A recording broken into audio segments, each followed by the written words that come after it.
Welcome to Programming Knowledge. So in this tutorial series we will learn about Flutter. So Flutter is basically an open source UI development kit created by Google. It is used to develop applications for Androids, iOS, Windows, etc. So to get started, open your browser and then open flutter.dev. Then click on Get Started. And then over here the installation process is pretty much same. I'll show the installation process for macOS, and the Windows users can ignore the Xcode part. Okay, so I'll go to macOS, and over here there is an option to download Flutter _macOS v1.12.13.zip file. So first of all we need to download the zip file. Okay, now once downloaded we can unzip it wherever we want. So I have unzipped it in my documents section under a folder called development tools.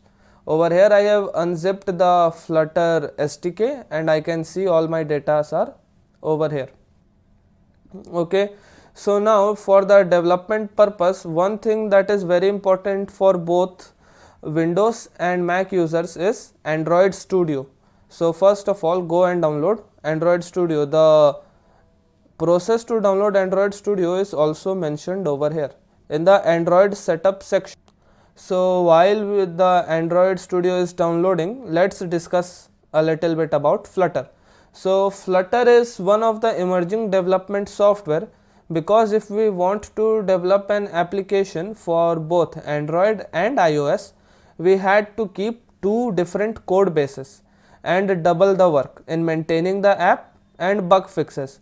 But with Flutter, a single code base runs on both the platform. However, to develop for iOS, you will need a macOS system. So once Android Studio has been installed, we will try installing Xcode. So for that I'll go in the Xcode section, that is iOS setup, and over there I'll just open my terminal and copy and paste both the lines one by one. Once done, we need to export our path to the system. So for that I'll copy this from here. The export line will be different for Mac OS and Windows, so the Windows users can check accordingly. So I'll open my terminal and paste the command, and over here I'll change this to users, my username, then the documents section, and over there I have a folder called development tools, and inside that I have Flutter and bin. So I'll hit enter.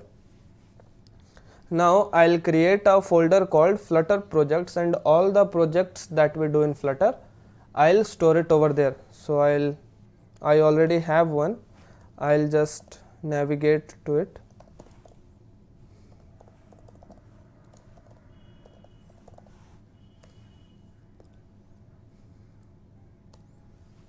Now over here I'll write Flutter doctor. So then the doctor will start running and it will tell that if the everything is installed properly or not. If you are running for the first time, it might take a few moments. So over here you can see we have Android toolchain. Some Android licenses are not accepted, and we have no connected device. We can ignore this Xcode error over here. Okay, so the system is fine, we can start working with Flutter. So to create a project, we write Flutter create and then the project name. Keep in mind that a Flutter project cannot have dashes and capital letters, it can only have underscores and small letters. Then I'll hit enter and it will start creating my project. So once done, open Android Studio and then go to open an existing Android Studio project, and then I'll simply navigate to Flutter projects and the demo app that I have just now created, and then I'll hit open. So if you first open a Flutter project, it will ask you to download some extensions. So click on download, and once done, we need to set up an emulator. So for setting up an emulator, we go to tools and then AVD manager, and over here I have already created a virtual device called Flutter device, and if you are new, you can go to the create virtual devices and then select any of the preferred sizes you want, click on next, and then the Android version you want to use, then click on next and give the device a name. Okay, so once done, it should appear something like this, and then click on this green arrow button. So if you click on the green arrow button, you can see that the virtual device has started.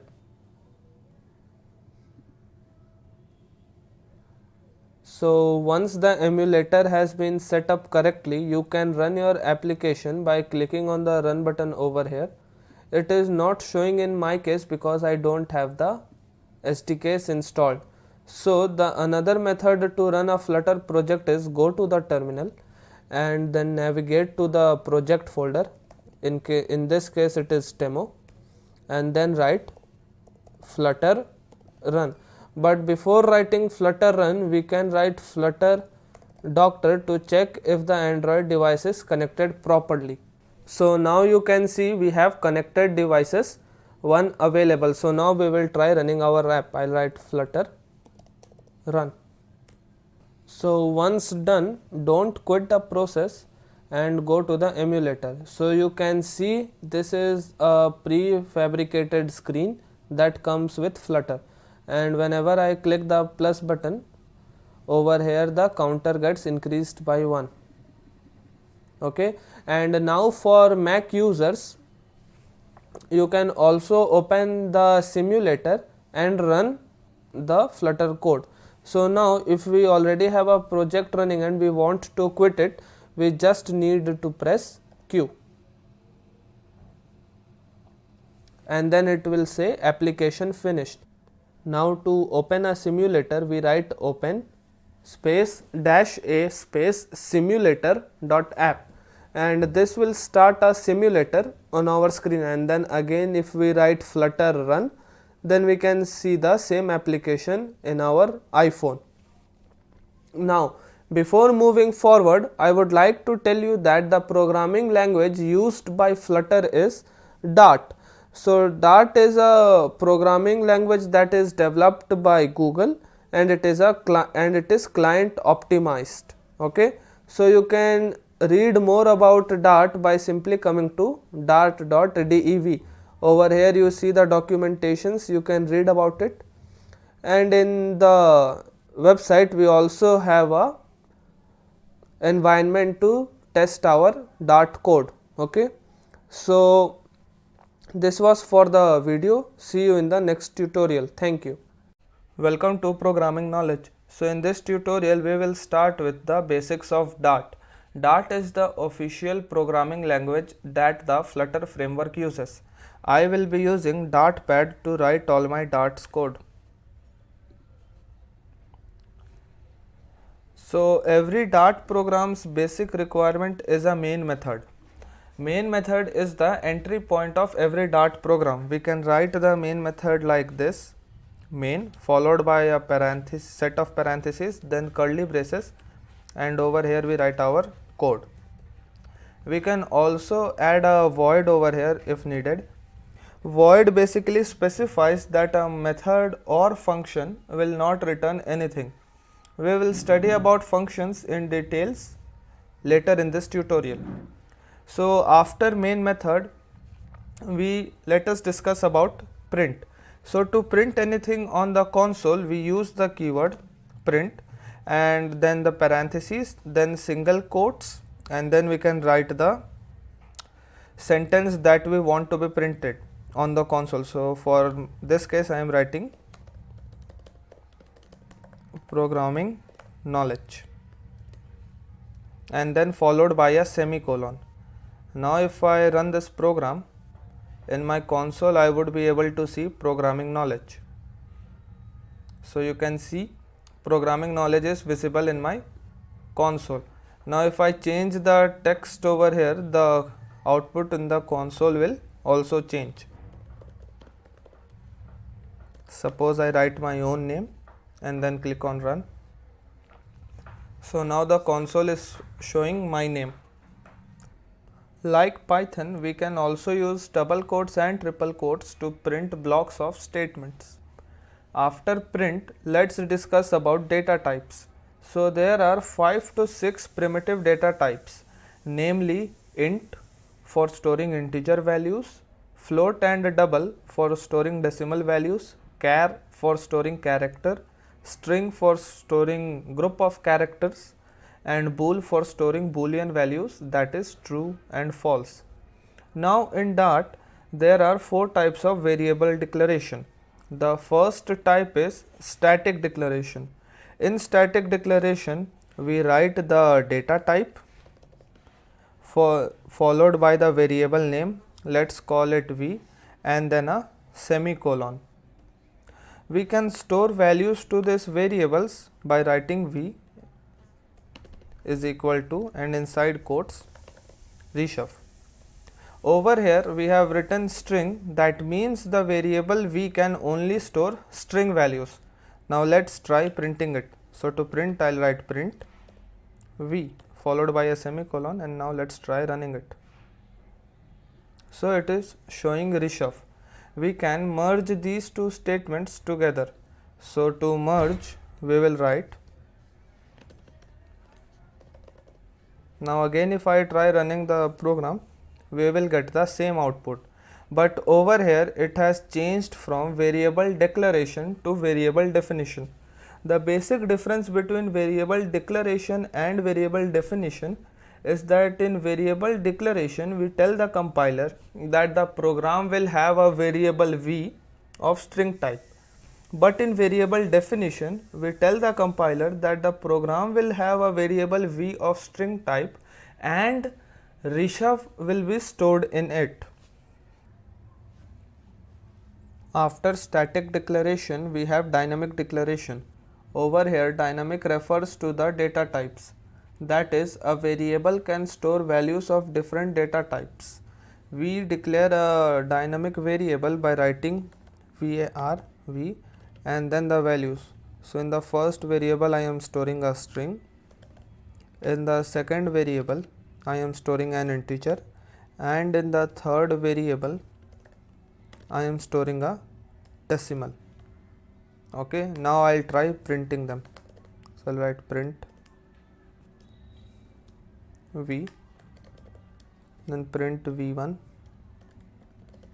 then print v2. Now if I click on run, I am getting the output as reshuff 1069.69. Over here, var automatically changes to type of data stored in it, and memory to the variables are allocated during the compile time. And to check, if I select v over here in the documentation, I get string. If I select v1, I get integer, and if I select v2, I get double. Okay, so after static declaration and dynamic declaration, the third type of declaration is constant declaration. As the name suggests, variable declared constants cannot be changed. So to declare a constant value, we write const const c is equal to 10. Now we can print the constant values. If I click on run, it will give me 10 as the output. And now if I try changing the values, if I write c is equal to c plus 1, and then if I print it, it is giving me an error. This says compilation failed. That is because I have tried to change the value of a constant variable over here. Okay, so after this, the last type of declaration is again dynamic declaration. Over here, dynamic refers to allocation of memory during runtime. For example, suppose we want to show the exact time when the program is executed. Then if we use var or string to store time, then the value will be the time at which the program was compiled and not the time when the program was executed. So in such cases we use dynamic variables. So to create a dynamic variable, we write dynamic and then the variable v, and then we can add the value as and when required. Okay, so this was about variables. I hope everything was clear. Thank you. Welcome to Programming Knowledge. So today we will learn about type conversion. So first let us try about converting string to integer. But before that, I would like to tell you one thing, that for writing comments we can use double slashes and write an inline comment, and we can also use slash followed by a star and then again star followed by space, and then over here we can write blocks of code, and then the final one is 3 slashes, and over here we can write the documentation. Okay, so back in the program, let's try converting string to integer. So to convert string to integer, we create a variable var1, and then I will write int dot parse, and inside this will be my string value. So suppose I enter 1. Now to check if 1 has an integer value, so we will write assert 1 equals digit 1. Assert is a built-in function to verify that the thing is as required or not. Okay, so now let's try adding some value to 1. If it is an integer, it will add without any problems.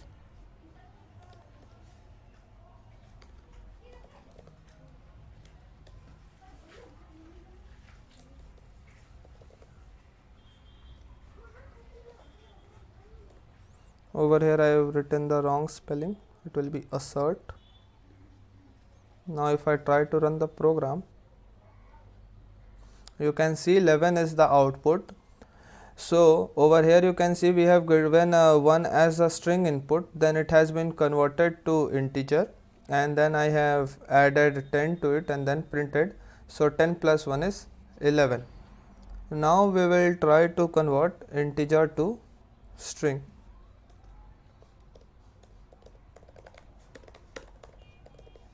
Integer to string. So for that I'll create a variable to store. I will write 1 is equal to 1, which is an integer, dot to string. Okay, now if I add some values, it should be concatenated to the end of the variable. So I will write 1 plus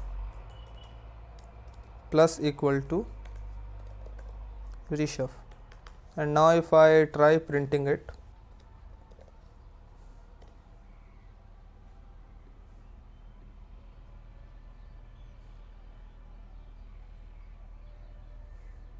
the output is 1 reshuff.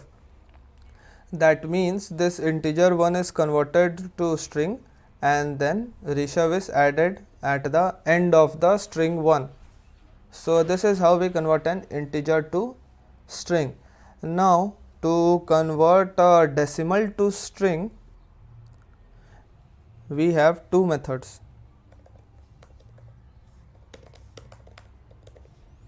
First is the one similar to which we have seen just now, where 1 is equal to 3.1234, that is the decimal or double value dot toString, and the other method is where 1d is equal to 3.1234 dot toString as fixed 2. So this basically means that the string will have only 2 decimal places. So let's check that, and to check that we use assert keyword, and then we will write 1d is equal to, so as we have converted it to string, we will keep it inside quotes 3.12, and now then we will try printing. So we'll write 1d. Now if I click on run, the output should be 3.12. So you can see the output is 3.12. So this is how we convert an integer to string, string to integer, decimal to string, and also how to trim the decimal places. After type conversion, let's discuss about operators. So let's start with unary operators. So first I'll create a variable a and store 10 in it. Now to add some value to a, we can write a is equal to a plus 10. So what this will basically do is add 10 to a and then again store it inside the variable a. Let's check it by printing it.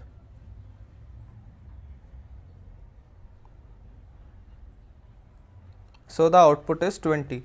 Similarly, we can do for minus. The output is 0, and it will be same for multiplication as well as division.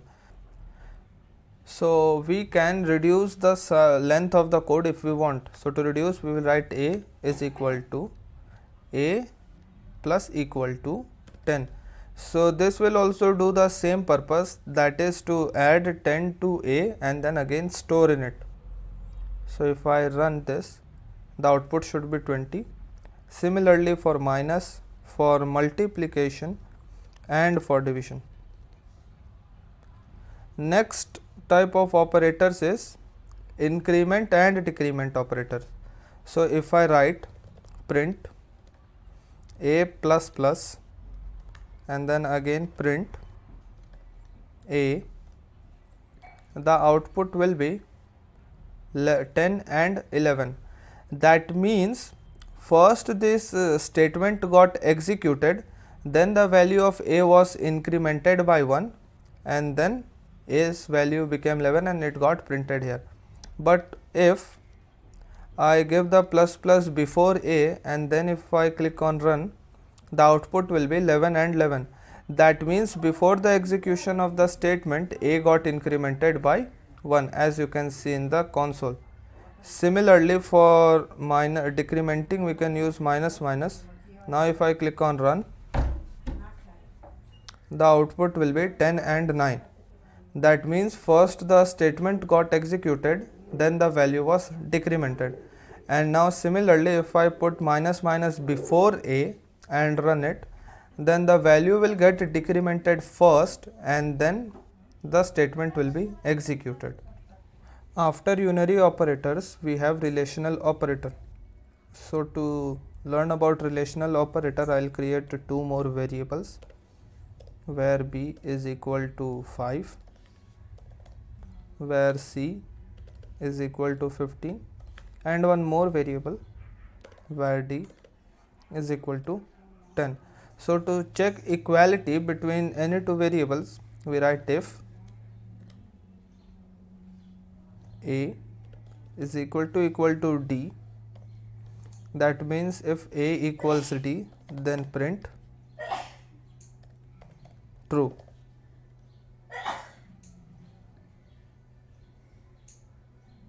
So the output is true.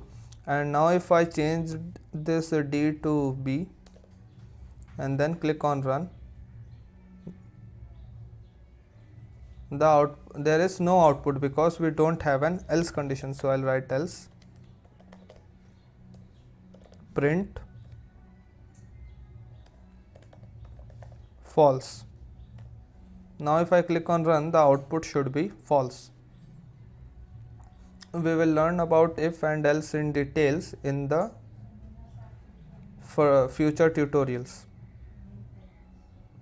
We will learn about if else in details later in this course. So after checking equality, there is an operator that checks for greater than equal to case.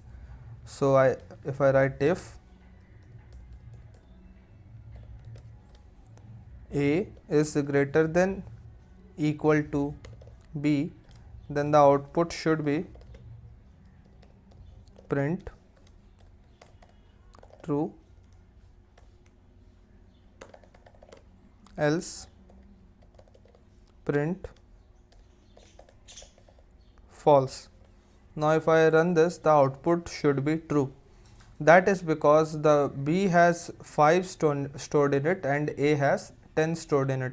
So as 10 is greater than 5, this condition is true.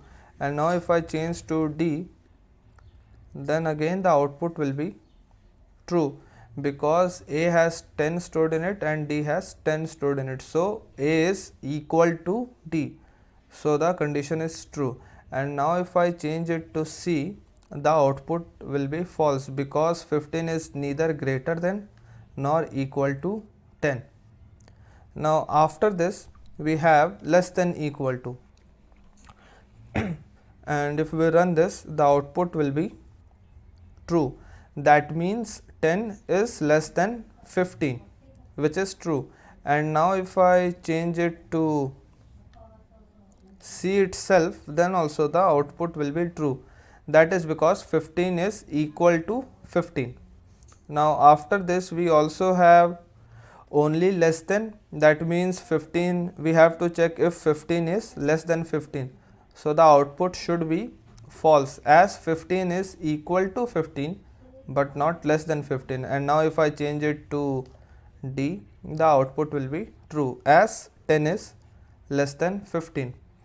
And if now I change it to greater than, then the output will again be false as 10 is not greater than 15.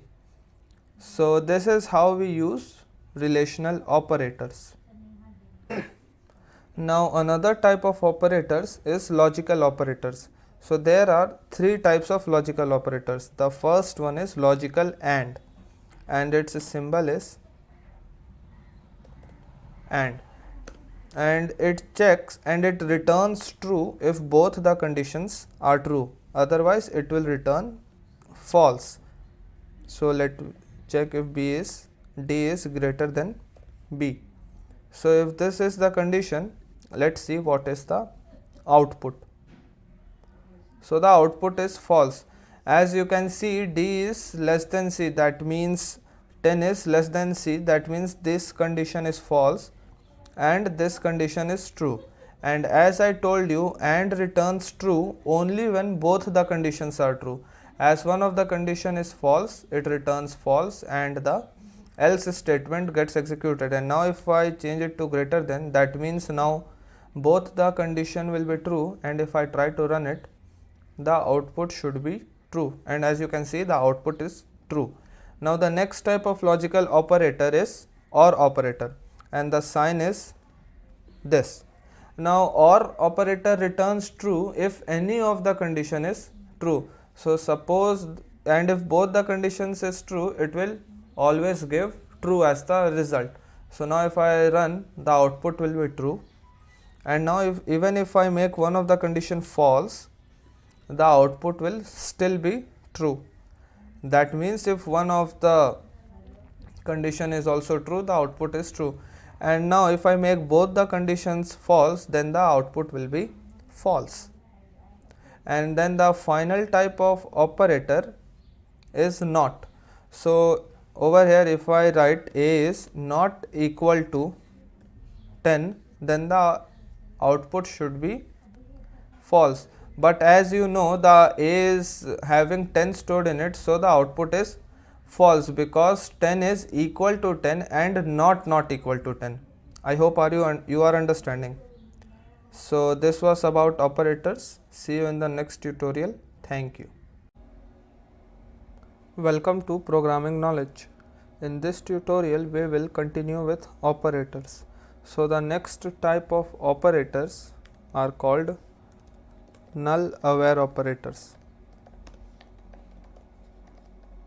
So for explaining this, I'll create a class num, and it will have a variable, or you can also call data members num, and it will have a value of 10. We will learn about class in greater detail later in this course. Now after that, over here I'll create a variable n, and to initialize a class we just write num, that is the class name, followed by parentheses. This is also called constructor. Then after that we'll create an integer variable no, and now we will check if n is not equal to null. Null stands for empty reference. Then no is equal to n dot num. That means to get the data member num from the object n, where n is an object of class num, and then we will print n.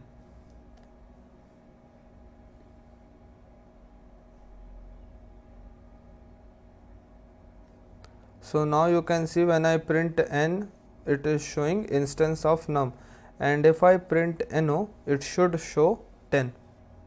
So you can see 10 is the output.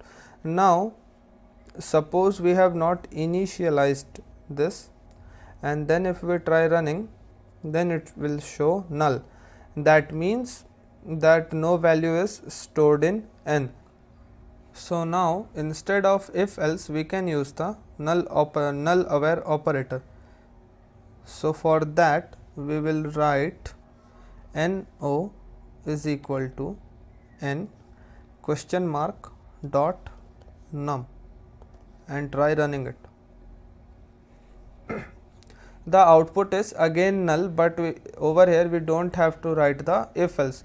What it basically does is it checks that n is null or not. If n is not null, then it extracts the value from data member num and stores it inside no. So now let's try see the difference by initializing n.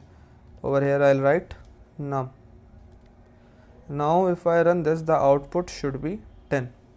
So you can see the output is 10. Now we will see another type of null-aware operator. So now I'll change it back to null, and now along with this I'll add 2 question marks and give a 0, and now if I try running this, the output will be 0.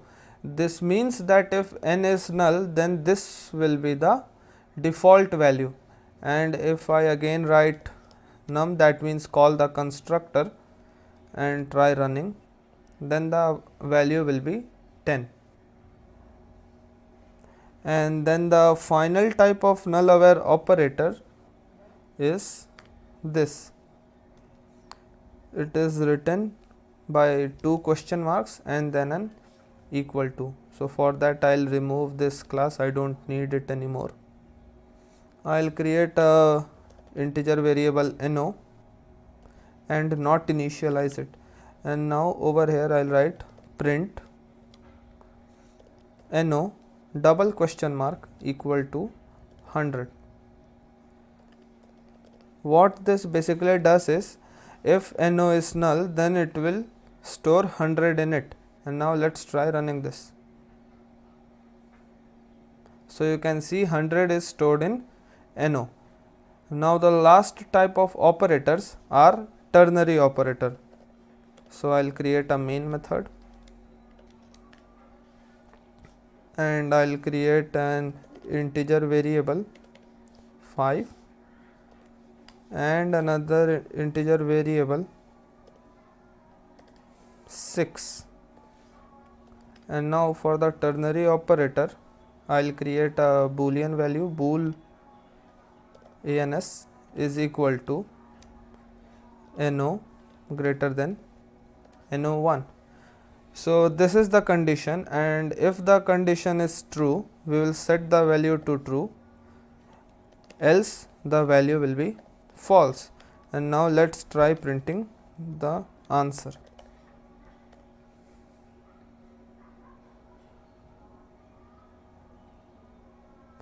Okay, sorry, the t will be small.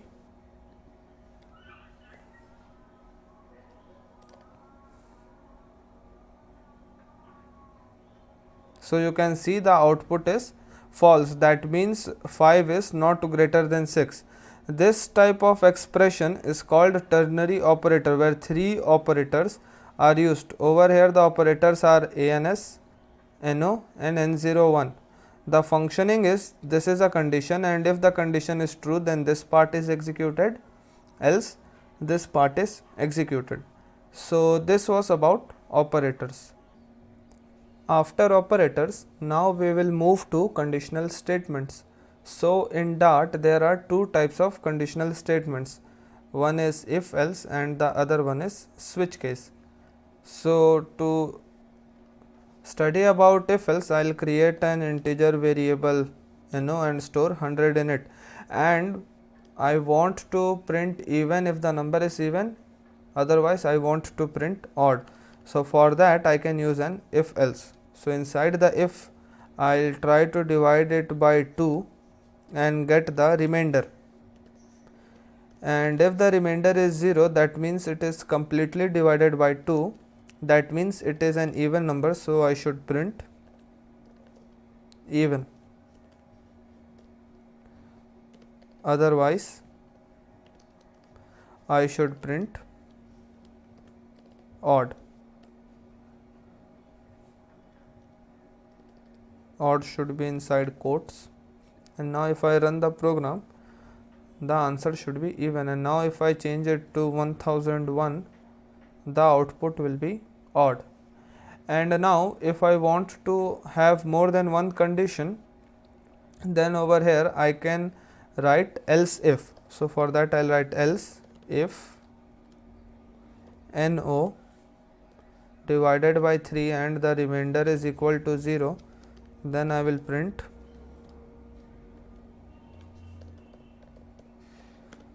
divisible by 3, else print odd. So now if I change the number to 99, which is divisible by 3, you will see the output is divisible by 3. So if I run it, the answer is divisible by 3. So this is how we use if else for checking some conditions. You can add as many else if blocks you want, but if and else block can only be used once. After if else we have switch case. So in switch case we use the keyword switch, and then we need to pass a number or character that will be checked. So I'll be using number in this case, and then we will check the case. If case 0, that means if no is equal to 0, then I want to print 0. 0 should be inside quotes, followed by a break. Break brings the control outside of the switch case. Now after that I'll check for another case, case 100, that then print 100, and then again a break, and then finally we can have default, and there we can print not 0, not 100, and we don't need to give a break because we are as it is at the end of the switch case. So now let's try running this program. As the number is 99, the default case should be executed. So if I run this, the output is not 0, not 100, and now if I change it to 100, the output should be 100, and if I change it to 0, the output is 0. So this is how we use conditional statements in Dart. I hope everything was clear. Thank you. Welcome to Programming Knowledge. So the next thing that we will study in Dart is loops. So basically there are 5 types of loop. The first loop is for loop. So the syntax of for loop is very much same as in other programming languages. We have the keyword for, and then we create a variable where I is equal to 0, that is initializing a variable, then setting the range I is less than n, and then increment or decrement, and then inside this we write the code that we want to execute. So for right now I will be printing programming knowledge, and now if I click on run, programming knowledge should be printed 10 times. So you can see it has been printed 10 times. So this is how we use for loop. Another possible way to use for loop is setting this value to 10 and checking that I is greater than 0, and instead of incrementing, decrementing the operators. And now if I run this code, the output will be exactly same. So these are the 2 methods in which we can use for loop. The next type of loop is called for in loop. So I'll just remove this.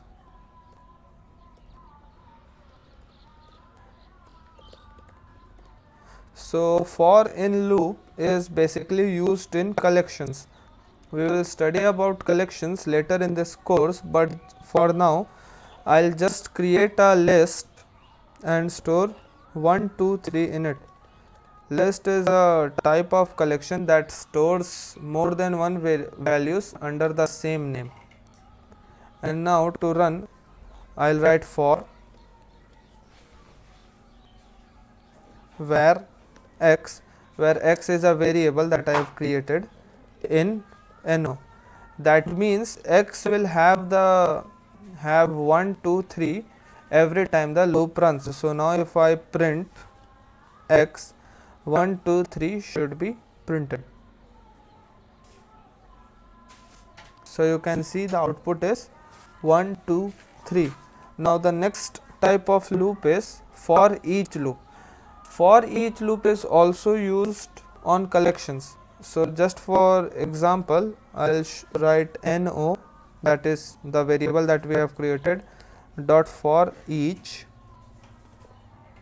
that is a method, and inside that it returns n, that is each value inside the no list, and then it should perform some tasks. So to write which task to perform, we first give an equal to, then a right arrow, and then we write the statement print n in this case. So now if I click on run, 1, 2, 3 should again be the output. Now suppose we want to call another function, so for that I'll write void print num. It takes a value num and then prints it to the console. So now instead of this print statement, I'll replace it with my method name, that is print num, and it takes a value num which is nothing else than n.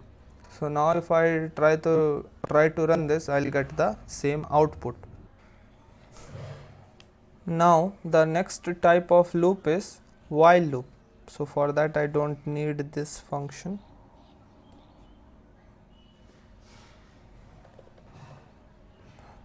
Now I'll create a variable, integer type variable num, and initialize it to 5.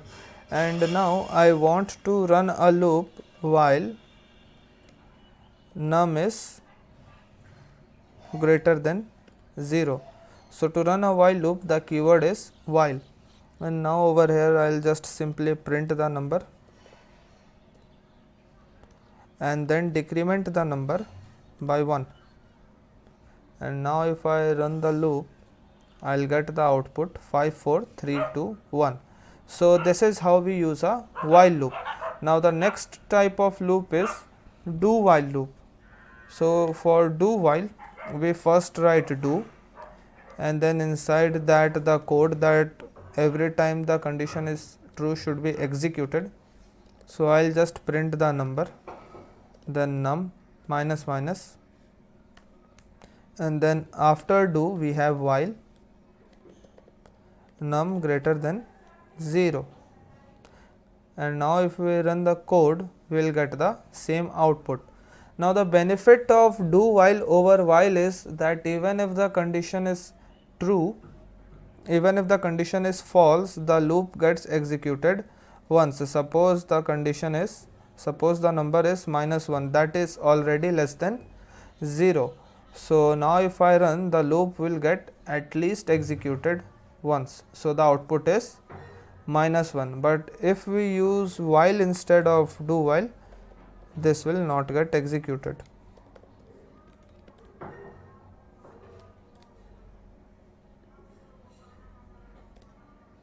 Now if I click on run, the console will be empty. So this is the difference between while and do while. Now another thing that is important while studying loops is break and continue. We have seen break in switch cases, and now we will see that in a more elaborate way. The basic concept of break is that wherever break statement is executed, the control comes out of the loop. So suppose I have number 10 and I want to print only till 5, but my while loop has the condition till checks till 0. So what I'll basically do is I'll check if num is equal to 5, then break, and the print statement will also be there, and the decrement statement also. So now if I click on run, it should only print till 6, I guess. Yes. So you can see the output only till 6 is printed, because as soon as num value became 5, this condition became true and break was executed. So as soon as break was executed, it came out of the loop. So that was about loops. I hope everything was clear. Thank you. Welcome to Programming Knowledge. In this tutorial, we are going to discuss about collections in Dart. There are basically 3 built-in collections that ships with Dart. One of them is list. List is very similar to arrays that we have in most of the other programming languages. We can define a list by writing the keyword list and then the name that we want to give to the list and a pair of square brackets. So in this manner, we have created a variable of list which has a name and it has been initialized and it has no values in it. And suppose if I want to initialize with certain values inside it, then I can simply write them inside the square brackets, and to add more than one value we can just separate them by a comma. So over here I have a list name which has 2 values stored in it, Rishabh and Ram. So list also follows the basic indexing concept that we have in most of the programming languages except Pascal, Fortran, etc. That is, the indexing starts at 0. That means this Rishabh is stored at an index 0 and Ramesh is stored at index 1. So to print the values at a certain index, we just need to write it inside the print statement and followed with a square brackets, and inside square brackets we need to write the index. And now if I click on run, Rishabh should be printed. And now if I change the index from 0 to 1, Ramesh should be printed. And over here I can also change this list to var, and it should not give us any error. This is because Dart with the help of type inference automatically converts this variable name to a type or to a list type which has strings value stored in it. Now we can have values of more than one data type stored in the list. So to do so, if I write 100, which is an integer, and if I also try to add a double value, then this will work and it will not give us any error. So if I click on run, 100 should be the output. Now suppose I want to loop through each of the values, then the most easiest way is to use a for each loop. So for that I'll write var I in name, and then inside this I'll just print I, and then I should be able to see all the values that I have inside the list. And now if I want, I can also change the values at a certain index in the list. So if I want to change the value at index 1 in the list name, then I can just simply change it to Suresh, and this should work. And it is not necessary to change a string value to another string value only. We can give it a integer value also. And now if I click on run, 1 2 3 should be displayed instead of Suresh. So it is working fine. And now suppose we want to have a list that only stores string, then what we can do is we can change this var to list, and after that inside angular brackets I'll define the data type. That means only string values should be there. So you can see the red line below this integer and float values. It is basically there because we have defined the list as a string values container list, and it cannot store integer and double. So if I remove this, then it will not be a problem. Now if I click on run, Rishabh and Ramesh should be printed. Now let me change it back to var, and I'll remove this comment, and then I want to change the value at index 1 from Ramesh to 1 2 3, and then if I click on run, then it is changing. Okay, and now suppose I don't want to change the value at runtime. So what I can basically do is I can put a const over here which makes the values stored inside the variable name as a constant.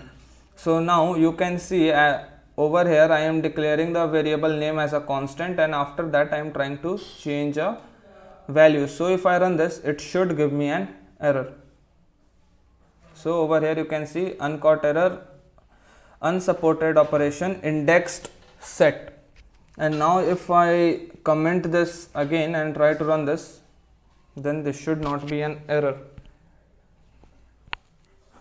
Now after that, suppose I want to copy this list to another variable. So for that I'll create a new variable n, and I'll just simply write name, and over here in the loop I'll change this name to n. And now if I click on run, the output will be same. Okay, but now if I change the value of name, means any value of the list name, then the values in list n will also change. Okay, so it is giving me an error because I have a const over here. So I'll just remove the const for now for the explanation purpose. So now if I click on run, it is still giving me an error.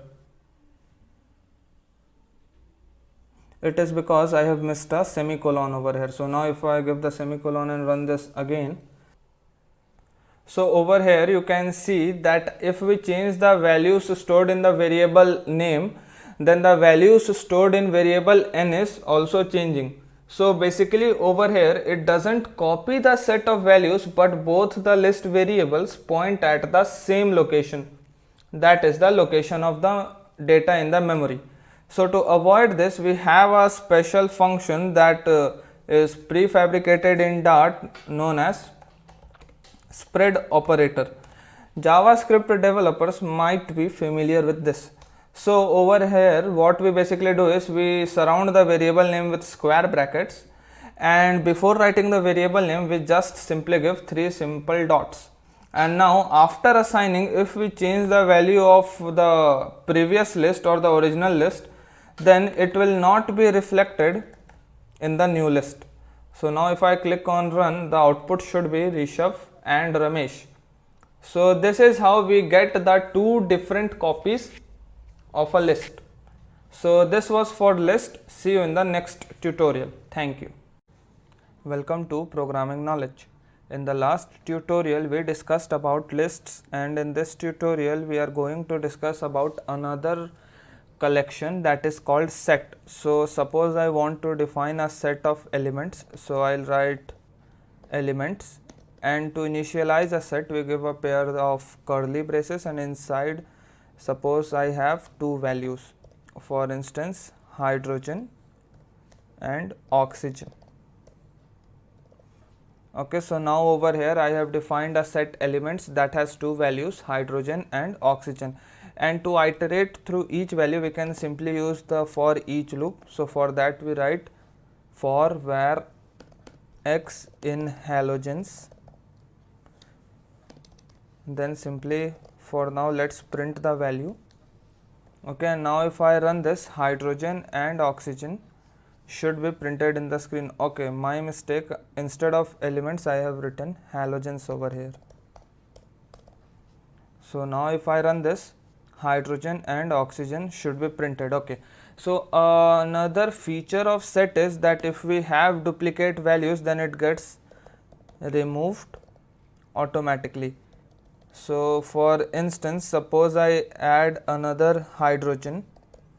Okay, and now if I try to run this, we will get a single hydrogen printed on the console.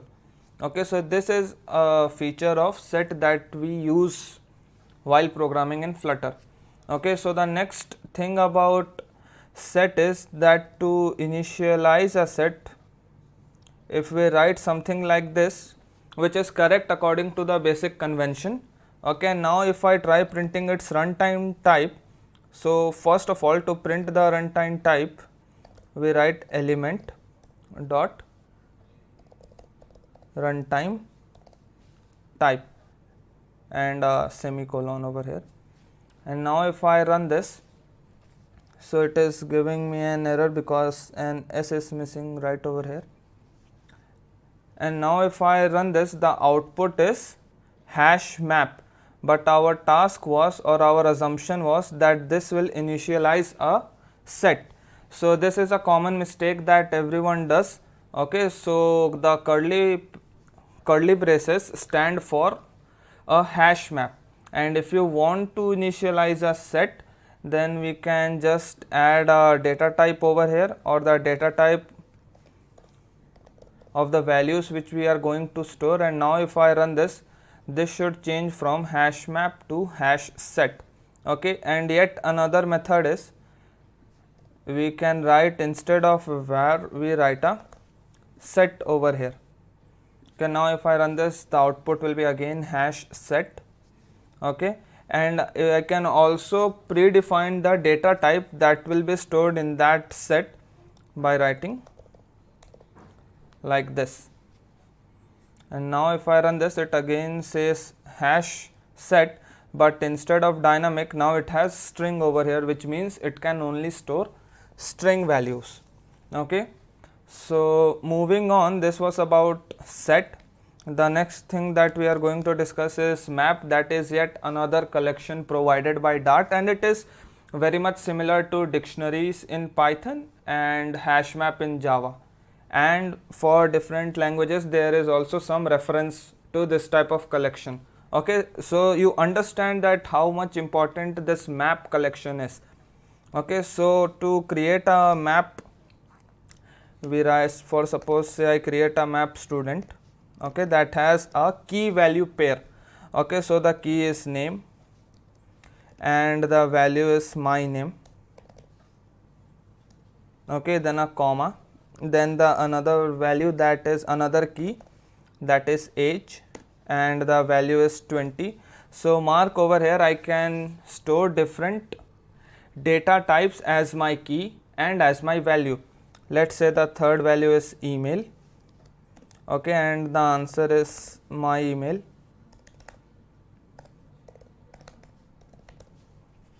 Okay, so now over here I have a student map that has three key value pair. The key is name, the value is Rishabh, key is age, the value corresponding to that is 20, the key is email and the value corresponding to it is my email. Okay, and now suppose I want to print a particular value, so that can be done using the key. Okay, so suppose if I want to print my name, so inside print I'll first write the map name and then inside square brackets I'll write the key name. Mark over here I have my key as a string, so the key over here is also a string.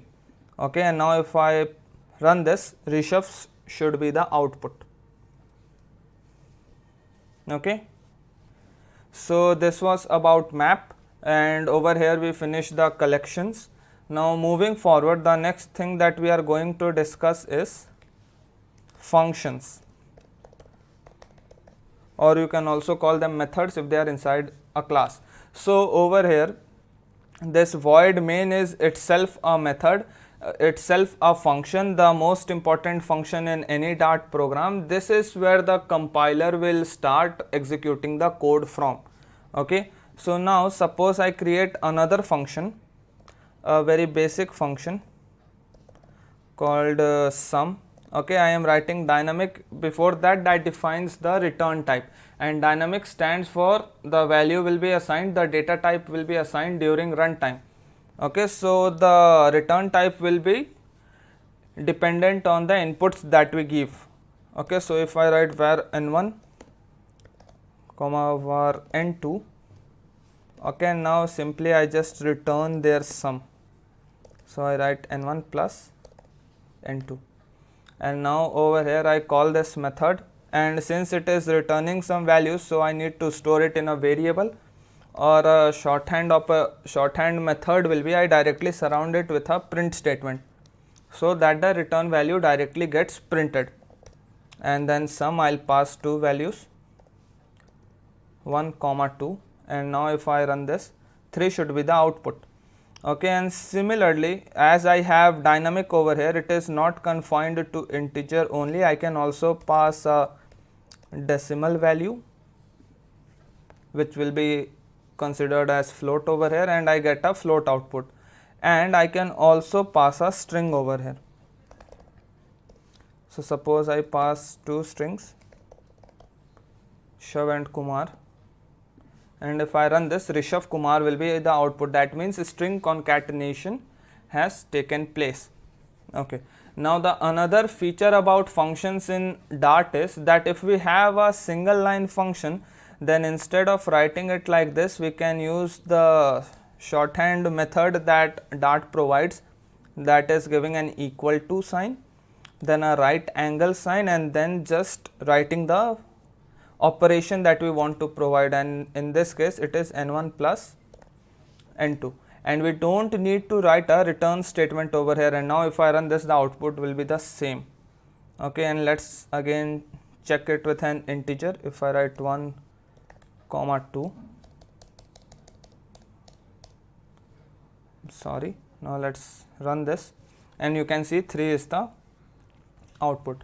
So this type of function is common in all types of programming language, and this type of function is called positional functions. That means the first parameter will be stored in the first variable defined inside the parentheses, and the second parameter will be stored in the second variable decided in the parentheses. Okay, and the next type of arguments are called named arguments, where we don't need to worry about the order.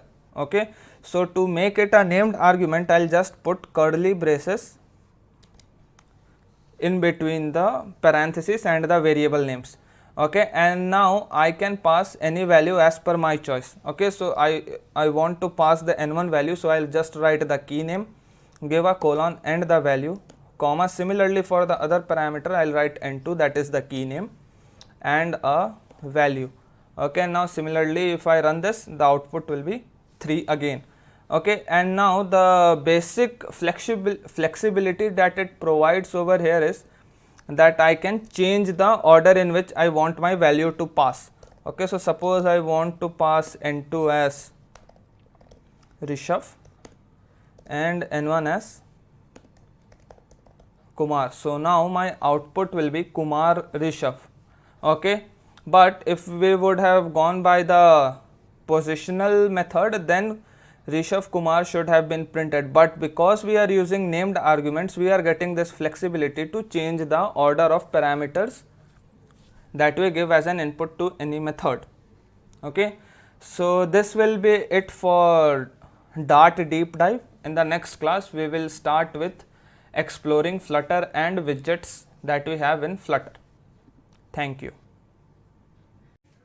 Welcome to Programming Knowledge. So in this tutorial, we are going to discuss about all the files and folders that ships with a Flutter package.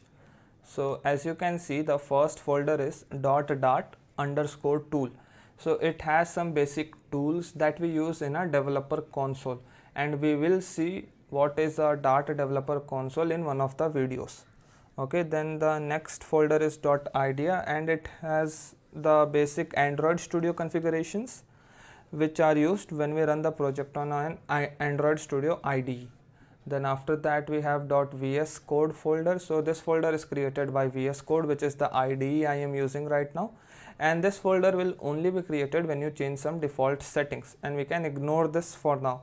Then the next folder is the Android folder. So as the name suggests, it has all the files that supports the Android functionality. So it is a super important folder. It contains all the files which are used by Flutter SDK to run our Flutter app on Android devices and Android emulators.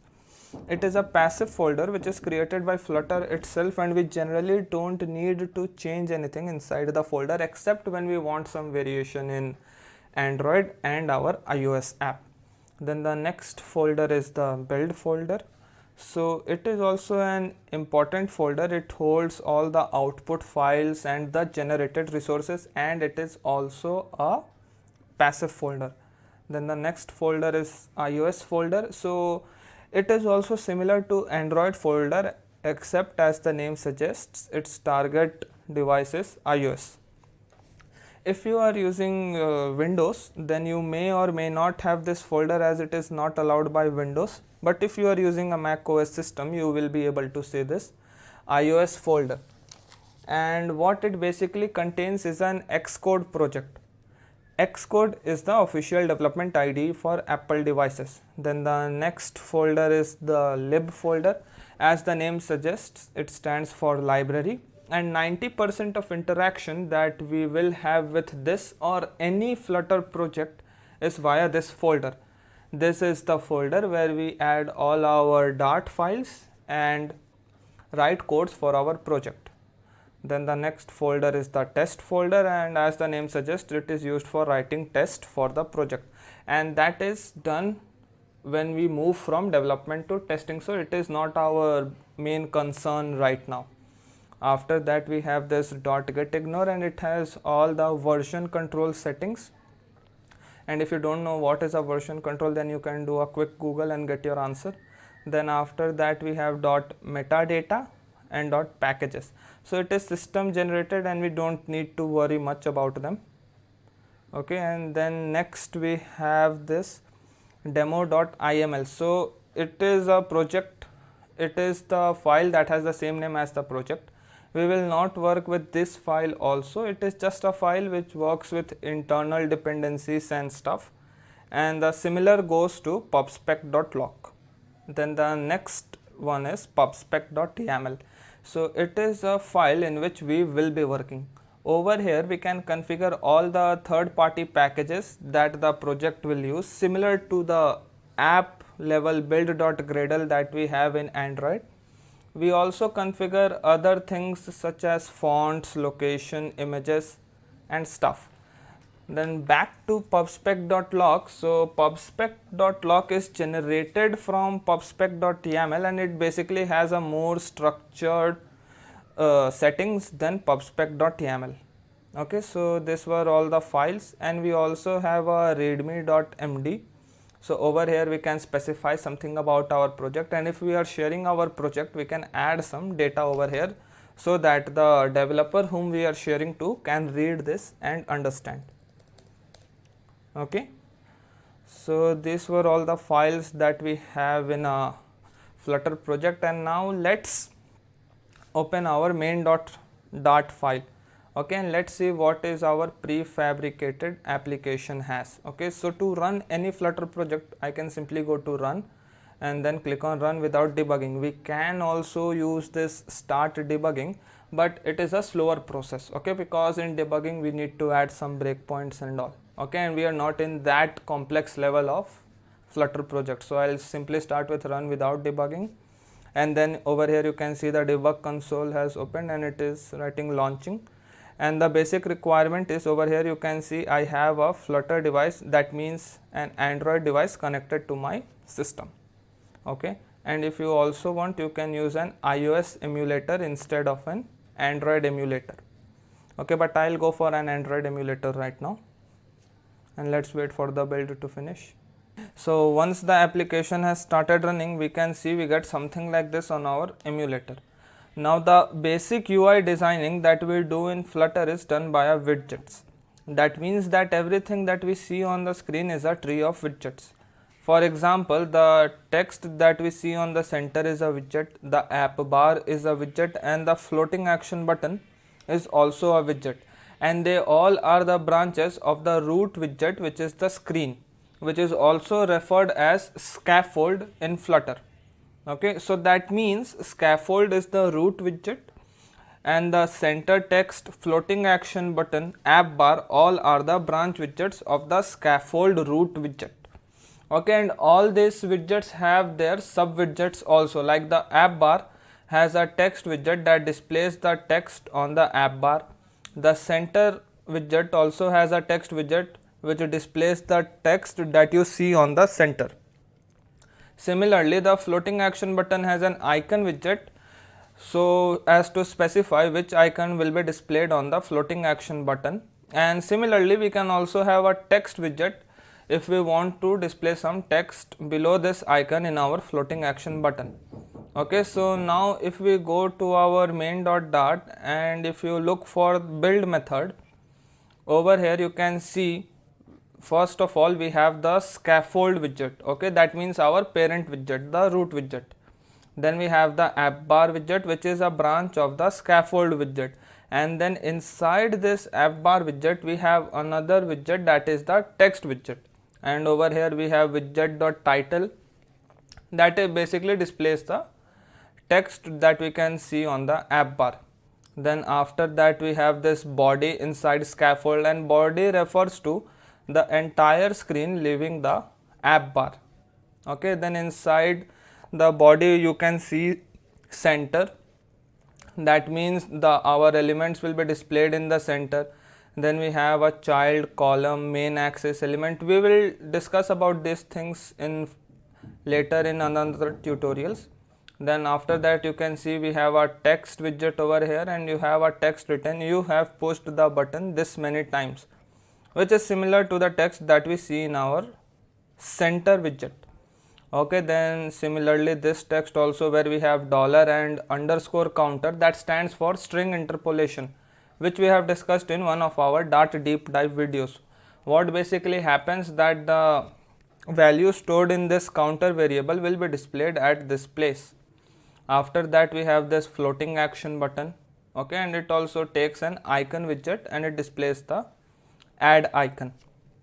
Okay, now over here you can see our application also has some functionality. That means if I click on this plus button, over here the value will keep on increasing. Okay, so how does this happen? This happens that inside the floating action button we have a parameter called onPressed, okay, which calls underscore increment counter, which means whenever this onPressed method is called, then this increment counter is referred to by the onPressed method. So if you look in the file for this increment counter, over here we can see that this underscore increment counter is a method, and the underscore which we have before the method name or variable name refers to that it is a private member of the class. Okay, so inside this method you can see we have something called setState. We will discuss about this later, and we are incrementing the value of underscore counter, and it is the same counter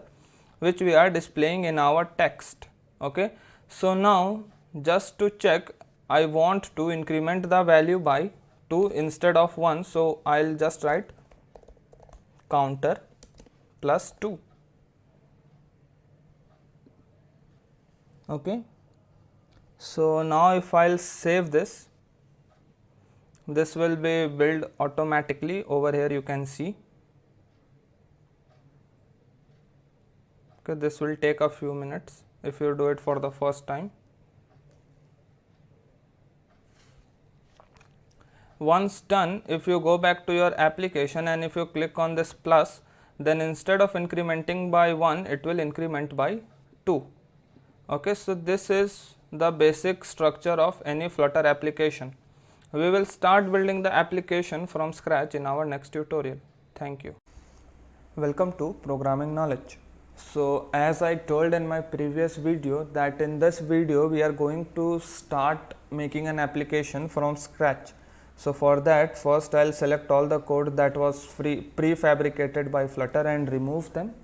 Okay, and now in our Dart deep dive videos we have seen that the maximum code that we were writing was starting from this main method, and which is true, which is the most common convention that is followed from the functionality point of view, which means for competitive coding or stuff like that.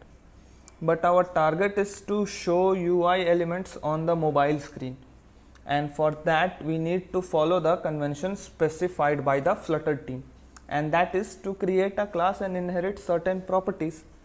Now if you don't know what inheritance is, it is basically inheriting features from a predefined class, and we can only add features and use the predefined features, but we cannot modify them. Okay, so now let's say I create a class, and to create a class we need to write the keyword class where C is small, and then the class name. For instance, I give my class name as my app. Okay, and then a set of curly braces, and to inherit any other class we use the keyword extends. Okay, and this extends should be written after the class name and before the curly braces. Okay, and the class that we are going to extend or inherit properties from is a class not created by us but provided by the Flutter SDK, which you can see is added in our pubspec.yaml file. Over here you can see we have this dependencies section, and the dependency that we have added is Flutter. Okay, so to import any Dart file in our main.dart or any other Dart file, okay, so we write import, there is a keyword import, and then the file that we are going to use is material.dart. Okay, so as you can see, it is inside the Flutter package. That means it is provided by Flutter, and what it basically has is a whole bunch of widgets to use, and the base class widget which allows us to use this widgets is called as stateless widget. So over here I'll write stateless widget. Now stateless widget is not the only base class that allows us to use widgets in our custom defined class. There are more which we will learn in other videos. So now over here you can see I get a red line below this my app. Okay, that means there is some error in the program, and over here it is specifically because we are missing some methods and functions which should be inside this class, and namely the build function. Okay, so instead of this, the another method that you can use is just write st. Okay, and then the Flutter will itself tell you to click, suggest you to this Flutter Stateless widget, and if you click on them, then you can see it automatically creates a class. Over here you can give the class name, okay, that extends the Stateless widget, and inside this it has a class that is called build. It takes a parameter that is build context and it returns a widget. Okay, so over here it takes a positional parameter that is context, which is of type build context. Okay, now it is having more red lines. Okay, so it is because we are not importing the material package over here. Okay, so for that I'll again write material.dart, and once it is done, you can see all the red lines are gone. Okay, and now over here it is written return container. Okay, so we will discuss about container a little later. Okay, so now the first thing that we need to return is a material app. Okay, A capital. Now whose basic task is to show all the widgets that you write inside this as an UI element in the app. Now one thing you need to remember is that out of all the other named parameters that it takes, one most important parameter is home. Okay, and whatever widgets or widget tree that we send as a value for this named parameter will be the first thing that will be loaded on the screen as we build the app. Okay, and then later we can toggle to different screens, which in Flutter is called routing or routing. For now, let's just send a text widget, and to do that we write text as in text and mark the capital T, and it takes a string as the parameter which will be displayed on the screen. So for now, let's give programming knowledge as the text.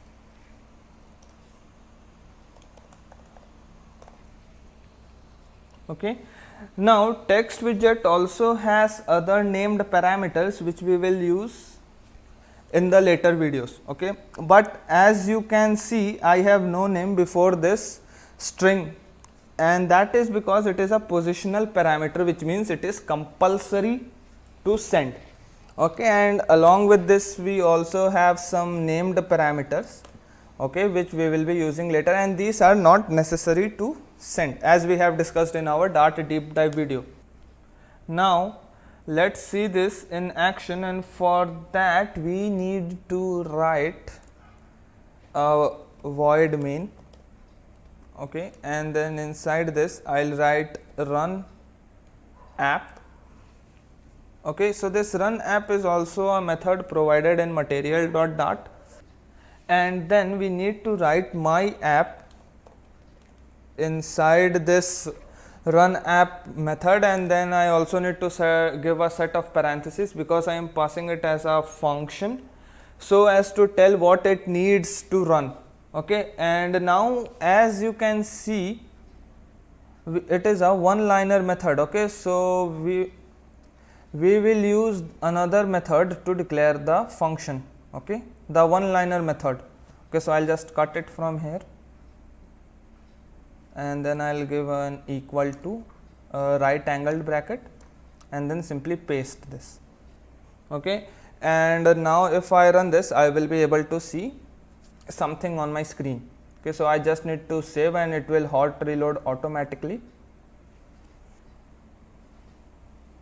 So as the app starts running, you can see the text is in red and it has 2 yellow underlinings. Okay, that means the code is not correct. Okay, and that is because, as we discussed in the previous video, that the root of every widget tree in Flutter is a scaffold. Okay, and over here you can see I am directly passing the text instead of scaffold. Okay, so what you can do is you can pass a scaffold, and inside scaffold you can pass a text as the body, okay, or else we will see this in the next video. Thank you. Welcome to Programming Knowledge. So in the previous video we started discussing about stateless widgets, material app and the text widget, and we passed this text widget as a parameter to this home argument, and then when we were running the application we were getting the text in red and it has two yellow lines below it, okay, and this generally happens when there is some error in the code. So the error over here was basically that we were making the text as our home widget, which is not correct because the home takes the root widget, and as we have discussed in previous videos that the root widget needs to be a scaffold widget, okay. So instead of passing a text over here, I'll pass a scaffold, okay, and now if I save this, you can see that the text is gone and no error is present in the console, okay. So now let's add some widgets on our screen, and the first thing that you will see in maximum mobile applications is an app bar. So to add an app bar we write app mark the small a app bar, and it takes an app bar widget. Over here the A is capital, okay.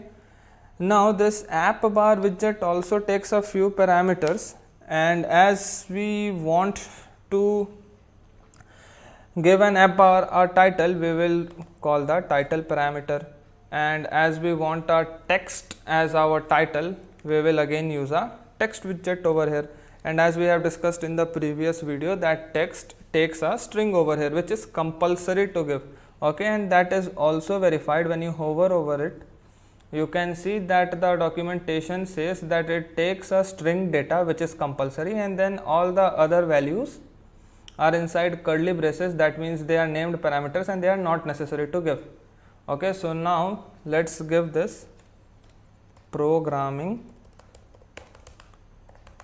knowledge, okay, and now if I save this, I'll be able to see an app bar with the text programming knowledge on it, okay, and here you go. You see you have a text programming knowledge, and this blue section is your app bar, okay. And now if you are wondering where did this blue color came from, as we have not discussed or not specified any color over here, so let me tell you that blue is the default color in every Flutter application, okay, but if you want you can also give a custom defined color, okay. So to give a color you need to come out of the text widget, okay, but be inside the app bar widget and then call the property background color, okay, and then the background color takes a parameter called colors, okay. So now colors is an enum, okay, that has a collection of colors which is prefabricated with Flutter, and if you don't know what is an enum, then that is not a problem, as we will discuss about enum in great detail in our upcoming videos, okay. So for now let's just say that colors is a keyword, and if we hit dot, then you can see all the colors that this colors enum has, or that means the colors which are fabricated by Flutter, okay. So let's say I choose red, okay. So now my background color is red, and now if I again save this and go back to my application, you can see the app bar color has changed to red, okay. Then the next thing over here is, okay, before moving to the next thing, you can see that all the code we are writing, the maximum code is written in a single line, okay, and it is not very much formatted, okay. So to format you can give spaces manually here and there, give enters, press enters here and there, but there is also a shortcut. We can use a keyboard binding that VS Code provides us, okay. So to know what is the keyboard binding, we need to go to code, preferences, keyboard shortcuts, and then over here if you look for format, then you will find a command called format document, and then the key binding over here is your shortcut key. So for me it is control command and F.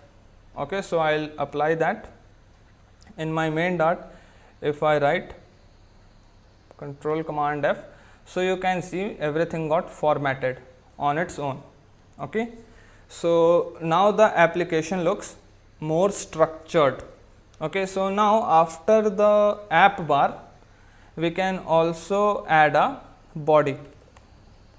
Okay, so now this body is the space that is left after the app bar. Okay, so the entire screen space excluding the app bar is our body. Okay, so for now, as we have seen in the prefabricated app, we have a text in center.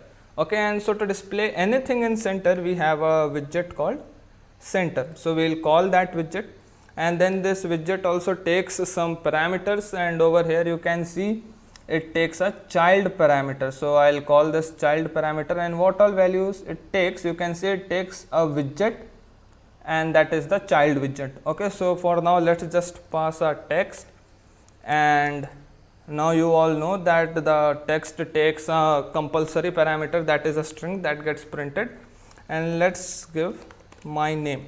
Okay, you can give your name.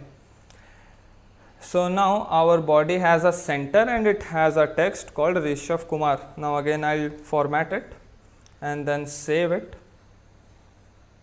Okay, so once saved, you can see I have a text called Rishabh Kumar in the center. Okay, so over here you can see this is called a widget tree. That means I have a scaffold as my root widget. It has two branches, app bar and center. The first branch, app bar, has another branch, text. Okay, and it has one more branch as colors. Okay, then the second branch, that is body, it has a child branch called text. Okay, so this is how branches are increased and we design our application. Okay, and now you can explore about more parameters, more functionalities about app bar, body, and if you want to do so, all you need to do is after the comma hit control space. Okay, and then all the values that it takes will be available to you, like the center takes height factor, key and width factor, and in the app bar if we hit control space, you can see it takes an actions, icon, theme, automatically imply leading, bottom. Okay, so these are some functions that you can, if you will hover around, then you will be able to know what it is about. So suppose if we choose bottom, and if we hover around bottom, so then you can see this widget appears across the bottom of the app bar. Okay, so for now let's try adding an icon and see where it appears. Okay, so to add an icon, we again call the icon widget. Okay, and then this icon widget also takes an compulsory parameter, and that is an icon data. Okay, so icon data is not something that we need to worry about. That is present in icons enum. Okay, so this is also an enum, and we will study about enum. For now, enum is icons is just a keyword, and if you hit enter, you will be able to see a lot of icons that it has. And for now, let's just say add. Okay, which is the plus sign, as you can see over here. Okay, and now it is still giving an error, and if you peek on the problem, it says the argument type icon can't be assigned to a parameter type preferred size widget. Okay, so this means that we can't give an icon to the bottom. Okay, but that is not the problem over here. I just wanted you to know how to explore all the other things that it has. Okay, and so you can do that now. Okay, and then we will add the floating action button and some functionality to this application in the next tutorial. Thank you. Welcome to Programming Knowledge. So in this video we are going to discuss about two very important widgets, okay, which are not the UI elements but are very essential while designing the look of the screen. Okay, and the first one is column. And the basic use of column is that we can give more than one widgets to column and they all appear in a column, that is one after another. Okay, so to use a column, first I'll remove this center that I have over here, and instead of that I'll write column. Okay, and it takes a children, and which is, you can see over here, of type widgets. Okay, so inside this we can give a list of widgets that we want to display on the screen, okay, as the body. So the first one is text. Okay,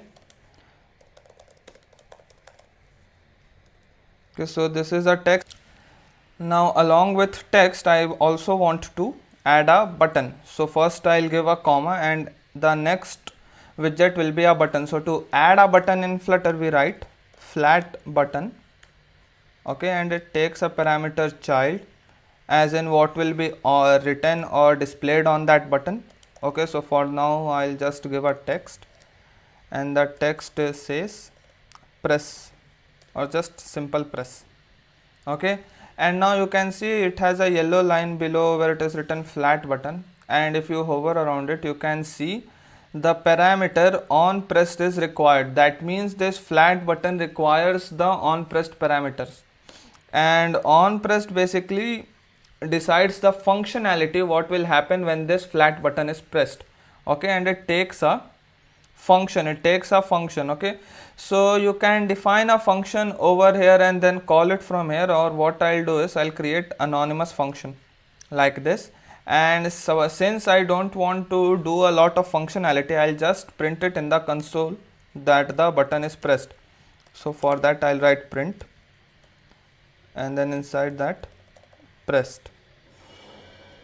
Okay, now when I'll first format it and then I'll save it, so I would be able to see two things on my screen. The first is a text with Rishabh Kumar, and after that I'll have a FlatButton which is calling press.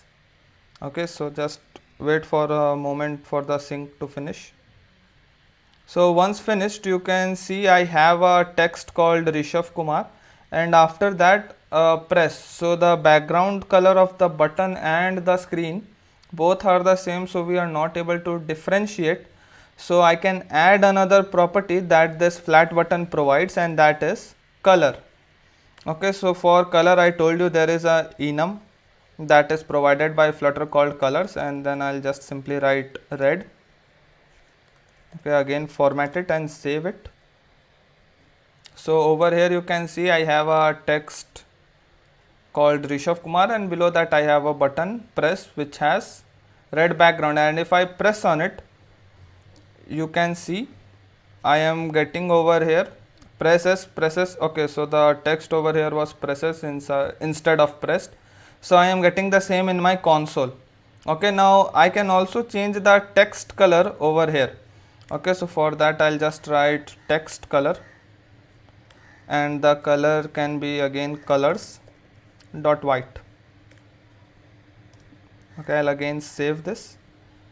So once done, you can see my text is in white. Okay, so I can keep on adding as many UI elements I want in this column. Okay, so for instance I add another text. Okay, and let's say it says programming knowledge. Okay, now if I again save this, so below this FlatButton I'll get another text that says programming knowledge, and the order in which we write the elements over here, that will be the same order that we see on the screen. Okay, that means first this text, then this FlatButton, and after that we will have this text programming knowledge. Okay, so now this is how we can add more than one elements in a column.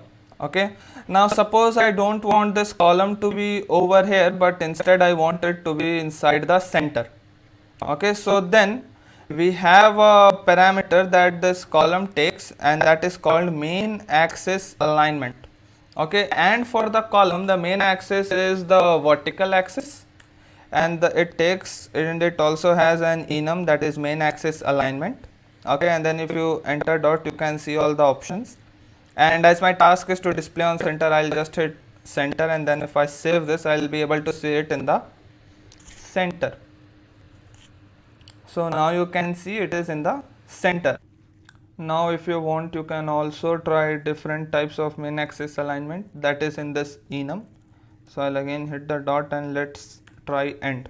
Okay, so now if I save this, let's see what happens. So you can see everything is at the at the end, that is the bottom. Okay, and then similarly you can also try something called start, that will go at the start. Okay, then we have space around, that means it will take all the space. So you can see the entire height has been covered by 3 widgets and basically 2 text and a button. Okay, so this is called space around, and then we also have space between. So you can see the spaces are only between the elements.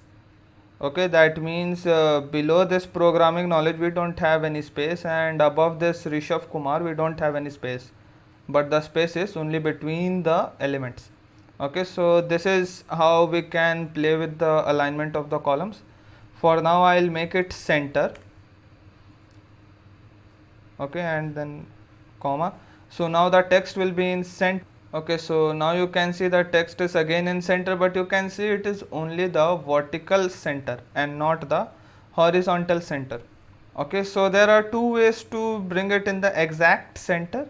Okay, so as I told you, the column has main axis alignment as vertical axis and the cross axis alignment is the horizontal axis. So along with main axis alignment you also have a cross axis alignment, and over there you can write cross axis alignment, which is also an enum dot center. So then again it will be in the exact center. And the other way to do is to wrap this entire column by a center widget. Okay, so you can do it manually by creating a center, and in the place of child you will pass this whole column. Or easier method is to go to code, preferences, and keyboard shortcuts, and in the shortcuts look for refractor. Okay, so you will get a certain key binding for the refractor. Okay, in my case it is Control Shift R. So if I press Control Shift R, I get the options wrap with widget, wrap with center, wrap with column. Okay, and similar to that, so I'll just wrap with center. Okay, and you can see it automatically adds a center and the child becomes the column. And now if I'll save this, I would be able to see the entire column in the center. Okay, so here you go, the everything is in the center. Okay, so now similar to column we also have a row. Okay, so to demonstrate that, I'll just copy all the children that I have over here. Okay, and instead of a column, okay, I'll also need to remove this. Instead of a column I'll have a row. Okay, so as you can understand by the name, row adds one element after another towards the right, means starting from left towards the right. Okay, so in place of children, if I again pass all those things, I'll format it and save it. So now I will be able to see all these things one after another. So now you can see we have a text over here, and after that we have this button and then the programming knowledge text. And if I again click on this press, so the console is again logging presses, means the functionality is fine. And similarly over here also inside this row you have a main axis alignment, and you know how to use it, and a cross axis alignment. Okay, and you can also wrap it with a center, and it is already wrapped with a center.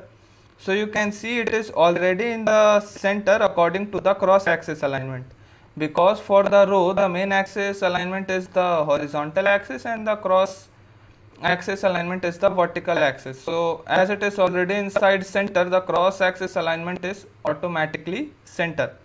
Okay, and if I add main axis alignment as center, then it will be in the exact center of the screen. And once reloaded, we can see the row is in the center. Okay, and so this is how we add more than one elements in the screen. Okay, so this was for the tutorial. Thank you. Welcome to Programming Knowledge. So in this video we are going to add some functionality to our application, because till now what we have done is we have just added UI elements and we have seen different ways to add multiple UI elements, but our application is not functional. Okay, so to add functionality, let's say that instead of print process, I want to display a toast.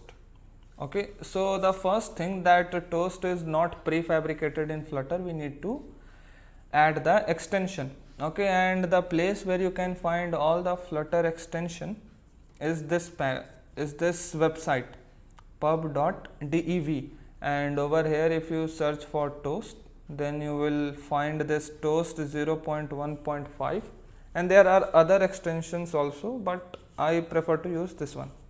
Okay, so now you can see over here it is written how to use, and then the first thing is this toast colon and then a sign, then 0.1.5. this is basically the line to install this dependency in our project. Now in most of the extensions, how to download is not written over here, so you can also find it in the installing section. Okay, so I'll just copy it from here, and as we discussed earlier, we need to add all the extensions in our pubspec.yaml file. So over there I'll add this file. Okay, inside this dependencies section, and at the same line we have this Flutter written. Okay, now if I save this, it will automatically start getting the extension in our file, in our application. Okay, so after this, now we can use that extension in our application. So to use that extension, again in my readme, you can see the first thing that we need to do is we need to import this package. So I'll just copy it from here and I'll paste it below this. So now this file is inside our application, and now to use to display a toast, we write toast.show and then the text, that is message, then the context, and we have the context, that is build context. Okay, that we have in our every application. Okay, then after that we have this duration, then gravity, then text color, background radius, and border. Okay, so now you can see the background color has a default color of this. So over here 0x stands for hexadecimal, that means the code is in hexadecimal. The last 6 digits stands for the color code, and then the first 2 digits after X stands for opacity. Okay, so now to display a toast, we'll use this line. So instead of console logging, I'll write toast dot show, and the message is toast demo. Okay, so now let's try running this. Okay, so once the application starts running, if you click on this press, so instead of showing anything, it is giving me a list of errors over here. Okay, and the main error is unimplemented handling of missing static target. Okay, so this means that we are trying to add functionality in a stateless widget class. Okay, so that means that is because the basic functionality of stateless widget is to just create a static page. Okay, that means if this page is created like this, then we can't change it while the application is running. Okay, and if you want to display a toast, then that means the look of the page will change and the page will not be static, and that will defy the functionality of stateless widget. Okay, so to solve that problem, we have another base class in our material.dart, and that is called stateful widget. Okay, so you can see stateless and stateful, they both are contrary, and so is their features. So to create a stateful widget, we just write stf or something like that, and over here you get Flutter Stateful widget. And then let's give this class a name. So let's say my home app. Okay, so now you can see a class my home app is created, and it extends Stateful widget. Then inside this we have my home app state, that is the app state. Okay, and it calls a method called create state. Then after that we have another class called my home app state, and it extends state. Okay, so this is the basic code that we need to write for every stateful widget, and Flutter and VS Code helps us in writing this. Okay, and if you want to know what are the functionalities of these functions, then you can simply go to Flutter, okay, and open the first link, and then over here go to docs. Okay, so now instead of returning a container, I want to return this scaffold that I have over here. So I'll just cut it from here and paste it over here.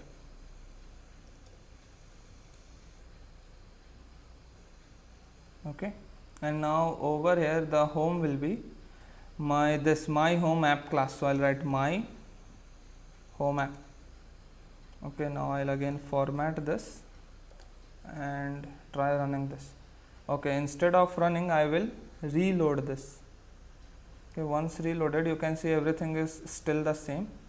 And now I'll remove this two texts. Okay, just for now. Again run this. Okay, so once the application starts running, now if we click on press, then we are able to see our toast. So that means if we are inside a stateful widget, we can change the state, means the application is not static. But it is suggested that when we don't need to change the state, we should use stateless widget.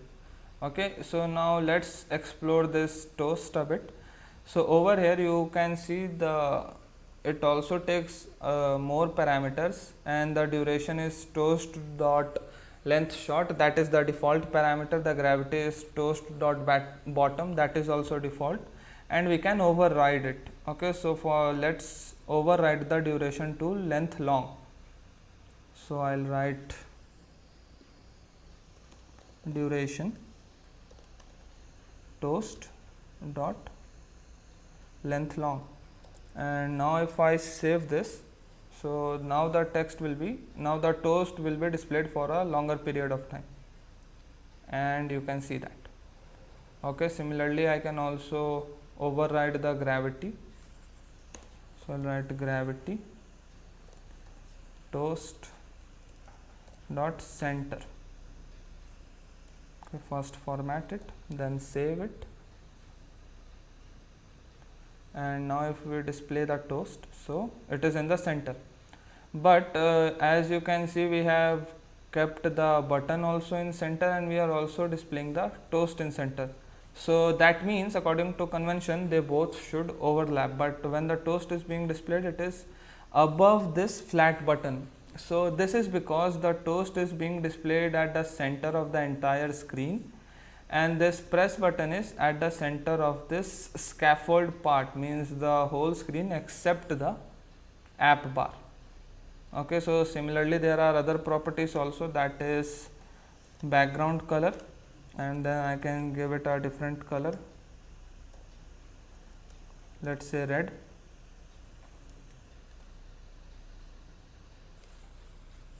So now the toast is in red. I can also change it to different color, means we can play around.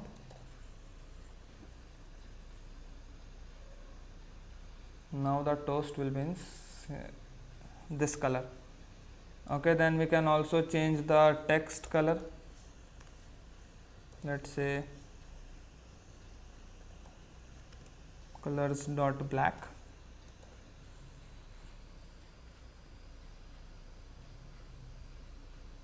And now the text color is in black. Okay, so this is the difference between stateless and stateful widget. Like when we don't have any functionality in our application, so it is suggested to use a stateless widget, but when we need to add some functionality, then we should go for stateful widget. Okay, I hope everything was clear. Thank you. Welcome to programming knowledge. So in this tutorial we are going to discuss about text widgets. So text widget is one of the most used widget, and we ourselves have been using it in 2 or 3 previous videos. Okay, so today we will dig deeper in text widget and see a few of the functionalities provided by the text widget. Okay, so for that, first I will remove this center from the body. Okay, so I will just simply comment it out and then create another body. Okay, it will be a center. The center will have a text. Okay, the center's child parameter will have a text, and the text says programming knowledge. Okay, now if I save this, I'll get a text programming knowledge in the center. Okay, you can see that. Okay, now after this, the next thing that we need to know is that we can constrain the number of lines that our text will be displayed. Okay, like if I only want to display 3 lines, then I have a property called max lines. Okay, and if you hover around it, you can see it takes an integer value. So let's say I only want to display 3 lines. Okay, and now to break the line, you can use \n. Okay, so what I am going to do is I am going to display programming knowledge 4 times in 4 different lines. Okay, so according to the concept of this max lines, only 3 lines should be visible. So let's check that. Okay.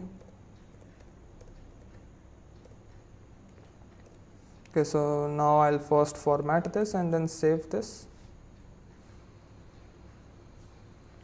Okay, so now you can see instead of printing 5 lines, it is only showing 3 lines. So this is how you can constrain the number of lines of your text. Okay, then now I'll bring it back to single line.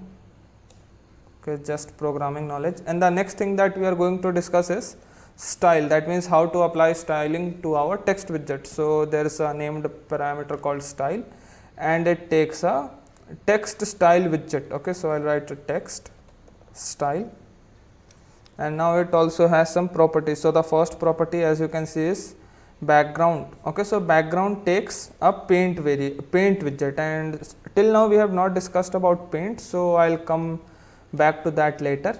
Then we have background color, and you know we have an enum called colors. Then I can simply give red. Now if I save this, the background of the text will be in red, and you can see that. Okay, similarly we have another property called text color. No, not the text color, just simply color, and then I can give colors dot white, let's say that. Okay, then again format it and save it.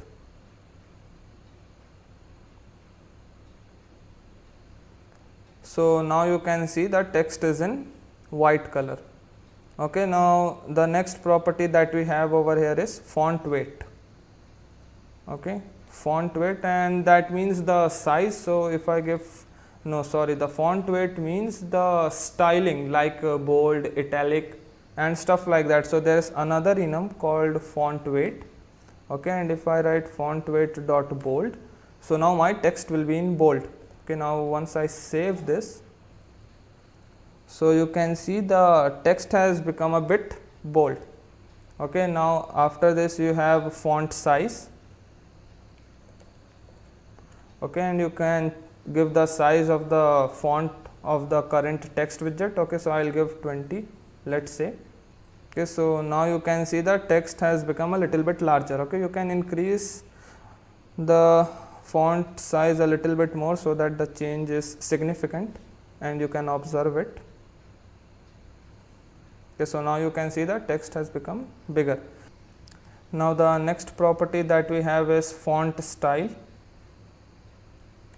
Okay, and it takes font style dot italic. Okay, so suppose if we want to make the text italic, and you can see our text has become italic. Okay, so these were the basic about text, and there are other properties also like overflow, text align, and there are many other soft wrap, struct, style, text align, and these are not important right now, because once we know about containers and paddings, then these properties will make more sense. So once we cover those, we will surely come back to this. Okay, so now another type of text that we use, and that is used majorly for styling, that is called rich text. Okay, so I'll again comment this out. I'll have another body. Okay, so first center's child will be rich text. Okay, then rich text takes a text. Okay, and the text should takes another widget, and that is text span. Okay, now text span takes a parameter called text. Okay, which as the name suggests is a text. Okay, and then another thing, that is style. Then again we have text style, we discussed about it just now. Okay, and then I give a color, let's say colors dot black. Okay, now I need to give another closing bracket over here. Now I'll format it and save it. Okay, so you can see we have a text over here called programming. Okay, now the basic use of rich text is to provide a different type of styling to different words in a string or in a sentence. Okay, so over here the first word is programming, and it is in text color black, and if you want you can also change the color. You can give it a size, let's say 15.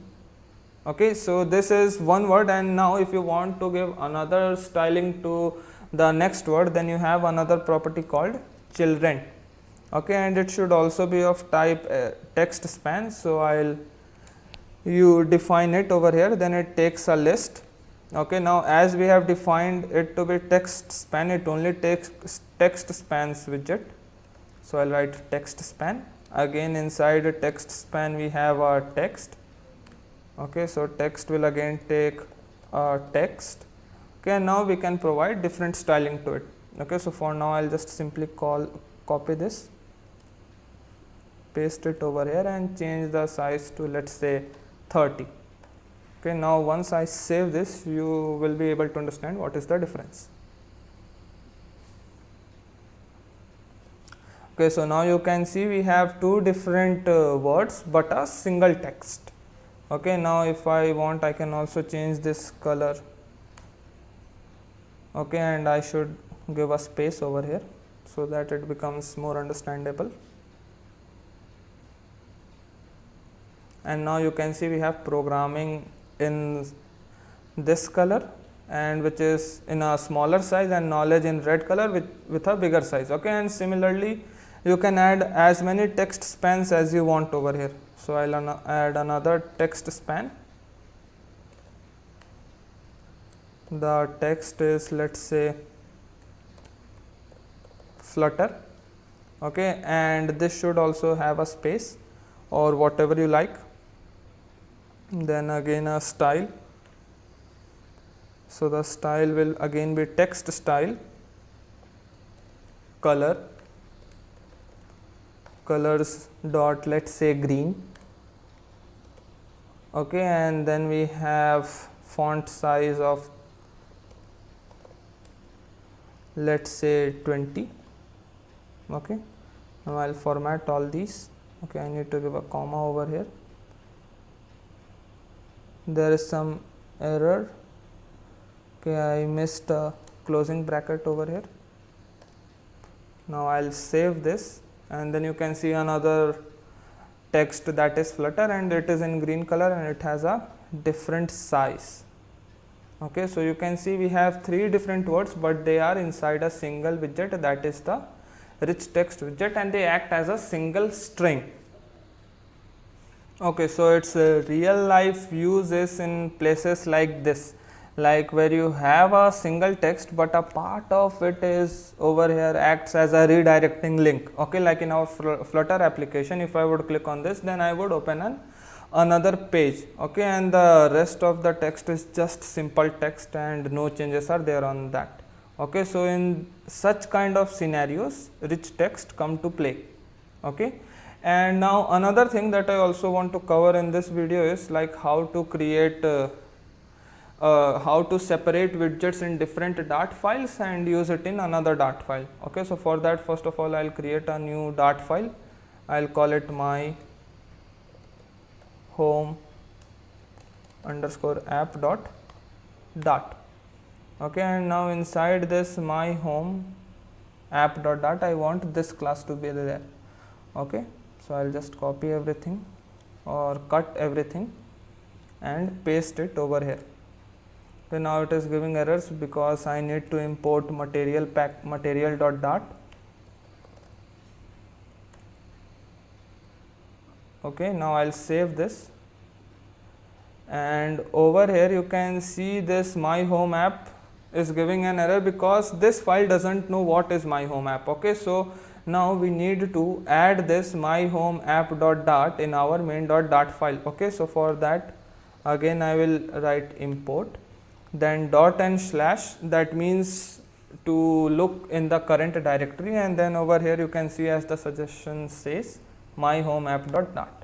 Okay, so now inside my home app.dart we had this my home app. So now over here the error is gone, and now if I save and run this, no change will be there. But now what we can say is our main.dart is a bit more cleaner. Okay, so you can see the same thing.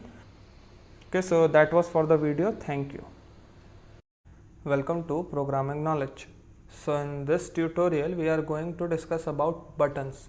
So button is a very basic yet very important UI widget that Flutter provides us. Okay, so the first thing, I'll comment this body out. Okay, then next I'll add another body. Okay, center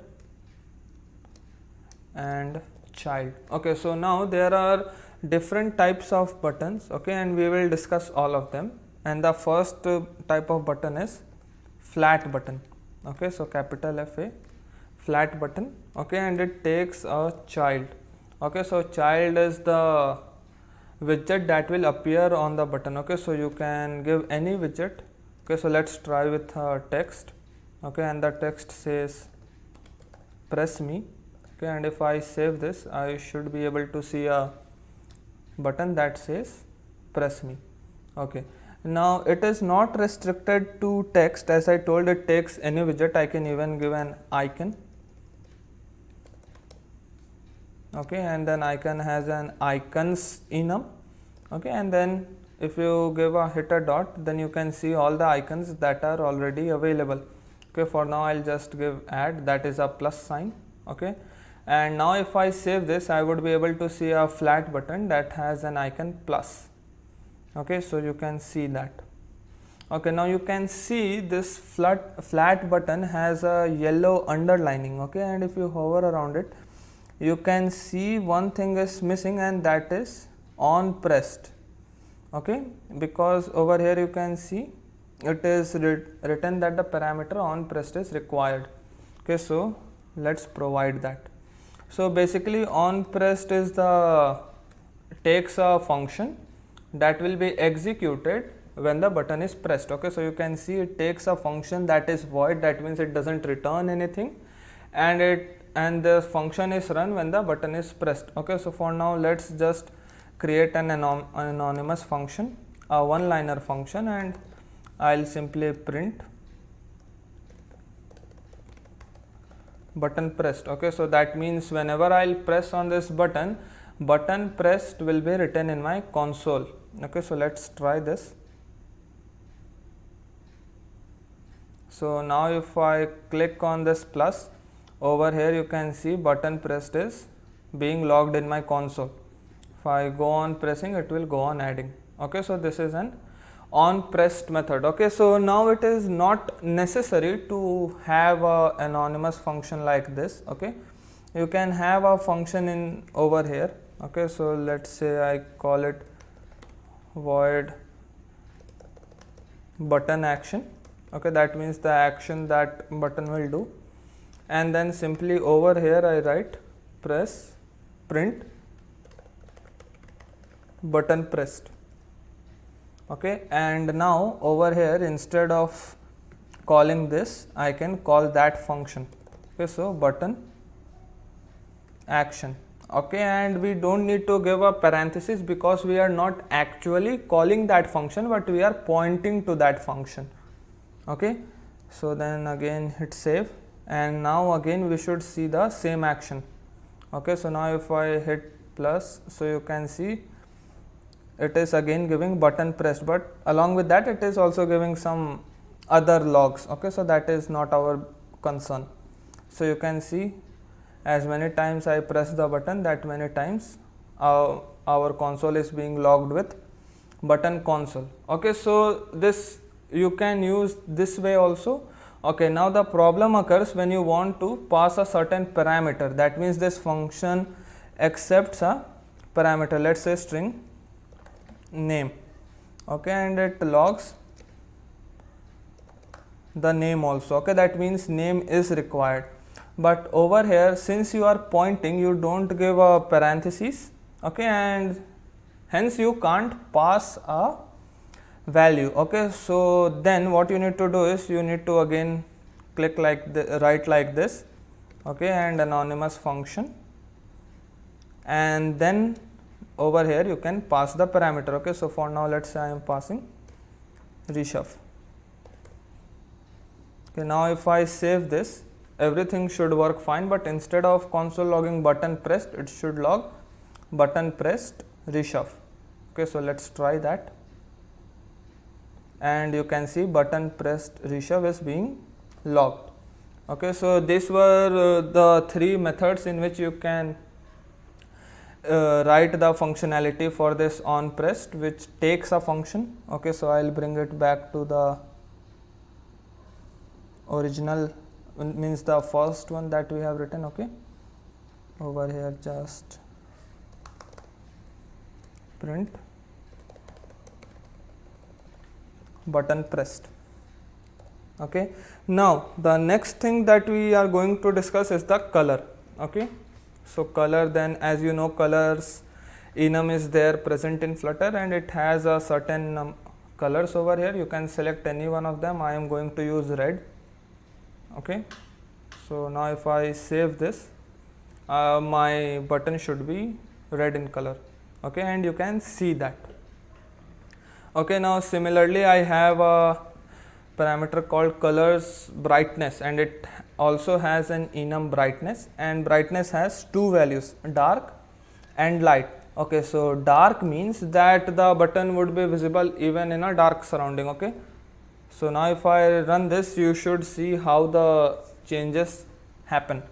Okay, so you can see the difference that the plus sign has become white instead of black. Okay, and that is understandable. When you have a black background, white color is significant, means you can point it out. Okay, so that is what has happened over here. And similarly, if you change it to light, okay, that means the theming of that button will change for a light background. Okay, and then you can see the button color is black. That means if you have a bright background, then this plus icon is noticeable. Okay, and so is the case over here. Okay, now the next thing that we have is a text color. Okay, now suppose if we have a text, till now we don't have a text, but if we have a text, we can also provide some colors over here. Okay, and you know how to add a text. Instead of passing icon as the child, we can pass text as the child. Okay, now the next feature that we are going to discuss about is enabling the button. Okay, so like sometimes you might not want the button to be enabled at once, but after some time it should be enabled. Okay, so in that cases you need to disable the button. Okay, so earlier we used to have an enabled parameter that used to take true or false, means true for the button is enabled, false for the button is disabled. Okay, but in the latest Flutter update it has been removed. Okay, so the way around is, instead of writing any function for on pressed, if you write null, then that means our button has become disabled. Okay, so now if you save and run this, you will not see any significant change. Okay, but if we click on this, you can see nothing is being logged in my console. That means the button is disabled. Okay, so now you can similarly add a disabled color, like we had a color that was for when the button was enabled. So disabled color is when the button is disabled. So colors dot, let's say this color. Okay, so now since our button is disabled over here, we should see this color, and you can see that. Okay, and similarly we have a disabled text color when we have a text as our child. Okay, you can use that. And then the last property in flat button is on long pressed. Okay, so on pressed when you just simply click on the button, and on long pressed when you click and hold. Okay, so let's see what this long press takes, and it also takes a function that is non-return type. Okay, that means it doesn't return anything. So again I'll create an anonymous function, and simply I'll print button is pressed for long time. Okay, now let's see this in action. So now if I press and hold the button, this text should be logged in my console. Okay, so now if I press and hold, you can see it is showing button is pressed for long time. Again if I press and hold, same is the log in the console. And now if I try just clicking it, so it is not working, and because over here we have made on pressed as null. Okay, so I'll change it back to what it was. Print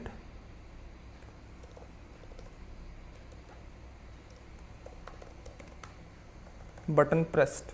Now if we run this, you can see if I click on it, then the log says button pressed, and if I click and hold, it says button is pressed for long time. So this is how we add functionality to our button. If you want, you can display a toast over here, call some function that does some complex calculations. You can do whatever you want, means all the functionality part you can add in this on pressed or on long pressed, as ever you want your button to react. Welcome to Programming Knowledge. So in this video we are going to continue our discussion on buttons. Okay, so the first thing, I'll comment this out. This is about flat button, which we discussed in our previous video. Okay, so the next type of button that we are going to discuss is raised button. Okay, so first I'll create a center, and the child will be a raised button. Okay, so the basic difference between flat button and raised button is that raised button looks a little bit elevated, like floating on screen, and flat button is infused on screen. Okay, so if you go to Stack Overflow, you can find a very good example. Over here you can see these buttons are bulging out over here, and these are basically raised buttons. Okay, and then if you scroll down, you can see over here the button seems to be infused, like there is no difference between the button background and the rest of the body of the alert dialog. So the button seems to be infused in the dialog, and such type of buttons are flat button. Okay, so back in our project, over here we have a raised button. Okay, and raised button also takes an on pressed. Okay, on pressed is compulsory for every button. Okay, then over here also I'll add a simple anonymous function that says button pressed. Okay, and then I also need to give an child. Okay, so again you can give any text widget. I am giving an icon. From the icon enum, and the icon will be add. Okay, and you can see there's an error over here, and that is because we are missing a parenthesis. Okay, now I'll format it and save it. So now you should be able to see a button that has a plus icon on it, and you can see that. And if you look closely, you can see there's a little bit shadow at the bottom and on the left side. So that means the button is a little bit elevated from the screen. Okay, so that is the z axis. We have the shadow in the z axis representing that the button is a little bit elevated. Okay, then we can apply the same properties that we have in our raised button, like color. Okay, so the colors is again red, so now the button will be in red. So an elevated button in red will be visible, you can see that. Okay, then similarly we have the color brightness. Okay, then again it is, let's say, brightness dot dark. Okay, and the rest of the features also, like a disabled color and on long press. Okay, so now the another property that we have over here is elevation. Okay, elevation, so that means how much shadow will be there, that means how much will be the length of the z axis. So let's say if I give 10, so now you can see there's a little bit shadow. Now if I run this, the shadow would be a little bit thicker. Okay, so let's see that, and you can see the shadow has become a little bit thicker and it is more significant now. Okay, so this says that the button is a little bit raised, and this actually over here acts as the shadow. Okay, and now over here if I make this null, the on pressed function as null, so then let's see what is the difference. Like in flat button, if we were making it null, so no difference in the button was visible, just the functionality was not there. Okay, and that is because we have changed it to null. But over here, since we are making it null, that means we are making the raised button disabled. You can see the color automatically changes to a disabled type of thing. Okay, and if you press, then the functionality is also not there. Okay, so now you can even try adding some disabled color. Okay, so suppose if the button is disabled, then the disabled color is, let's say, this. Okay, so now if since the button is disabled, our color will be this. Okay, and so now you can see the difference. Okay, so this was about raised button, and there are particular scenarios where we need flat button and we need raised button. Okay, so you know where to use what. Okay, now the next type of button that we are going to discuss is outline button. Okay, so first things first, I'll create a body, a center. Okay, and the center has a child, and the child is outline button. So as the name suggests, this button doesn't have any background, it just has an outline. Okay, so first of all, on pressed, and on pressed I'll create an anonymous function that simply prints in my console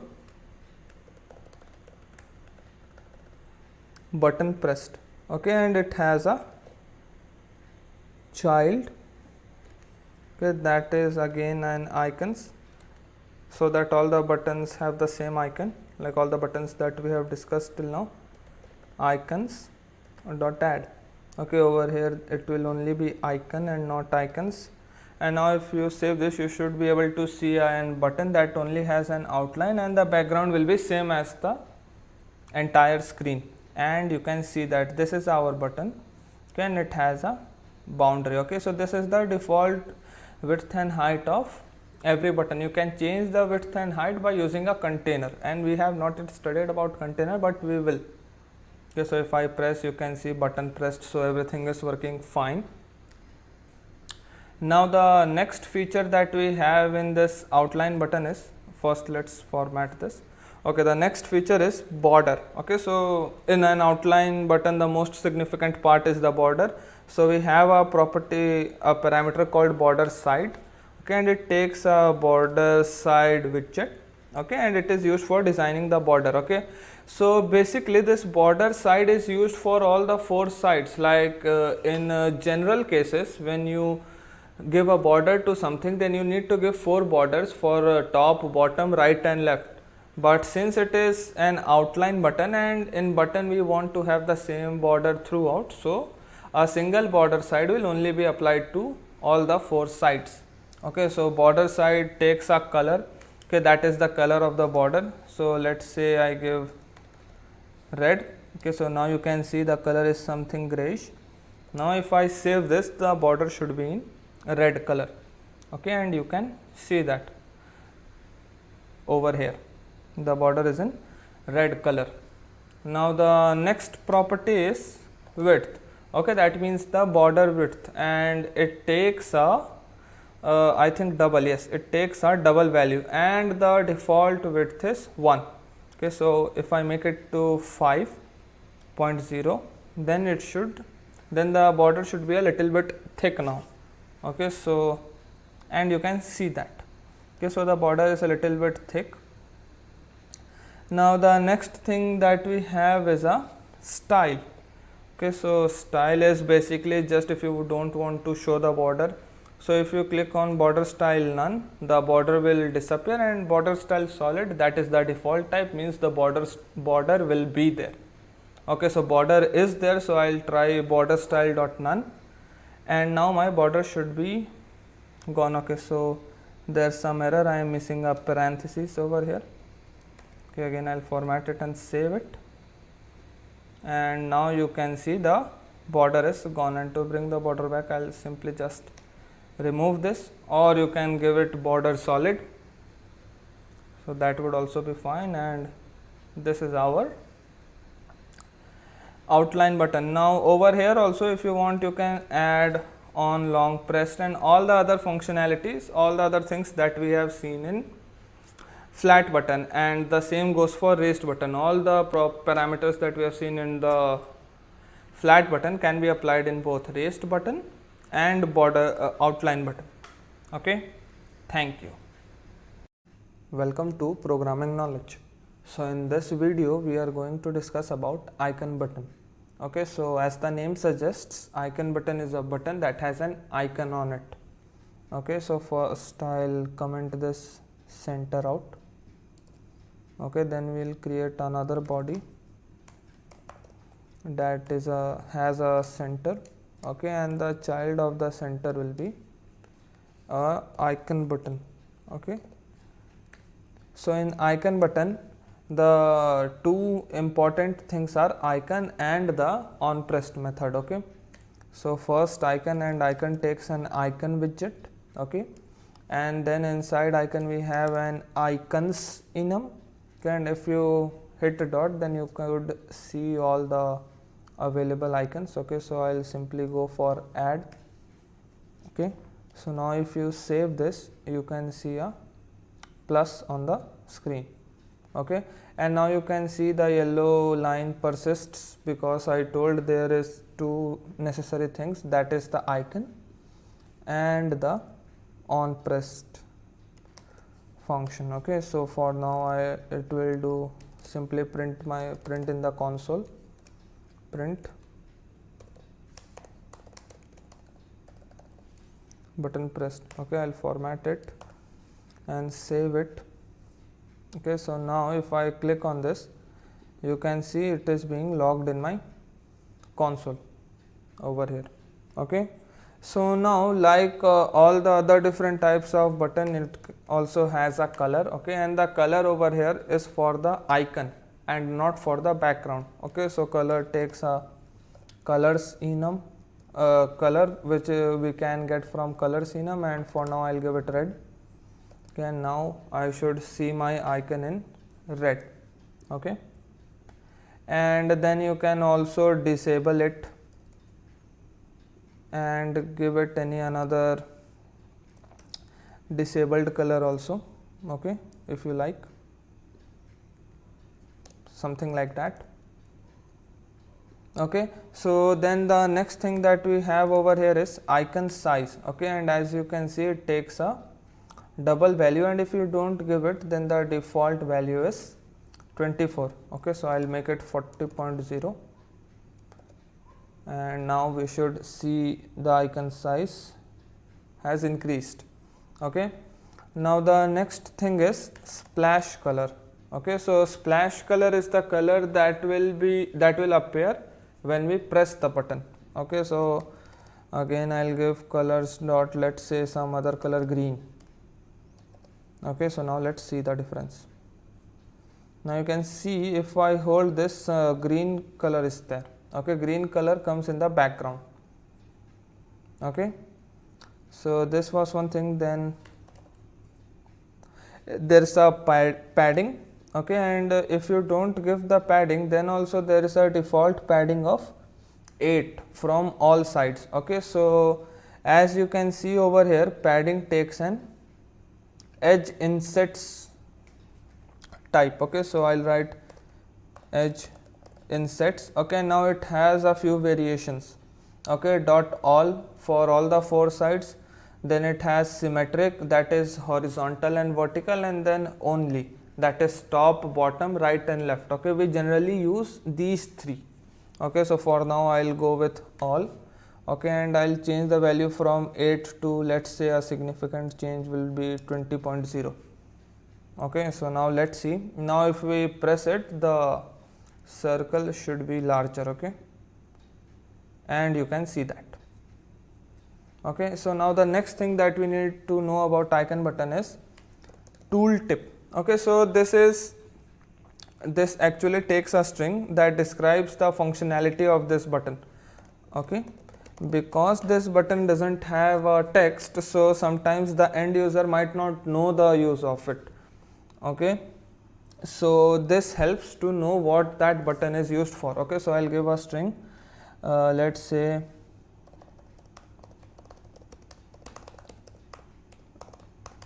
description of the button. Okay, so now if we save this, okay, and if the user doesn't know what this icon is for, so if we press and hold, then you can see this toast type of thing appears. Okay, and it has the tooltip written on it. Okay, so in this way the end user will know what that button is there for. Okay, so now over here you can see inside this icon button, if I try adding some color, so it is not there. Okay, some background color, I didn't mean color but background color. Okay, so any background color feature is not there. Okay, so generally icon buttons don't support specifying a background color or other background decorations, because typically the icon is just displayed on top of parent's widget background. Okay, so if you want to add a background or a background color, so out of many ways to do so, we will only discuss about the method discussed in the Flutter docs, and that is to use a ink widget. Okay, so I'll comment this child out for now. Okay, I'm sorry, I'll comment this out. Okay, then this center takes another child, and the child is a ink widget. Okay, so ink is basically a convenience widget. It is generally used for designing purpose. Okay, so we'll see a little bit about ink also in this video. Okay, so first the child, and the child is icon. Okay, an icon button. Then 2 important things, icon. So I'll give an icon of, let's say, Android, icons dot Android, and the next important thing is on pressed. Okay, for now it simply prints the console button pressed. Okay, now I'll format it and save it, and there will be no significant change, just the logo changed because I have used icons.android over here, so the Android icon is appearing. Okay, so now to add the background color, this ink widget takes another parameter, that is decoration. Okay, and decoration takes a decoration type widget. Okay, so decoration is the collective widget, and it has many sub widgets inside it, like box decoration, image decoration, and we will discuss about all of them. Okay, for now the most useful over here would be a shape decoration. Okay, because our main objective is to give a circular shape and add background color to it. Okay, so shape decoration. Now as it is a shape decoration, shape becomes necessary, and we want the button to be circular, let's say. So I will write circle border, okay, and then it takes no parameter, and then the main part to add a color, and let's say I add color blue, okay. Now I'll format it and save it. So now a blue color should be yes, you can see that, okay. So like this you can add a background color to your icon buttons, okay. So now since you are using an ink, you can do many other things also, like you can give it a height, okay, you can also give it a width, and you can also give it a color. So you can see if I give colors dot blue over here instead of giving it inside the shape decoration, so then now it will give me an error, okay. So if I try saving this, and you can see the compiler has thrown error over here, and that is because in Flutter whenever we use a decoration, then we can't give color outside the decoration, okay. That means in this ink, if we are using the decoration, then this color should be inside this decoration, okay. If we might not be using this decoration and then we give color, then that is not a problem. But if we are using decoration, then the color should be inside decoration and not outside decoration, okay. Just wait for the build to finish, okay, and then you can see it is an icon and a square type of box, okay. So this is the default shape, that is a square, and now you can apply those height and width and see the changes. So this was about icon buttons. Thank you. Welcome to Programming Knowledge. So in this video we are going to discuss about the last type of button, and that is floating action button, okay. So to add a floating action button, after the body we have another named argument, that is floating action button, and it takes a floating action button widget, okay, and it has a child, okay, and the child also takes a widget, and for now I'll just give an icon, the icon say icons add, and as it is a button it also needs an on pressed method, and for now I'll simply print in my console floating action button pressed, okay. This should be inside quotes, okay. So now first I'll format it, and then if I run, I should be able to see a floating action button on my screen, okay. And you can see that the floating action button with the plus icon appears at the bottom right of the screen, and that is the place where the floating action button is placed in Android and as well as in iOS, okay. So now this also has all the same functionalities like other buttons, that is it takes a child, it has an on pressed which takes a function that returns void, okay, then it has a background color, okay, and if you don't give any color then it will be blue, which is the default color of any Flutter application, okay, and you can also change it to any color you like, okay, like now I am changing it to red, and you can see the color has changed to red. Now one more thing that I wanted to tell you about colors, that we can change the intensity of that color if we want, okay. So for that all we need to do is inside square brackets, if we write 300, then the intensity would be a little bit less, okay, and you can see that. Now if I write 100, it will be lesser, okay. So I am missing this over here. Let's run this, and you can see the intensity has become more lighter. Now if I change it to 900, then the intensity will increase and the color will appear much darker, okay. So the standard, if we don't write any number, then the standard number that is by default used is 500, okay, and you can see that. Then the next thing in floating action button is the tool tip, okay, and that is similarly a string that is displayed when we long press on the button. Okay, so let's say tooltip. Now let's run this. Now if I press and hold, so I'm able to see the tooltip, that is the text in my tooltip argument. Okay, so this was also the basic about floating action button. Now the next thing about floating action button is that sometimes instead of just an icon we also want a text alongside, means next to the icon. Okay, so then we can use the extended feature. Okay, so for that we just need to write extended, and extended doesn't take a child but it takes two different arguments. First is the icon and the second one is text, sorry, it would be label. Yes, so it takes a label and label takes a widget, so we will pass a text widget. Okay, and let the text say add. So now again I format it and save it. So now I should see a plus and then add written next to it, and you can see that. Okay, so this is how we can modify our floating action button.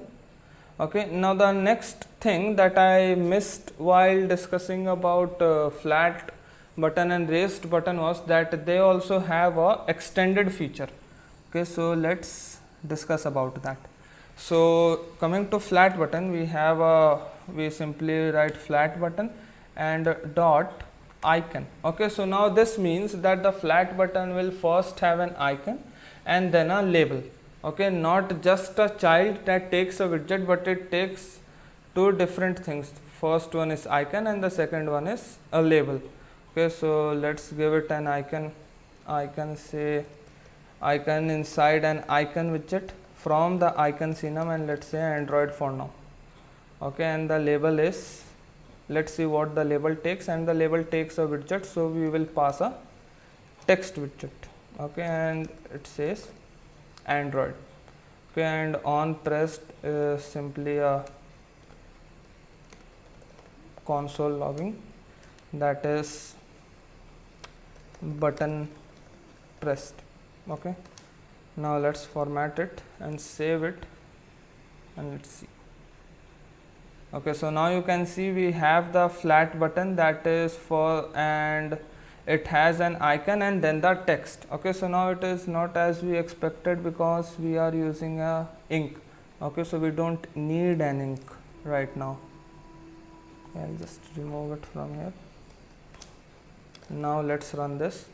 So now that bluish background should be gone. Okay, so this is our flat button but in a extended form, that is by using this icon constructor.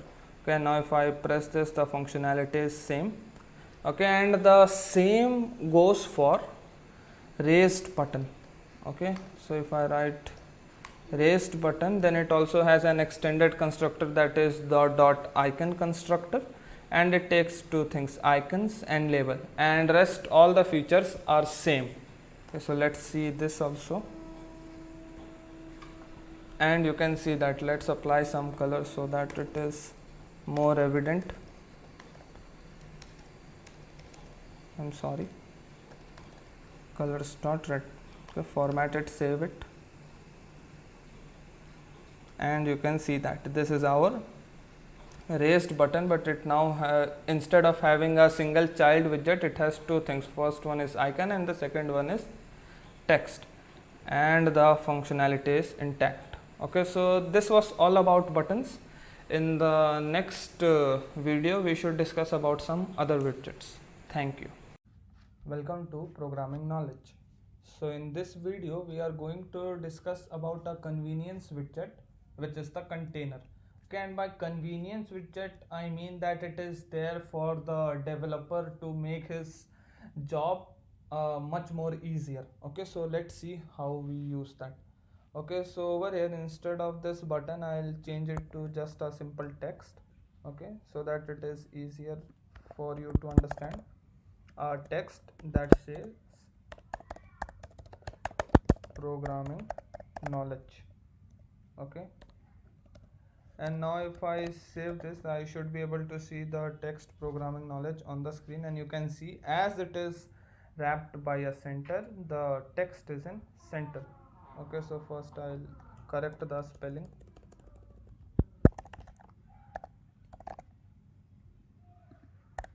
Okay, now to wrap in a container, I'll use my refractor key binding, that is Control Shift R, and then wrap with a container. Okay, and if you don't have this key binding, you can simply create a container, and in the child you can place the text widget. Okay, so now our text is inside a container, but we see no significant change. Okay, so now let's add a color to the container. Okay, so for that I write color is colors.red. Okay, so now the container area will be red in color, so let's see that. Okay, and you can see the container is in red color. Okay, now you can also apply the same thing by adding a text style over here, but suppose sometime you don't have a text widget and some different kind of widget, then this container comes into action. Okay, so you can apply a color like this. Now the next thing that you can do is you can apply margins. Okay, so for margins you need to write margin. Okay, and then margin takes another type of widget which is edge insets. So I write edge insets. Okay, and then it has a few constructors. First one is all. Okay, that means whatever value you give inside this, it will be applied to all the four sides. Okay, and then the next important one is only, that means we give individual margins for all the four sides. And the next one is symmetric, which means we give a margin which will be applied to the horizontal sides and another margin which will be applied to the vertical sides. Okay, so basically now we just have a single child, so this margin we will not be able to see any kind of significant difference. But the thing where we can see significant difference is padding. Okay, so we can also apply padding to a container. So we have a padding parameter, and it also takes edge insets geometry. Okay, so I'll use a named constructor edge insets dot all. Okay, and then this all takes a double value. Okay, so over here instead of value I'll make it 10.0. Now if I save this, I should be able to see padding all over and all the sides of the text, and you can see that the red color has a little bit bulged out. Okay, and that is uniform in all the four sides. Okay, now over here instead of all, if I use symmetric, so if I use symmetric, then I have to mention that which value is for which symmetric design. Okay, so for let's say that 10 is for horizontal, so I need to write horizontal and then 10. Okay, and similarly we have a vertical, and in vertical I apply 20. So now you can see that the spacing in both the sides right and left should be 10, and the spacing in top and bottom should be 20. So let's see that, and you can see the spacing over here and here is lesser as compared to these spacing. Okay, so this is when symmetric comes to play. And the last one, which is only. Okay, so now only, as I said, it takes a different parameter for all the four sides. So over here we can't use horizontal and vertical, but instead of that we need to use left, right, top and bottom. Okay, so let's see left, and I'll apply 10 to left, I'm sorry, then right. Okay, and right 20, then we have top 30 to top, and bottom 40 to bottom. Okay, and then I'll close this over here and a comma. Now I'll format this and save this. So you can see now there will be different spacing in all the four different sides. Okay, so this is how you can apply padding, and you will see the same behavior when we use for the margin. Okay, when we use this edge insets for margin, but the difference will be that if we have a color inside the container, then that color will be applied only when we use padding and not when we use margin, because the basic difference between margin and padding is that in margin we separate different widgets from each other, and in padding we add spacing to a widget. Okay, so over here we are adding spacing to that widget. That means the size of that widget is increasing, and our widget is container, and in container we have applied the red color, so in the entire spacing we can see the red color. But instead, if we were using margin, then that meant that we are separating this widget from other widgets with some value that we have given over here. So then the color, if we have a color in the container, would be confined to the exact area as it was before applying the margin. Okay, so I hope this concept is clear. Now another small thing about this padding and margin is that you will see generally developers add a const over here. Okay, so const stands for constant, and the basic use of adding const over here is that it doesn't get built when we hot reload the program. Okay, which means that if you are running an application and you open a page, so if you open a page, then this build method gets called. Okay, now suppose if you are using an app and you have navigated to other page, and when you are coming back to that page, so instead of building all these things, if it is a const over here, so then this will not be builded again. Okay, and if it is not being builded, it will save a little bit of time and the navigation will be faster. The app interface will be more smoother. Okay, so you can use constant, and you should use constant whenever you use paddings or margins. Now the next thing that we are going to discuss about is decoration. Okay, so every container has a decoration. Okay, and this decoration takes a box decoration widget. Okay, so decoration is the root, and it has many sub branches. Okay, so over here in container, the most suitable one would be box container. Okay, I'm sorry, it will be box decoration. Okay, so in box decoration, now if we have box decoration and I try running this, then you can see it is giving me an error over here. Okay, and you can see the error is also in our screen, and that is because in Flutter, whenever we have a decoration, then the color should be inside decoration.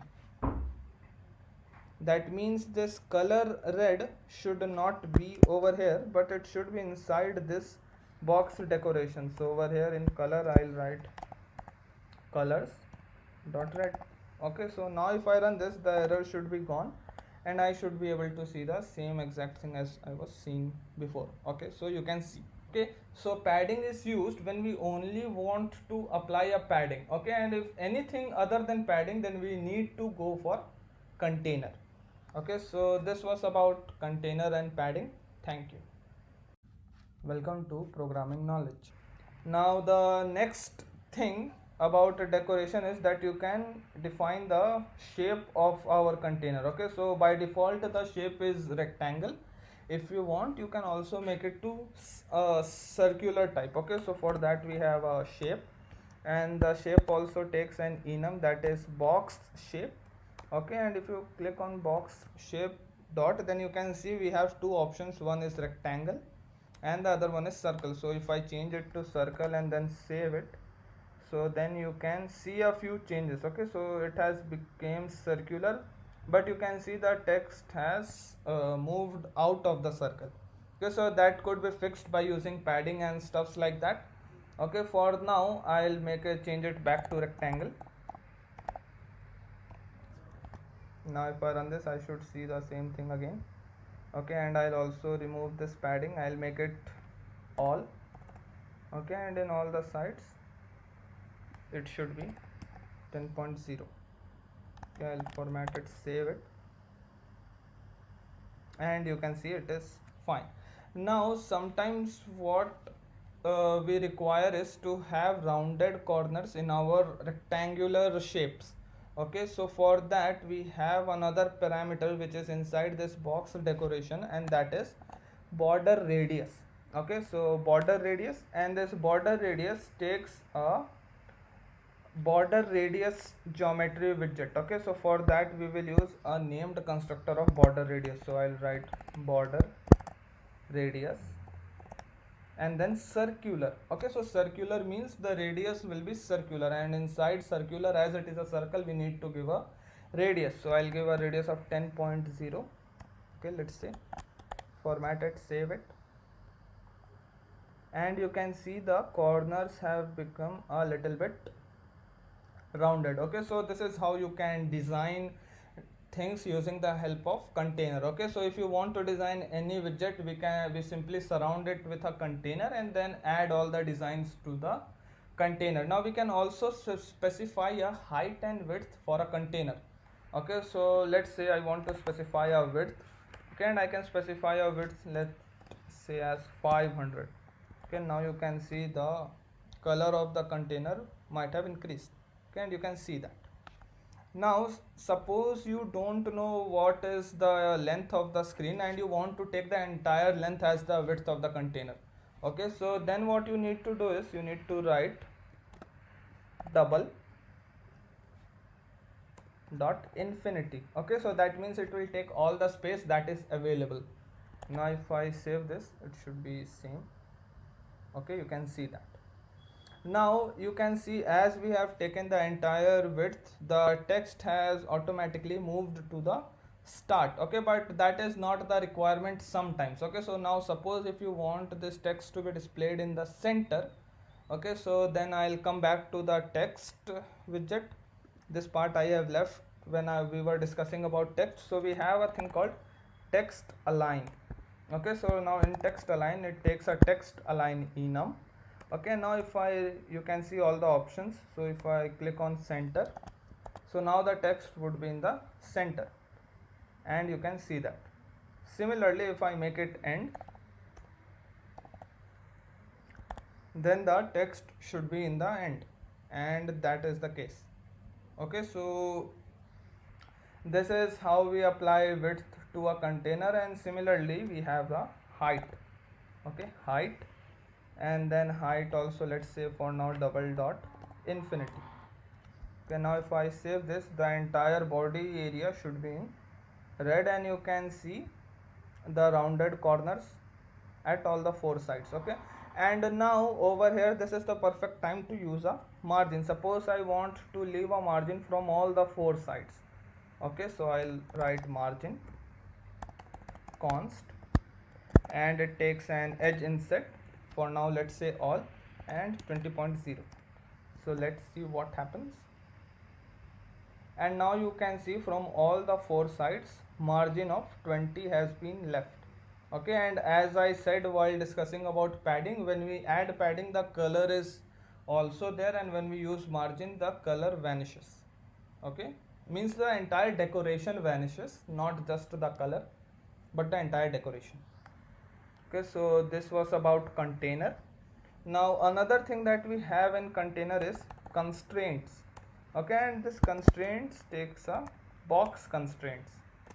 Okay, and then in box constraints we provide the constraint that, like, suppose if we have a screen that whose size we don't know, okay, but we want to confine the height of the container, then we can say the maximum height till which the container will extend is 300.0.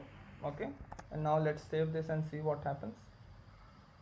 And you can see the maximum height is 300. Okay, no matter how much height is available in the screen, the container will never take height more than 300. Okay, even though we have allowed the container to take a height of infinity, that means all the space available, but still it will only take a height of 300. That is the power of constraints.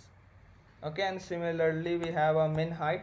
Okay, that means this is the minimum height it will take. The container can't take a lesser height than this. Okay, so for now let's say 100. Okay, and it will give you an error if you give the maximum height less than minimum height. Okay, so I'll format it and save it, and now let's see what happens. And nothing happens, that means everything is same. But now if we try removing this height from here, so you can see still there will be a 100.0 height. Okay, so this is the 100 height. Okay, 100.0 height. Okay, and now if I again add the height as infinity, sorry, double dot infinity, so then it should again take the max height. Okay, and it is taking the max height because we are providing it a height which exceeds max height. Okay, So this was the thing about height, and similarly we have for width. Okay, so suppose if I say max width should only be 50. Okay, that means we can't have a width more than 50. So now let's see what happens, and you can see this is the width. Okay, only 50.0 pixels. Okay, and similarly this is the max width. So similarly we have a min width. Okay, and all the properties, like if we remove the double dot infinity, then it will take the min width, and if we have the double dot infinity for width, then it will take the max width. Okay, so this is the power of constraints, and this is very useful when you want to confine a widget to a particular shape, to a particular size.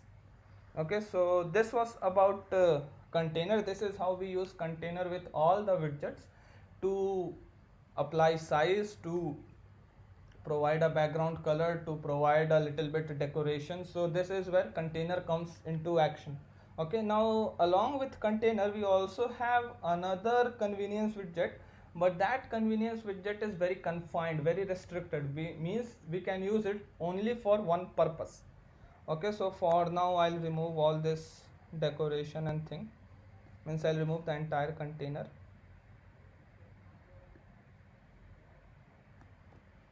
Okay, and I'll format it, save it. So now again our text will be there in the center. Now the next widget which I was talking about is padding. So as the name suggests, it can only have a padding. Okay, and you can see as the padding comes, it already has a const, and which justifies that it is also recommended by the Flutter team. Okay, so now you can see as it is a padding, we can only apply the padding, and I'll make it, let's say 20, and there will be no significant difference, but still this is a convenience widget which we may need sometimes. Okay, so padding is used when we only want to apply a padding. Okay, and if anything other than padding, then we need to go for container. Okay, so this was about container and padding. Thank you. Welcome to Programming Knowledge. So in this video we are going to discuss about images, and the first type of image that we are going to discuss about is the asset image. And as the name suggests, the image will be an asset. Okay, and an asset to the project means that the image is in the folder where the project is, or in the root where the project is. So for that, first I need to add a image in my root folder. Okay, so for that I'll create a separate folder and I'll call it asset. Okay, and then I'll paste any simple image. Okay, so for now this image seems fine. I'll add it to the asset folder. Okay, so the image is now in our root directory of the project. Okay, then the next thing that we need to do with every asset image to use it in the code is to add it in our pubspec.yaml file. Okay, so to add, if you look, you will see some commented code, and you can see it over here. Okay, so first we write assets and then the location of that image. Okay, so I'll simply comment this out. Okay, and then over here, instead of this, it will be asset and then the file name, which is in this case rishabh.png. Sorry, and then we need to save this, and then you can see automatically over here the flutter pub-get command will start running. So once it is done, we can start using the image in our code. Okay, so for that, in my home app, I'll remove the body. Okay, for now, and I'll create another new body. Okay, and the body is a image and dot asset. Okay, so we are using the named constructor of image. Okay, and I will surely post a video on constructors, class and objects in Dart. Okay, so for now, image is a class and it has a named constructor, that is dot asset. Okay, so as it is an asset, we can see it first takes the string name, okay, which is the required parameter. I'm sorry. Okay, so I'll pass the name, and we simply just can't pass reshuff.png. Okay, we also need to pass the folder because we have kept it in a separate folder, and as I told, asset refers to the data which is in the root folder. Okay, so I'll write asset and reshuff.png. Okay, so now if I save this, I should be able to see my image on my mobile screen. Okay, and you can see that. Okay, so this is the image that I have added, and the first thing that people tend to forget is to not add it in the pubspec.yaml, and then they struggle a lot to fix the error. Okay, so that is one important thing that you should never neglect. Okay, so then if we added the file name, we added the image name first, then the next property that we can add is height. Okay, so height will be of, let's say, 20.0. height takes a double value, so that's why I have added a .0. If I will not add it, then also it is fine, but adding the 0.0 is a better practice. Okay, so I'll save this, and now my image size should have shrinked. Okay, and you can see it has shrinked a little bit too much. Okay, because the height is way too less. I'll make it 100,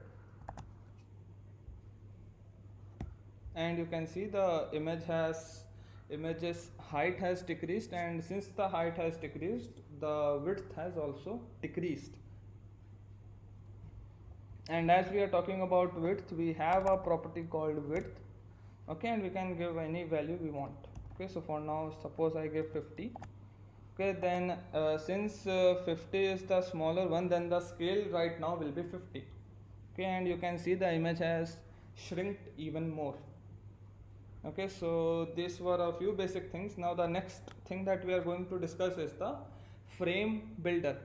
So as the name suggests, it builds the frame in which the image widget will be shown. So frame builder, then it returns a method which has 4 parameters. First one is build context. Okay, so our build context will get let's call it context. Then the next thing is widget child, then int frame, and bool was synchronously loaded. Okay, I'll give a comma over here and then format it. Okay, so now let's discuss what are these parameters over here. So the build context returns the current context. Okay, then the widget child, so it contains the default image widget, which is guaranteed to be non-null, because if we create an image asset, then this is the required field. We cannot neglect it. We need to give this field, and since we give this field, there is some image displayed on the screen, and therefore this child will never be null. Okay, then the next thing is int frame. So it contains the frame index. It is of no use right now. It basically comes in play when we display a GIF or a video, because what basically happens in a video or GIF is that the image frame keeps on changing continuously at very minute interval. Okay, so when we want to change the frame in between a video or a GIF, then this frame comes to play.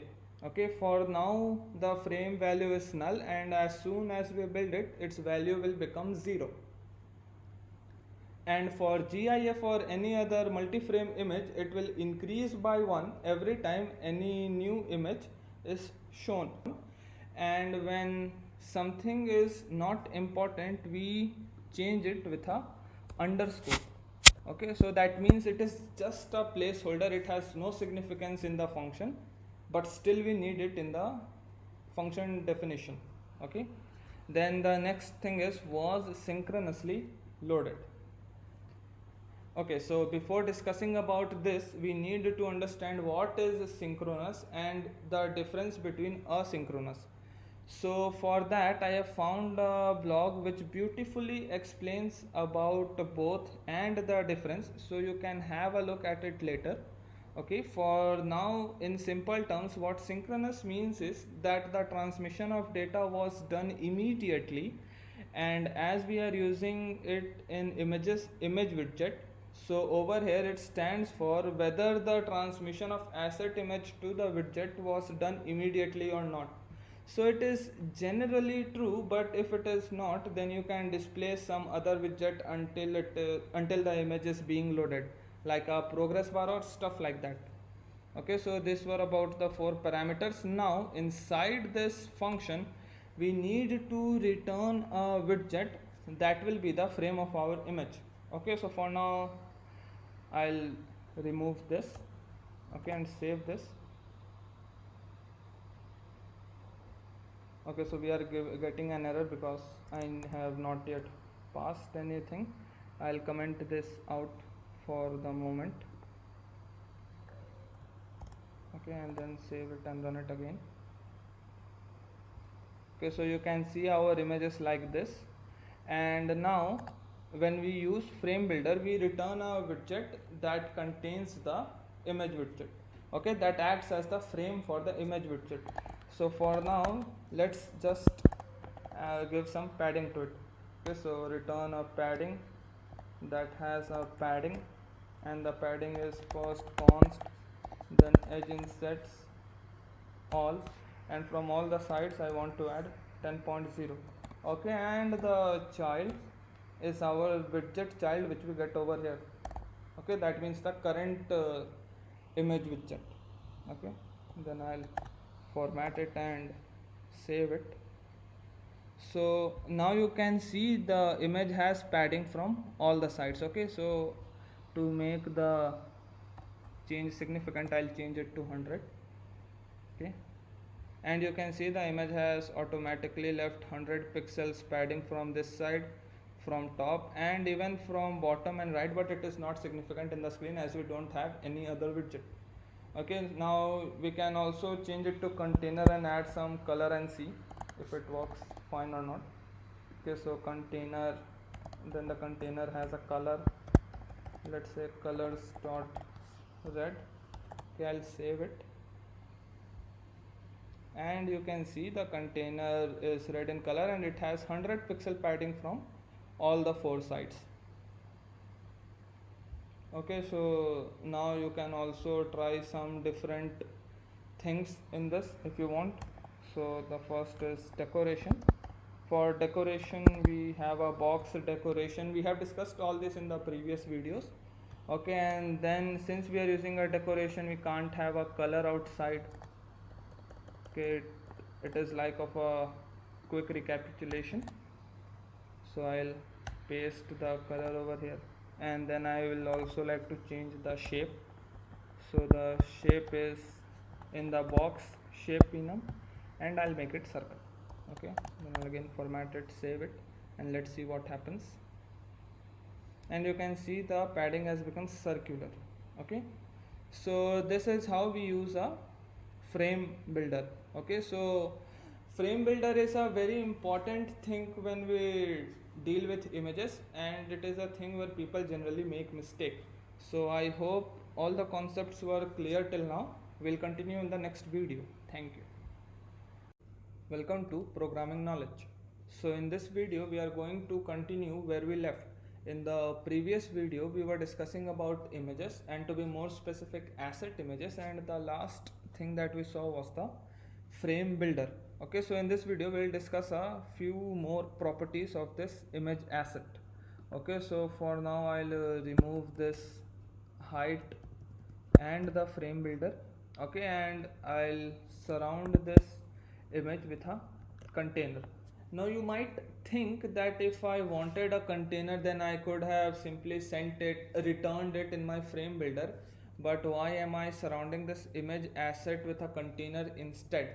So the reason is, when we return something from the frame builder, then the entire frame acts as the image widget. Okay, so if I apply any property to the image, then that property will be applied to the entire frame, which might be the container in our case. So to avoid such type of situation, we surround the image with a container. Okay, so now for now I'll give the height and width to infinity.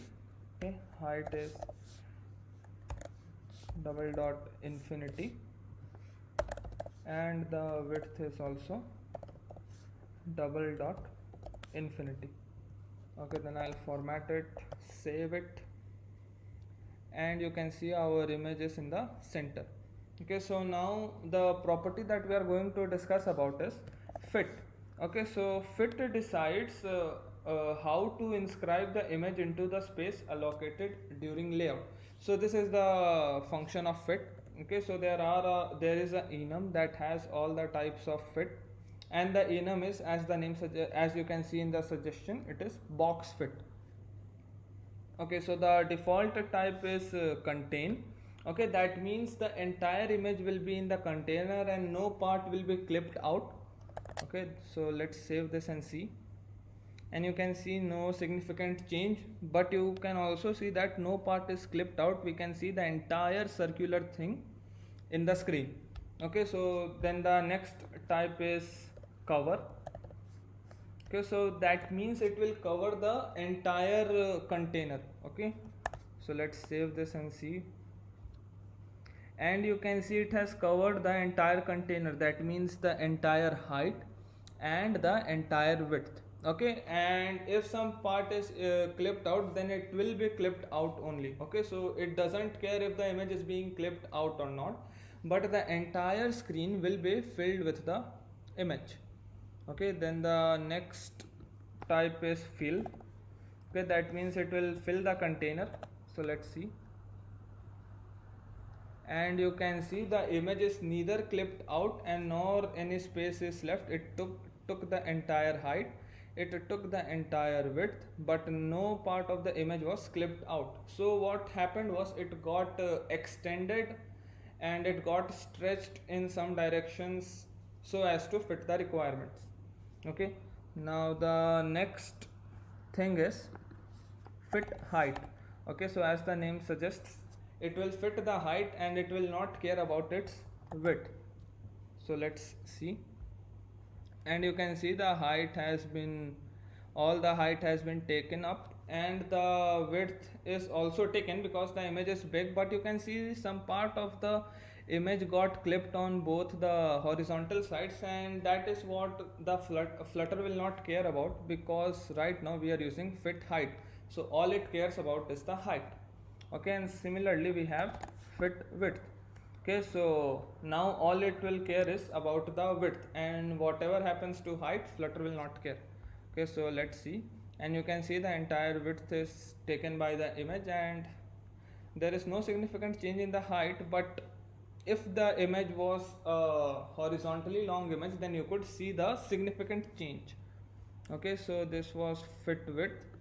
Then the next one is none, that means no change. Okay, so it is equal to fit equal to null. Okay, so the same image as it was before we had fit. Then the next part is scale down. Okay, so what this basically does is it will shrink the image if required, but it will never stretch the image. Okay, so let's see,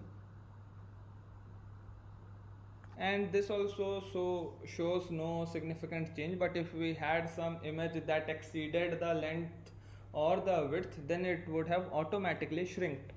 Okay, so to understand better, you can go to the official Flutter box fit enum, and over there you can see with very good examples how these all work. Okay, so it contains the box. Okay, and it changes it shrinks or increases the size of the child as needed. Okay, and in box fit it covers the entire space. In fill it stretches such that all the spaces are filled. In fit height it only cares about the height. In fit width it only cares about the width. In none you can see no changes happening irrespective of the shape and size of the container. And then is scale down, and you can see as the size changes its height is shrinking. Okay, so this was about this fit thing. Okay, so I'll remove it for now and save it. So now we got the image back in the center. Now the next thing that we are going to discuss about is alignment. Okay, so as we have seen in the text widget, over there we had a text align, but over here we have a alignment enum. Okay, and over here these are the options that we have. So let's try top center, and then the image should be pushed to the top. Okay, and you can see that. Similarly, we have bottom center, and the image is pushed at the bottom. Now if we had a image which had the width less than the screen size, then we could also try bottom left and bottom right, and the image will accordingly be placed at those positions. Okay, so then after alignment, the last thing that I want to discuss is repeat. Okay, so sometimes you could see that a single image is being repeated in all the places. Okay, means like in the entire screen a single image is repeated in column wise also and in rows wise also. So that can be done using this repeat argument. Okay, and it also has a image repeat enum. Okay, and the first one, let's say try repeat. Okay, so that means that the image will be repeated in all the place available in the screen which is unused. Okay, so let's see, and you can see the image is repeated over here because this was the unused space, and the same goes for this bottom part because this was the unused space. Okay, so this is what we can do with repeat. Now the next type is repeat x, and it is for the x axis, that means the width. So let's see, and since we had no free space in the width, so no repetition has taken place. Okay, now let's try for repeat y. Okay, that is for the y axis or the height. So now you can see the same repetition took place as we saw in repeat. Okay, so I hope you are able to relate all these things together. Okay, and then the last type is no repeat. Okay, that means no repeat, which is equal to null. Okay, so you can see that. Okay, so this was about image asset. In the next video we will discuss about image network. Thank you. Welcome to Programming Knowledge. So in this video we are going to discuss about class and objects in Dart. Okay, so if you don't know what is class and object, you can refer to this website. It has explained beautifully. Over here you can see we have a class car. Okay, and then these objects are derived from this class. Okay, so generally till now whatever we have done, like whenever we wanted to store some value, we created a variable, and then that variable generally had some primitive data type like string, integer, and more like that. Okay, but suppose if I want to have a collection of these primitive data types and refer to them as a single object, then we use this class and objects. Okay, so you can read more about this. Okay, so back in our Dartpad, to create a class we have a keyword class. Okay, and then we write the class name. Over here I am writing point. That is a very common problem that we see. Okay, means a common competitive coding question. Okay, so I'll have two variables inside this, int x and int y. Okay, both are primitive data type, and any variable that is declared inside a class is called as data members.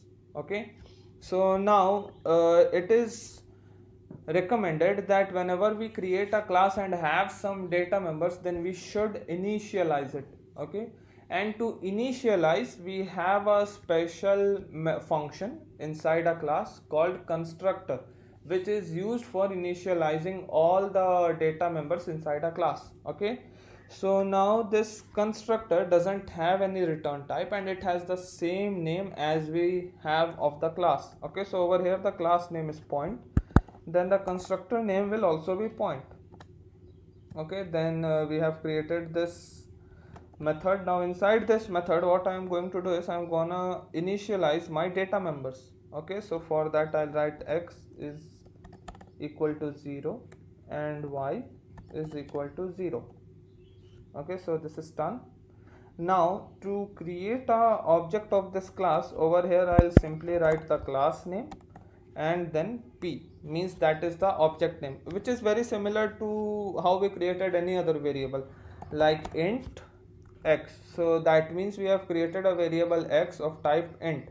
Okay, and over here if we gave var, that means that was also correct, and so is the case over here. Even if we write var over here, this will also work, this is absolutely fine, but for the time being I am gonna use point. Okay, so that it is clearer to understand. Okay, so now to access any data members, we simply write print p dot x.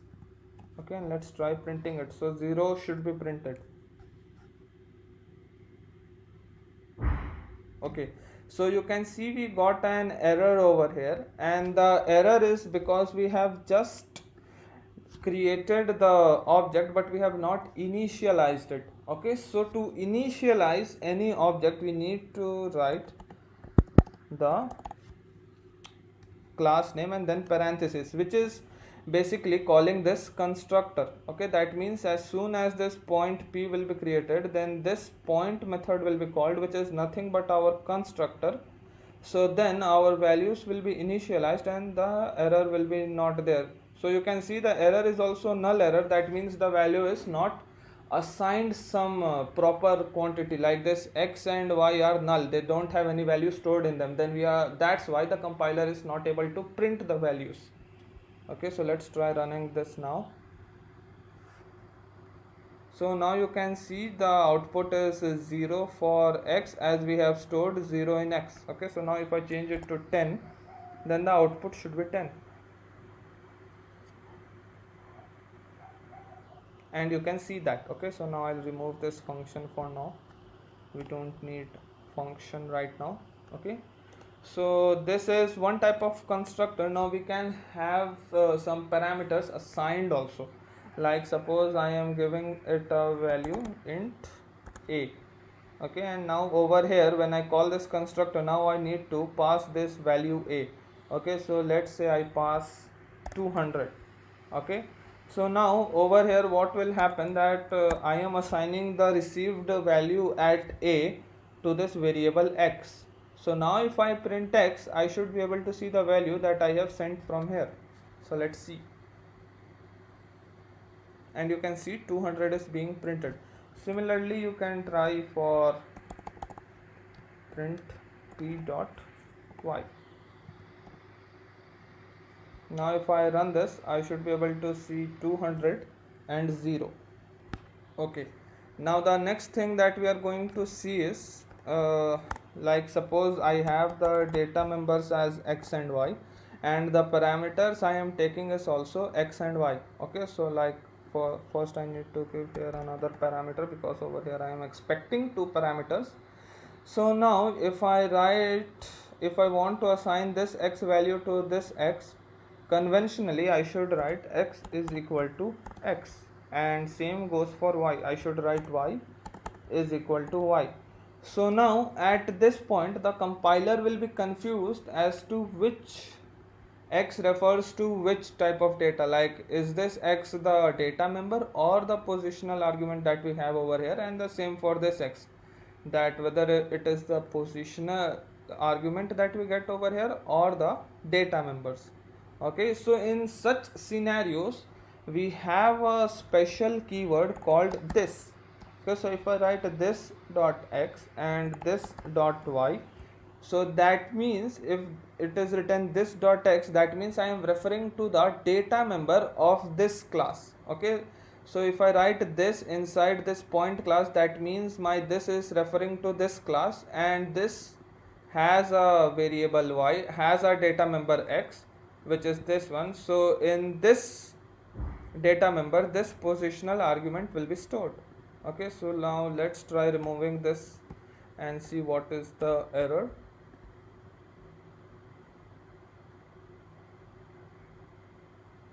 And you can see it is showing null, that means no value is assigned, because over here these both are referred as the positional arguments. Okay, so if I add this dot y, then the error should be gone. Okay, I should be able to see 200 and 100. Okay, so you can see that.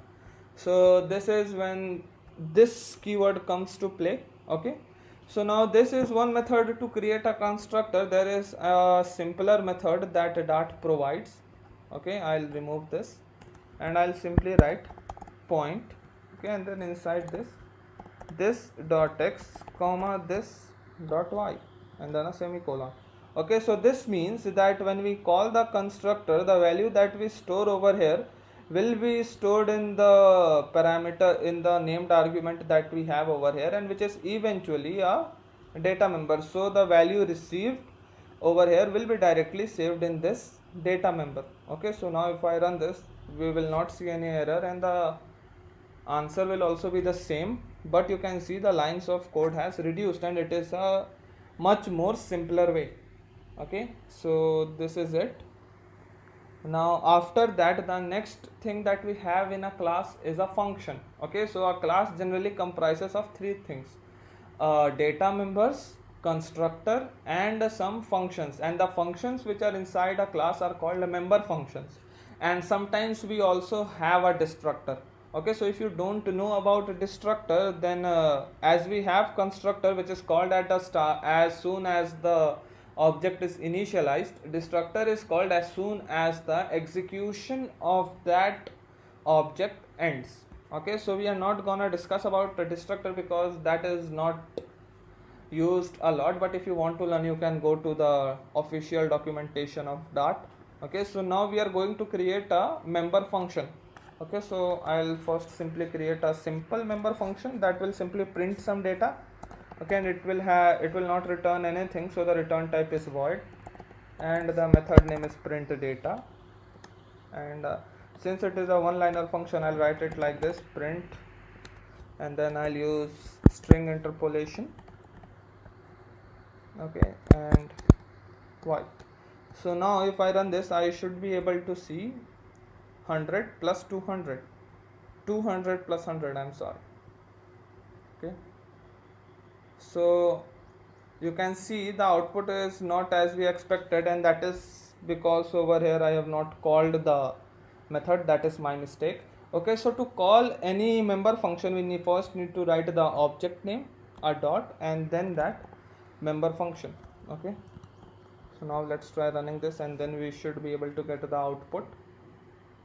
Okay, and you can see the first two print statements give these two output, and the last is this statement which is executing this function, and over here we have this print statement x plus y, so we are getting the value of x plus the value of y. Okay, so this were the basics about class and objects. In the next video we will discuss little bit more about class and objects and then continue with our images. Thank you. Welcome to Programming Knowledge. So in this tutorial we are going to continue our discussion on class and objects in Dart. Okay, so now we are going to discuss about named constructors. Okay, so sometimes we need to have more than one constructor, such as one which takes two input values and the other one which takes a map. Okay, so that may vary according to your requirement. Okay, so in those places, what we do in any other programming language was to create another constructor with the same name, and over here the parameter will vary. Okay, so that was the normal case that we had in Java, C or Java or C++. Okay, but in Dart this will give us an error. Okay, so the way to have more than one constructor in a same class in Dart is by using the named constructor. Okay, that means the constructor will have an additional name to it. Okay, so to create a named constructor, we first write our class name. Okay, and then the additional name, so let's say from map. Okay, and as the name suggests, that this will take a map of type string int, and I'll call it map, and then I'll store the value in this map to my data members. Okay, so for that I'll write this dot x is equal to map, and map will have a x value. Okay, this dot y, and then map will have a y value. Okay, so this is done. Now let's try creating a point object using this constructor. Okay, so for that, over here I'll first instantiate an object point p1, and then to call this named constructor we write point dot from map. Okay, and then over here, as you can see over here, we are expecting a map, so we need to pass a map. Okay, so for that I'll open curly braces, and then the first value is x, and let's say 10, and then the next value is y, and I'll pass 20. Okay, then I'll close this bracket over here. Now over here you can see the type has been mentioned, so it would be better if we mention the type over here also. This is referred as a good practice. Okay, so string int. Okay, that means in this map the key will always be of string type and the value will always be of integer type. Any other data type will give us an error. Okay, so now let's try calling this function on this p1 object. Okay, so for that I'll write p1 dot print data. So now let's try running this, and we should get 10 plus 20 as the output, and you can see that. So this is how we have more than one constructor in the same class by using the named constructor. Okay, so now over here you can see this is how we create a named constructor, but this is not the best way actually. There is another way, and that is called initializer list. Okay, so for that I'll remove this from here. Okay, and let's see how we use an initializer list. Okay, so suppose my named constructor is same dot from map. Okay, and it takes a map of type string and int, and I call it map. Okay, now instead of giving curly braces, what I am going to do is I'll give a colon. Okay, and then I'll initialize the value. So I'll write x is equal to map x.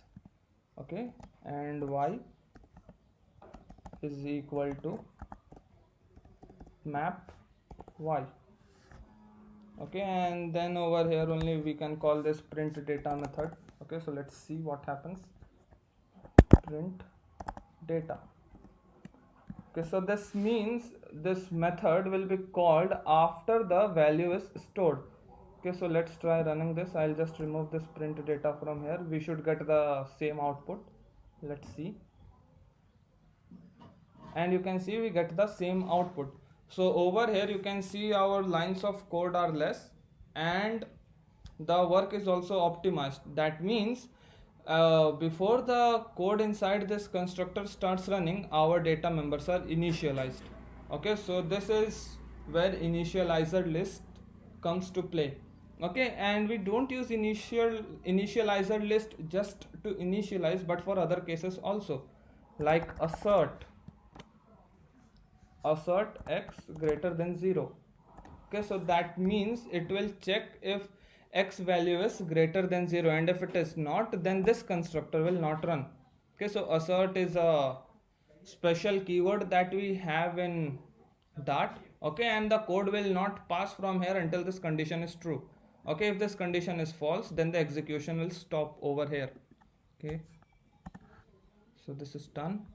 Yes, so now let's try running this. I hope there are no errors. Okay, and you can see there is an error. Okay, so let's see what has happened. Okay, so the error over here is that x and y are not getting initialized. Okay, so instead of writing it over here, I'll write it. I'll cut it from here, remove this. Okay, and over here I'll write the same thing. Okay, now let's try running this, and I think the error should be gone by now. And the error still exists because we are calling this and this is not valid. So now let's run this again. Okay, so now you can see we get the output. Now the next thing that we are going to discuss in class is getters and setters.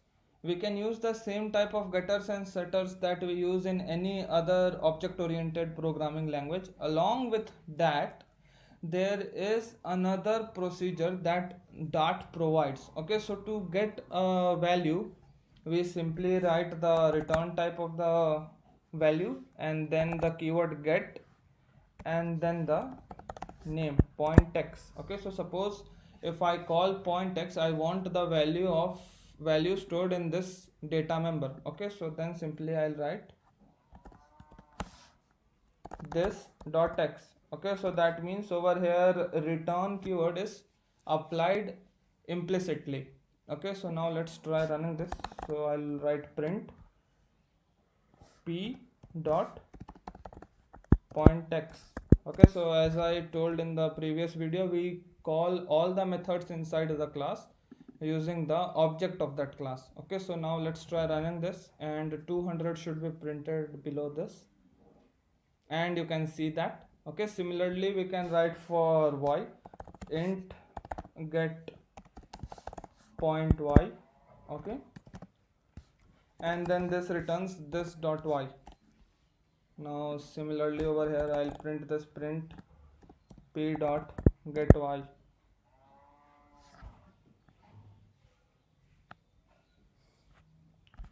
Sorry, p dot point y.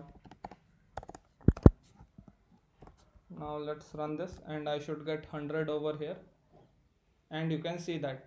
Now this getter is not only used for getting the data members, we can use return customized answers also.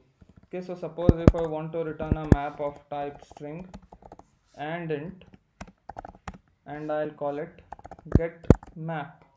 Okay, then this should return a map of type string and int. Okay, and the values will be x, and that will have the value stored in the data member x. Okay, and then it will have a value y. Okay, and that will return the value stored in the data member y. Okay, then I'll close this over here, and as I said, the return keyword is applied in these both implicitly. Okay, so then again I'll call this method point p dot get map. Okay, and now let's try running this. Okay, so it is giving us an error, and that is because instead of print over here I have written point. So now let's try running this, and there we get the result. It returns a map where x has value 200 stored in it and y has a value 100 stored in it. That is same as we have passed in our constructor. Okay, so this is how we use the getters in Dart. Okay, now talking about setters. For setters also there's a different method that is provided by this Dart. So we simply write set, that is a keyword in Dart, and then point x. Okay, point capital X. Okay, so now let's not give the same name. I'll write set x. Okay, and then it expects an integer value. I'll call it x, and then as we know how to differentiate, this dot x refers to the data member and this refers to the parameter that we get over here. Okay, so now let's try calling this. I'll call p dot set x. Okay, and then it expects a value. I'll give 500 to it. Okay, and then simply p dot print data.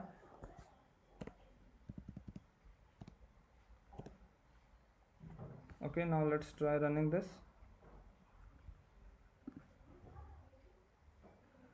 Okay, so over here you can see we get an error. So the error was, instead of passing it as a parameter, I pass it with an equal to sign. Okay, so now let's try running this, and you can see instead of 200 the value has now changed to 500. Similarly we can set y for the y parameter, and then similarly we can take a map and then map it to our data members like we did in the named constructor part. Okay, so this was about getters and setters, and by this we complete the basics of class and objects in Dart. Okay, so the next thing that I want to discuss is about enums. Okay, so enum is a special type of class that represents fixed number of constant values. Okay, so to create an enum, okay, so now suppose we have a payment status. Okay, like the payment status will have 3 values, and those 3 need to be fixed values. Okay, so in those cases we use an enum. Okay, so for enum we write the keyword enum, and then let's say payment status. That is the example scenario that we have taken, payment status. Okay, and then this has three values. First one is not paid, then OTP sent, and then paid. Okay, so this can be the three members. I'll give a semicolon over here, comma over here. Okay, I think we don't need a semicolon over here. Yes, we don't need it. So we have an enum over here that has three values: not paid, OTP sent, and paid. Okay, so over here we can create a object of this enum. Okay, so for that I'll write final status, and to store any value from this enum we first write the enum name, that is payment status dot not sent, not paid. Okay, so now we have a status which will have a data type of payment status, and it has a value. You can see enum payment status. If I click on this also, we will get the same thing, that is payment status. Okay, so the status right now is not paid. Now to check, so this is actually used widely when we use a switch case. Okay, so in switch case I have a status. Okay, and then in switch case we have a status, and then over here the first case is case payment status dot not paid, and if that is true then we want to do something. And then similarly for the other two statuses. Okay, so now you might be thinking that why do we use enum even when we can simply write it, use it as a string or as an integer. Okay, so enum is used for standardizing the values. Okay, so now suppose over here if you have the state, शांत हो जाइए.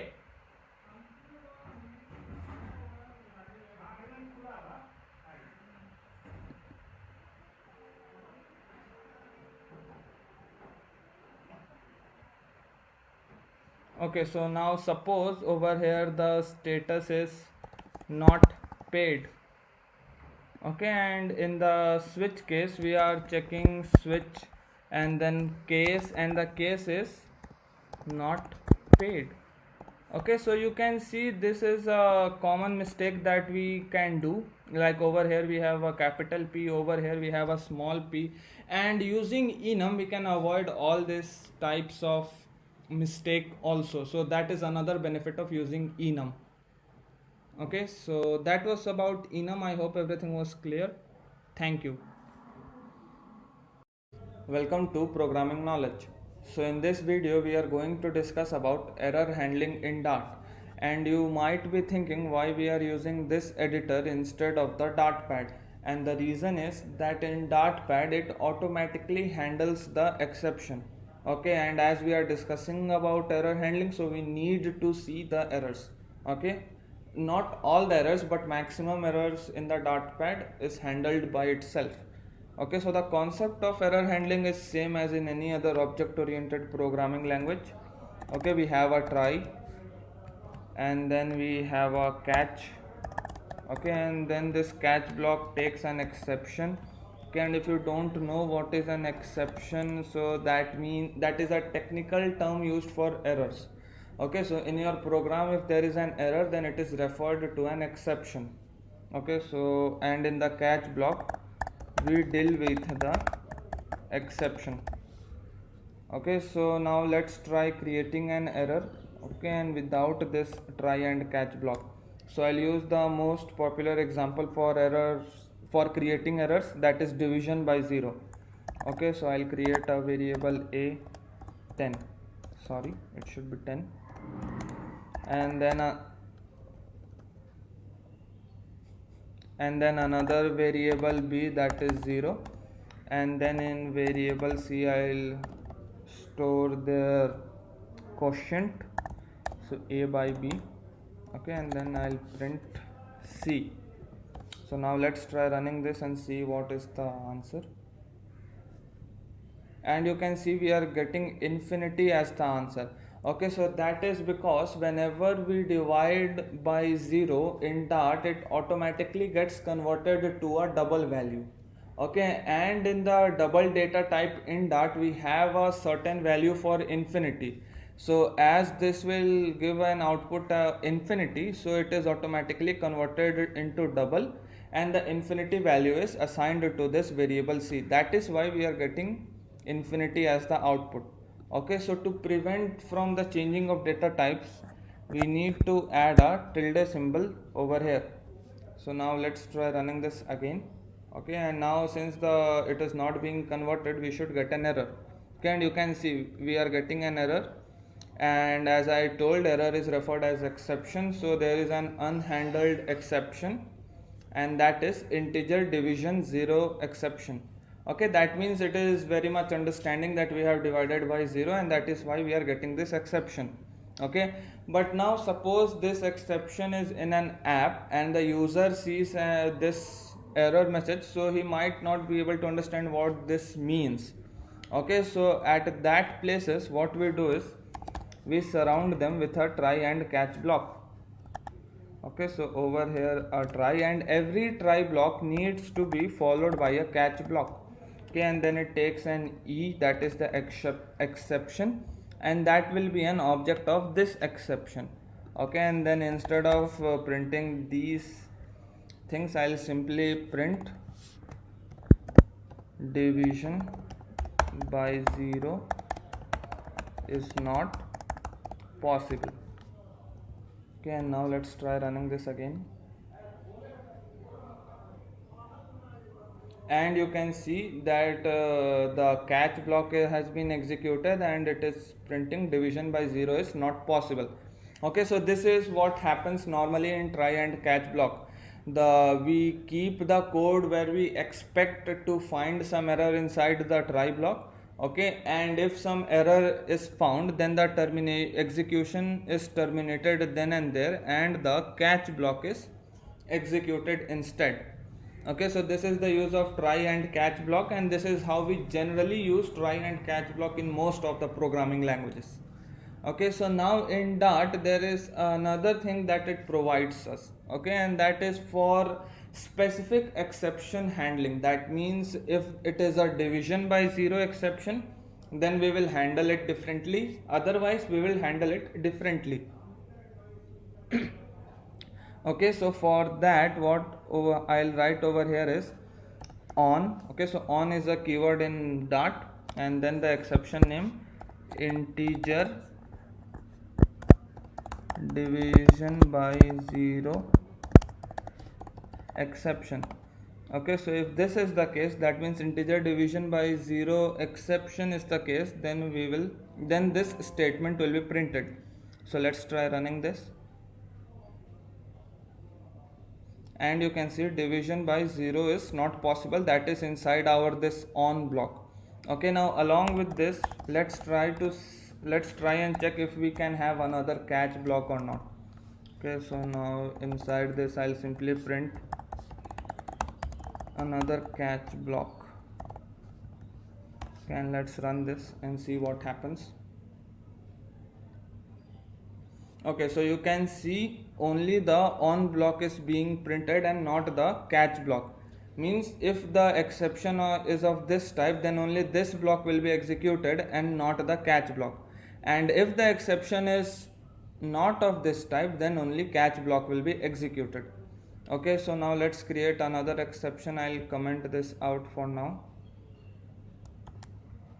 and I'll create a list, let's say S is equal to 1, 2, 3, 4, and I'll try to print the value out of index. Okay, so that means S4, where the list has index only till 3, 0, 1, 2 and 3. So let's try executing this and see.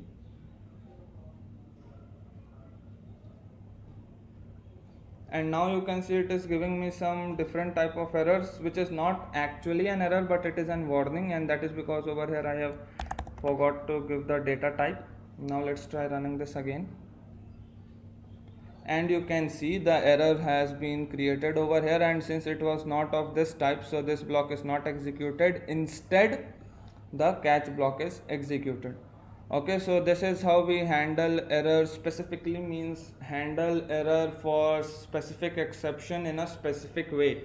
Okay, and suppose if we want to get an object over here also, so after this what we need to do is simply write catch e. Okay, so that means when this is the exception, then the exception will be catched over here, and then inside this we can do whatever we want to do with this e block. Okay, so this was about try, catch, and this is specific error handling.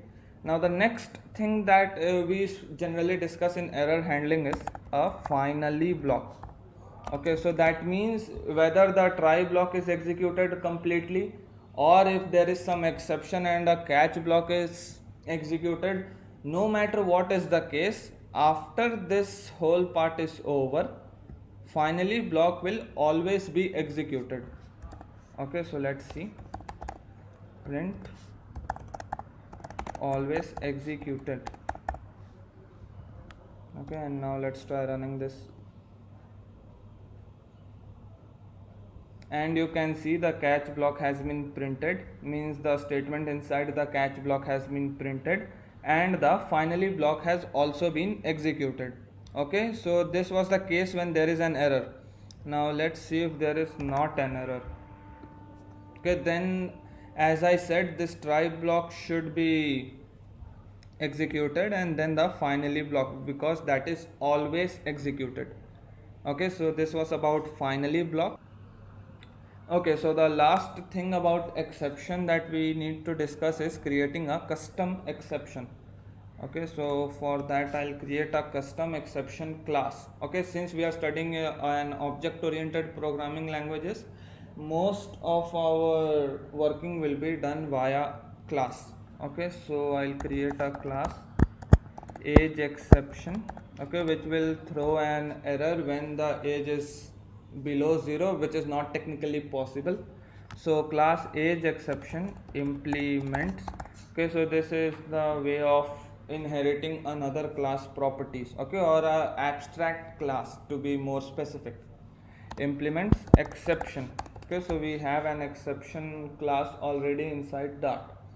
Okay, now inside this all we need to do is create define a method string err_msg, or you can name it as and how you like.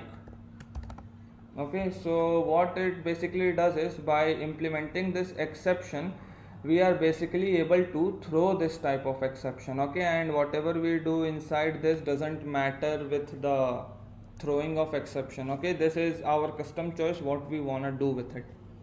Okay, so over here this will simply return age cannot be 0, age cannot be less than 0. Okay, so now over here let's see, I'll remove this thing from here, and now over here I'll create a variable a where vra is equal to -10. Okay, so that means if a stands for age, so I'll check if a is less than 0, then I want to call this exception. Okay, so to call this exception there is another keyword throw, which creates an exception and throws it to the catch block if it has any, or to the user if we don't surround it with a try and catch block. So throw, and then we write age exception. Okay, so now let's see what happens.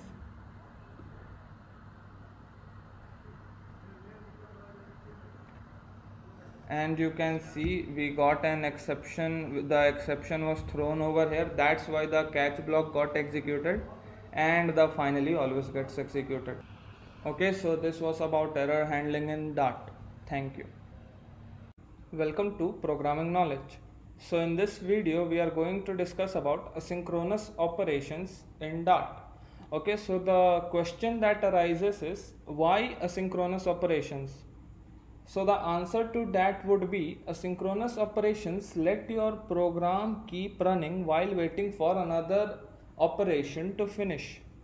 Okay, so let's say for example we want to store data in our server.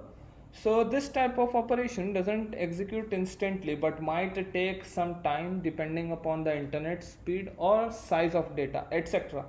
So if we don't use asynchronous operation, user will have to wait until our program is interacting with the server, which will create a bad user experience.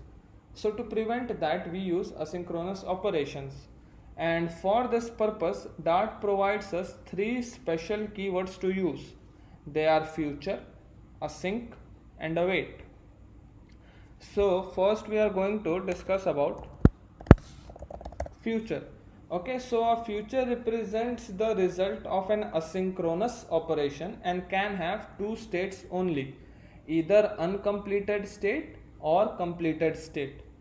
So how this works is when we call an asynchronous function, it returns a uncompleted future, and then future is waiting for the function's asynchronous operation to finish or throw an error, and soon as it finishes or throws error, the future state changes from uncompleted to completed. Okay, so let's take an example, and the keyword future, we have capital F in it. Okay, so let's say we have a future method, future function, we call it fetch user data.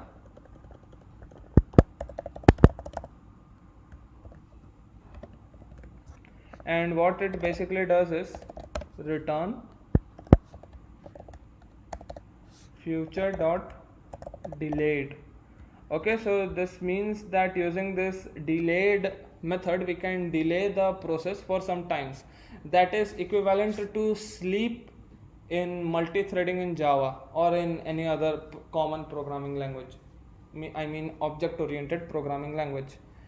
Okay, so then we have another class called duration, and it takes all the time parameters, that is seconds, minutes, hours, days. Okay, so for now, suppose we assume that our program will take 2 seconds to interact with the server. So I'll give it a seconds, and that is 2. That means this will wait for 2 seconds and then start executing. Okay, and we are doing this because we have assumed 2 seconds to be the time of our program to be interacting with the server. Okay, so after this we have an unnamed function which contains the code that will be executed after this delay of duration 2 seconds, and simply I want to print data. Okay, so this is our function. Now we can also specify the return type of the future. Okay, now over here in this fetch user data I have a return keyword, but it is not actually returning any data, it is simply printing the word data. That means I am not returning anything, and if I am not returning anything, then we all know the keyword, which is void, which means this function will not return any data.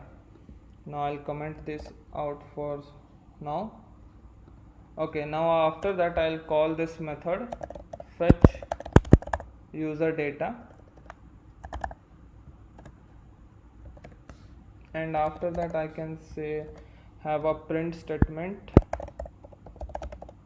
fetching user data. Okay, so now let's try running this.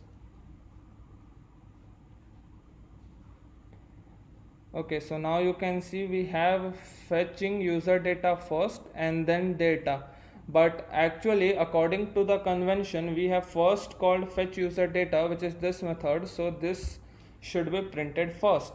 So that means our delay function is working fine, and that is how the asynchronous functions work. That means over here if there is a delay of 2 seconds, it will not wait for 2 seconds to execute the rest of the code. It will directly start executing the rest of the code, and as soon as this finishes, the future states become completed and it hardly affects the rest of the execution of the program. So then this function is called an asynchronous function. Okay, that means our program is still running and not caring about the completion of this function, means the completion of execution of this function. Okay, so this is how we use futures. Okay, so the next thing that we are going to discuss is async and await. So these keywords provide a declarative way to define a async function and use their result. Okay, so let's say this function remains same, and instead of printing data, now it actually returns something, and which is eventually a string. Okay, so means after 2 seconds data will be returned.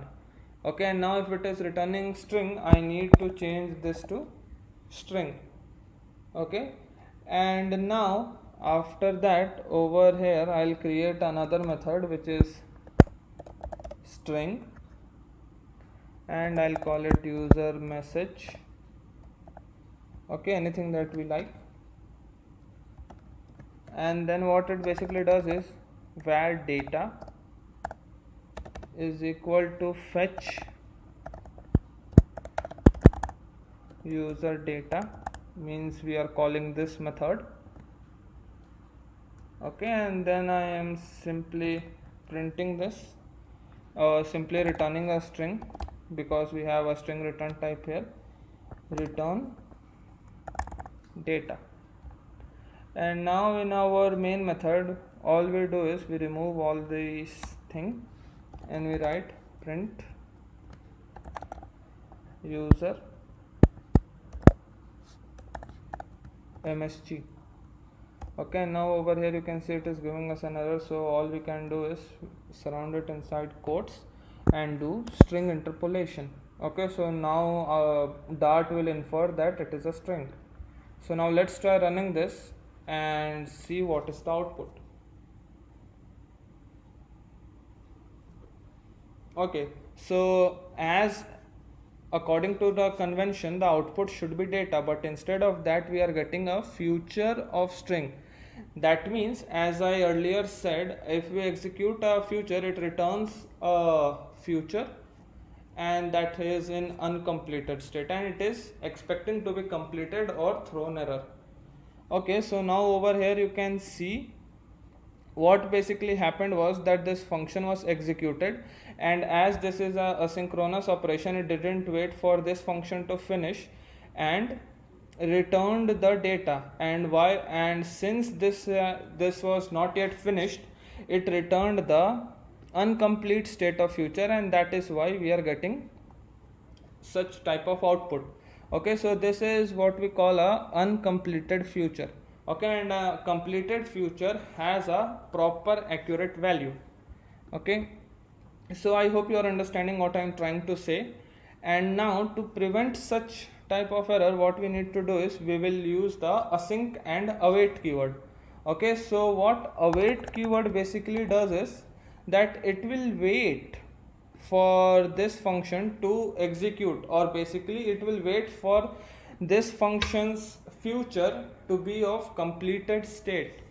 Okay, and then this await function is giving an error over here, and that is because await function never goes without async function. Okay, async and await always go together. Okay, if we write await and don't write async, it will give us an error. However, vice versa will not give an error, and that is because async is just allowing that function to use await, and then if we don't use await, then that is not a problem. But if we use await and we have not allowed that function to use await, then that thing will give us a problem. Okay, I hope you are understanding these things. Now as you can see, this is now a asynchronous function, and over here also you have seen a asynchronous function, but the difference between these two asynchronous functions were this asynchronous function returns a future, while this asynchronous function is returning a string. and that is why we are getting a error over here, because asynchronous functions always return a future. Okay, so instead of string, this will now be future string.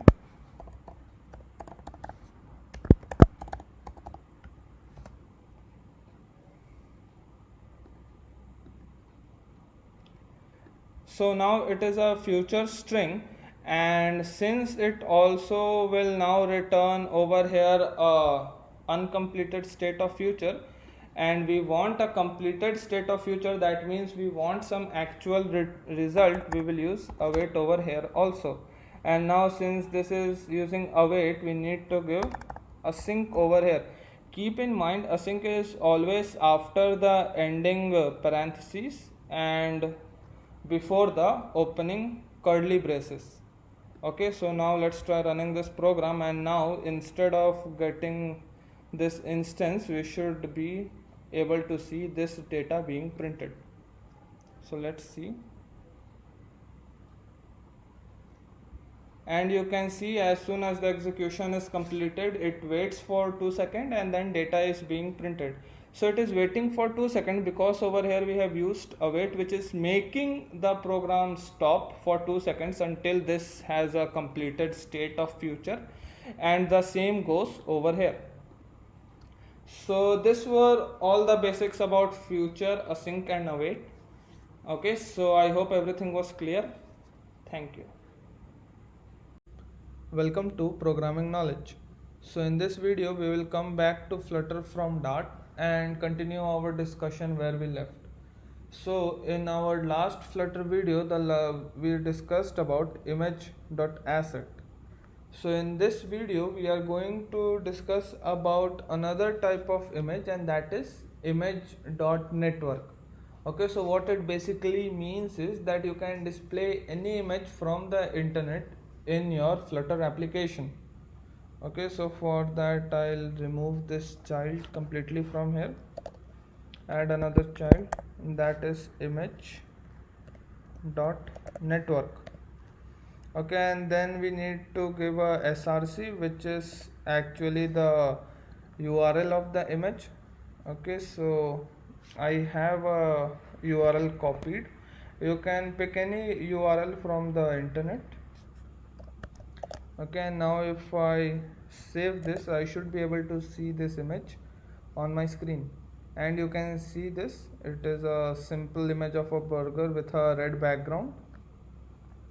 Okay, so now the properties that we discussed in image.assets are also applicable in image.network, and there are a few more things which were present in ImageAsset, but I have intentionally left that to discuss in image.network because it makes more sense over here. Okay, so for that, first a quick recapitulation about FrameBuilder. So as we discussed in our previous video, FrameBuilder takes 4 properties. First is build context, then a widget child, then a frame, and then bool is async loaded.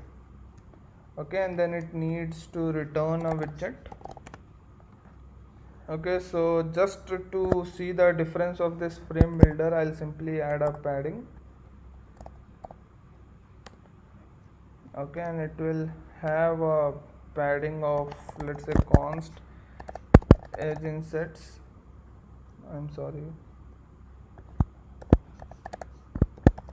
edge insets all, and let's say 20.0, and the child is our child widget over here. Okay, so now I'll format this and run, and let's see the difference. Okay, so now you can see we have a padding of 20 from all the sides. Okay, let's make it 40 so that the change is significant. And you can see we have spacing from all the sides, and that is the padding. Okay, So this is about frame builder. We have discussed it in the previous video about image.asset. Now the next thing that we are going to discuss is a loading builder.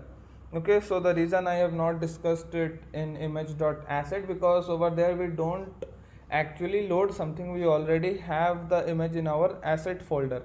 But while we are loading some image from network, which means we are downloading stuff from some other server, so that might take some time to load. Okay, so that is when we use the loading builder. Okay, so then loading builder also takes a build context. Okay, I'll call it context, then a widget child, and then image chunk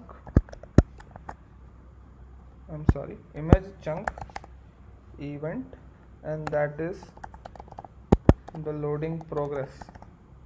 Okay, so this has all the data about the loading speed, bytes already loaded and bytes remaining to load, means all the numerical data means are stored in this image chunk event. Okay, so we can get all the data from this loading process. Okay, anyways, we are not going to discuss anything about that right now, because that is not actually used that much. Okay, so now over here we want to return a widget, and that widget will be displayed until the image is being loaded from the server. Okay, so for that I'll simply return inside a center. Inside a center I'll have a child, and that will be a text view. Okay, and the text view says loading image.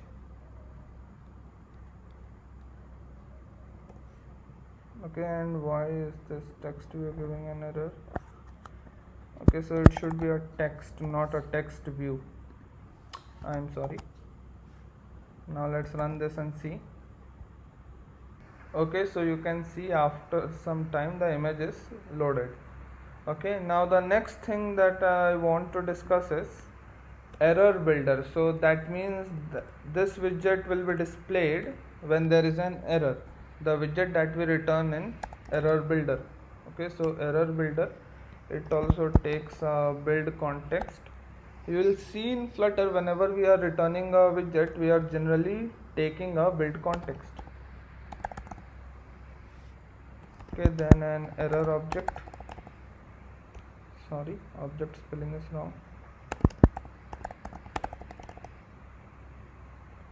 and then a stack trace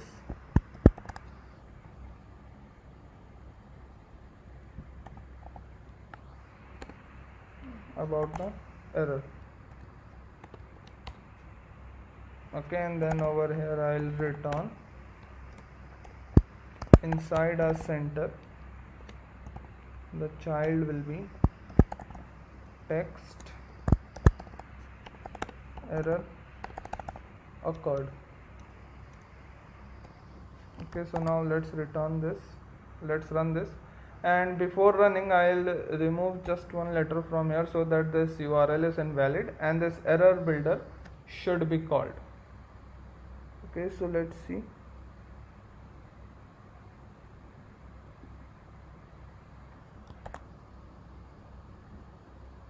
And you can see error occurred is written in the center, and along with this you can also see in the terminal we are not getting any errors which would be in the console if we don't have this thing right over here.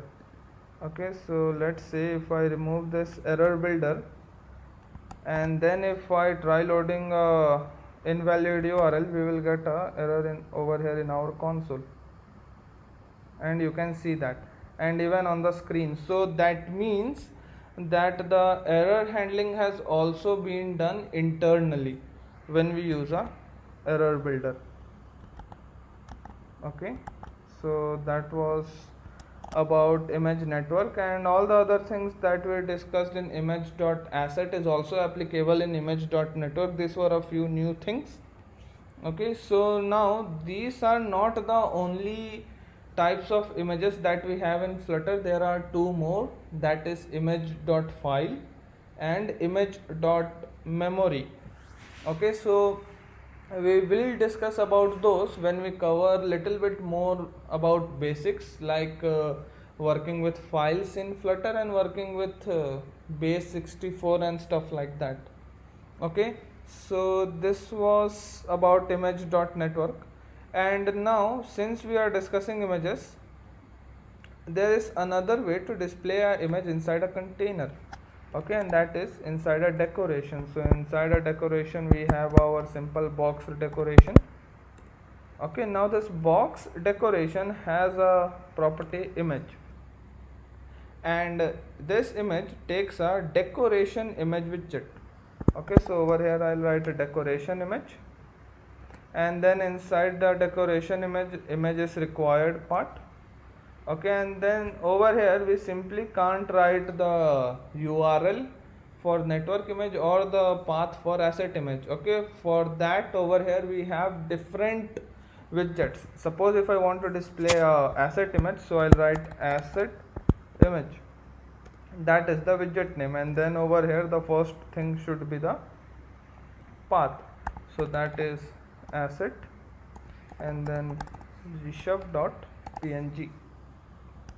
Now let's run this and see, and you can see the image is over here. Now what will happen if we will apply padding to this container? That will not be applicable for this image, because this image is a decoration to the container and not a child to the container. Okay, so there's a difference between decoration and a child. Okay, now similarly for our network image, we have network image, and then over here goes the URL. Okay, so you can add the URL over here, and then it will be pretty much the same. We will be able to see the image on the screen. Okay, and now we apply all the properties to the image like fit and stuff. So that is not inside this asset image, that is inside this decoration image. Okay, so over here I can have that fit, and then all the other stuff that I had in image.asset and image.network. Not all, but most of them. Okay, so suppose if I write fit height, and let's see what happens. I'll format it, save it, and you can see the same properties as we discussed in image.asset. Okay, so this was yet another way how to display an image in Flutter. Okay, the method you display an image may vary according to your needs. So this was for the video. Thank you. Welcome to Programming Knowledge. So in this video we are going to discuss about list views in Flutter. Okay, so list view is the scrollable widget, the most commonly used scrollable widget that we use in Flutter, and inside that we show a child one after another. Okay, so for that, first thing that I'll do is I'll remove this decoration, box decoration thing. Okay, and then I'll not give the height to infinity but to 300.0. Okay, so that a smaller size, so that in less child only we can see the scrollable effect. Okay, so now let's give it a child, and the child will be list view. Okay, so now this list view takes our children, same as we have in columns or rows. Okay, now simply I give a text that says programming knowledge. I'll copy this and paste it a few times, format it, and now let's see what happens. Okay, so now you can see I have this text printed 4 times, but we are not actually able to see the scrollable effect. I'll reduce it to 50. Now let's see what happens. And yes, you can see now we are having 6 texts over here, but we can actually see only 3. and the rest are in scrollable. So if I scroll, I am able to see all the other lists. Okay, so now yes, it is not looking very beautiful, but for understanding purpose it is adequate. Okay, so this is the scrolling purpose. Now we can also change the scrolling direction. We have a axis, okay, or let's say scroll direction. Yes, and it has a axis enum. Okay, and then over here we have two values, horizontal and vertical. By default it is vertical, we can change it to horizontal. Now let's see what happens, and you can see it is scrollable in horizontal direction. Okay, so now another thing that we have in a list view is a padding. Okay, so we can add a simple padding const edge insets all 10.0. let's save and see what happens. Okay, so over here the common confusion is that this padding is for in between each children, but that is not the case. Actually it is for the entire list view.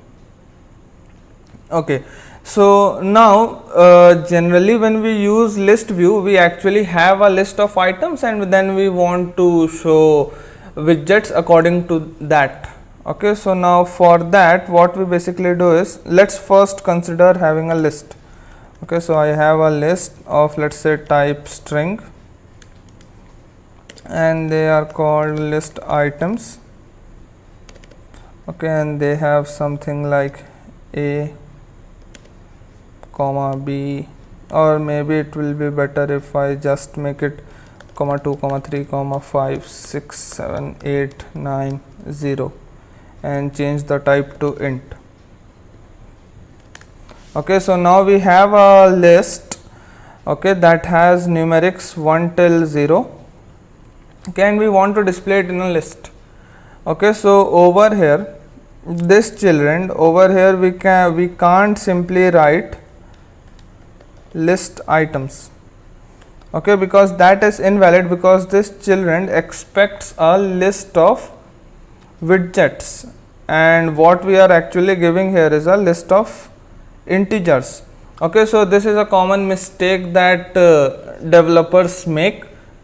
Okay, so there's a way around. What we can do is we can use the map function that we have in a list. Okay, so what map basically does is, it is like a for each loop. It will give you each item inside the list, and then we can perform specific actions related to that. Okay, so map, and then over here this E will contain the integer, means each integer one by one.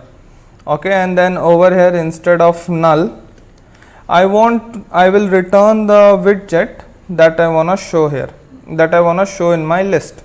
Okay, so I'll simply write return a text widget maybe. Okay, and the text says count, and then string interpolation E. Okay, and then after that over here dot to list. Okay, so what we have basically done over here is that we have mapped all the items of list view. Okay, and for every item we have returned a text widget, and then we have finally converted all the widgets to a list, and then that list is given as a children in this list view. Okay, so now let's see what happens, and you can see count 1, count 2, count 3, count 4, means as we expected it to be.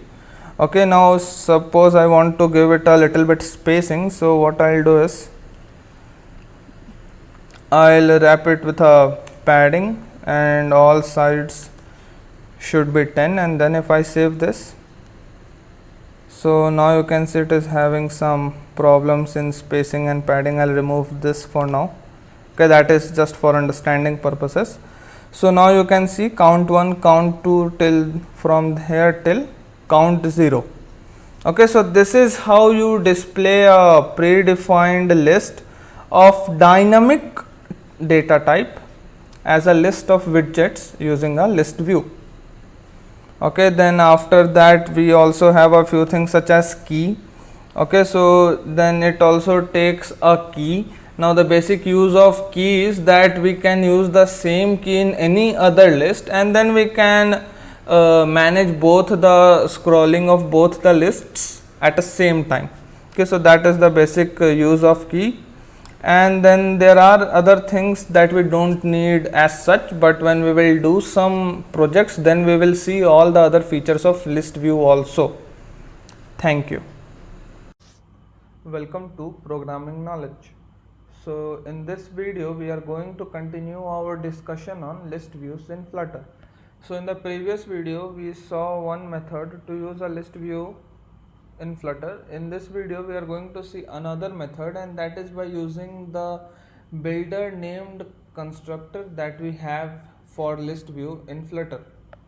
Okay, so for that I'll first of all remove this list view from here, and then I'll write list view dot builder.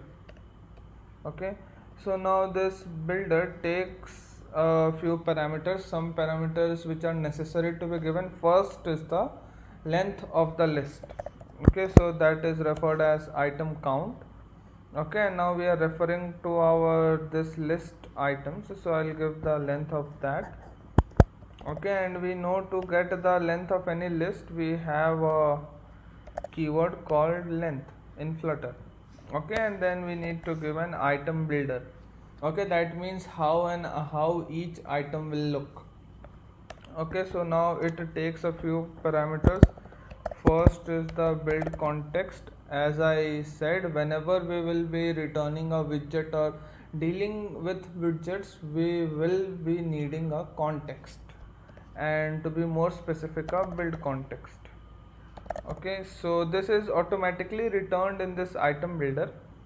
Okay, and then the index. Okay, means this index item is going to be displayed.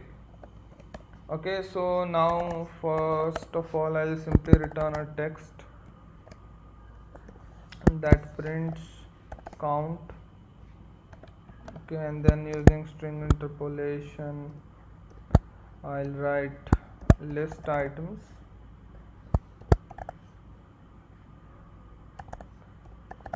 index. Okay, now let's try running this.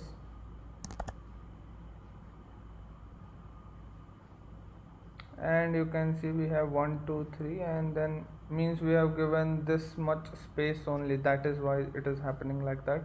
Now I'll remove this space height part from here. Now let's see, and you can see we have this list over here. Okay, now it is obviously not scrollable because we have ample space left. Okay, so now this is an easier way to use the list view when we have the same widget for each item.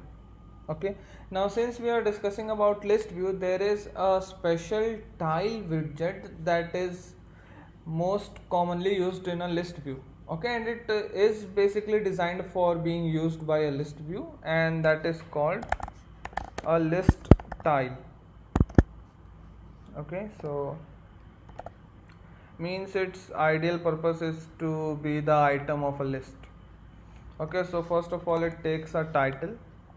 Okay, and the title needs a widget. So for now it is text count, the same thing, string interpolation, list items index. Okay, then along with a title it takes a subtitle, and it can be anything. It means it also needs to be a widget. Okay, it can be any widget, so text and anything like programming knowledge. Then after that it takes a leading.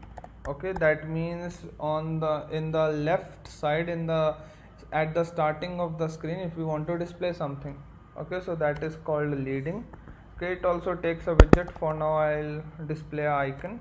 That is what standardly people do, and then inside that I'll use the icon enum, and then let's say done. That will give us a tick mark.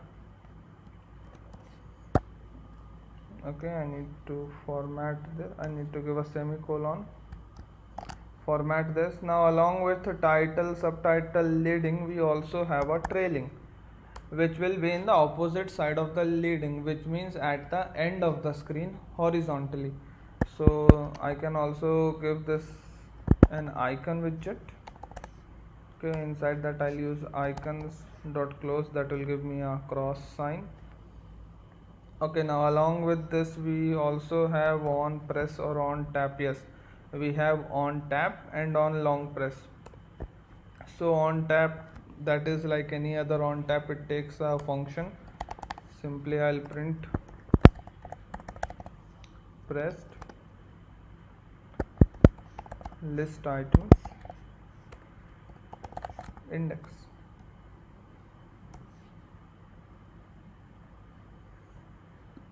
Okay, it is giving error because that is a string, that is an integer, and we are trying to display it inside a print statement, and print only takes a string. Okay, so that problem is gone. Okay, so now let's see how it looks.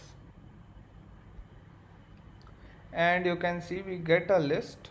Now as I told in leading, we have given this a done, which is a tick mark, and in trailing we have given a close, which is this cross mark. Then this part is our title, this part is our subtitle, and if we press on it, we are getting pressed 1, pressed 2, or and similarly. Okay, so this is a list tile. Okay, so now the last thing about list that I want to discuss is that it doesn't always need to be a proper list. Means suppose I have 3 different columns of varied things, I can't say that all the things are uniform, all the things are coming from a list. Means there are different things, but I want them to be scrollable. Okay, so in those conditions, what we can use is we can wrap our body with a widget called as single child scroll view. Okay, so what it basically does is that its child, whatever we give inside its child, no matter how long it is, they all will act as a single scrollable screen.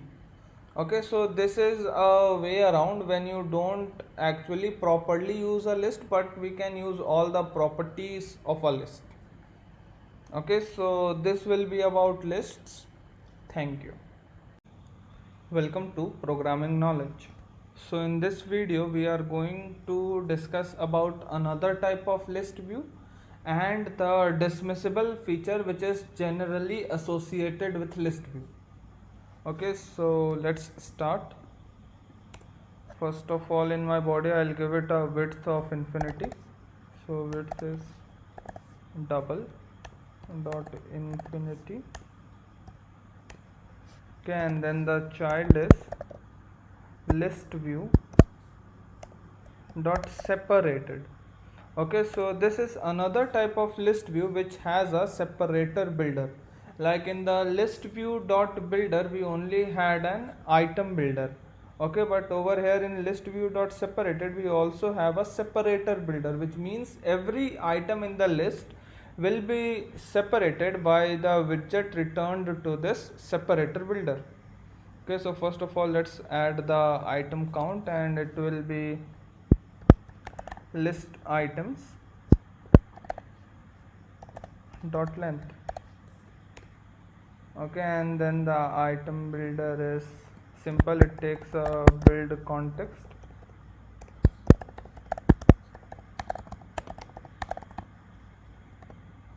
Okay, and it returns, sorry, wrong spelling, returns a list tile. Okay, and then over here in the title we can have the text, and the text says count. Then we'll use the string interpolation inside curly braces we will write list items and then the index. Oh, I forgot to give an index over here. This method also takes an index. Okay, then I'll return this over here. This will go over here. Now let's format this, and now let's also give a separator builder. Okay, so when you hover around separator builder, you see we get a build context and an integer which is the index. So this means that for every item we can specify a different divider. Okay, that is the power of this separator builder, but over here we will simply use a single separator for all the items. Okay, so build context, sorry, that will be a comma, int index, and I'll use the arrow function and it returns a divider. Okay, so we have not yet discussed about divider. So divider is actually a widget that will just draw a faint horizontal line. Divider always draws a horizontal line in Flutter. So let's save this and see, and now you can see we get the values and each value is divided by a divider. Okay, so now you can see this is the standard color of divider, but we can do a few changes with the divider, like change the color. So I can change the color to colors.red. Now let's format this and see what happens. And now you can see we have the divider in red. Now similar to ListView.builder, it also has a padding. Okay, so we can give it a padding the const will be in small c, const edge insets dot all, and that can be 10.0. So now let's format it, save it, and then you can see each divider has a little bit space over here, and that is because of the padding. Okay, so this was about the list view separated, which is the last type of list view. Okay, so we also have a list view.custom which takes a sliver delegate, but still we have not discussed about sliver delegate, so I'll do the list view.custom part once we discuss the list view sliver delegate. Okay, so moving on, the next thing that we are going to discuss is about the dismissible feature. Okay, so by that I mean that if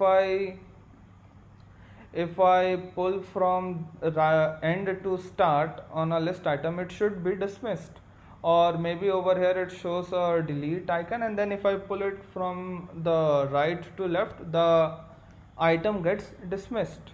Okay, so that is a very common feature that we see with list views.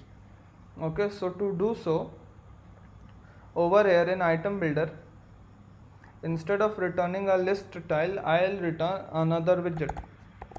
Okay, and that is dismissible.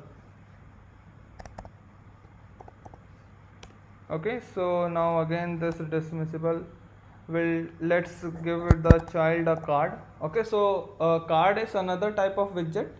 It is very much similar to container, only difference is that it has an elevation, means it also has a height in the z axis. Okay, so then I'll give the child as a card. Okay, then card will take a margin.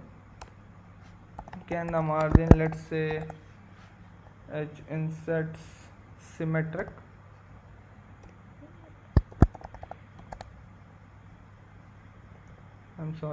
Edge insets dot symmetric. Okay, and then in horizontal we give it let's say 15.0 margin, and in vertical we can give it a 4.0 margin. I am doing so because we are already giving it a margin over here, a padding over here, that's why I am reducing the margin vertically. So let's format it. Now we have the card. Now inside this card we will add our child. Okay, so the child will be for now a simple list tile.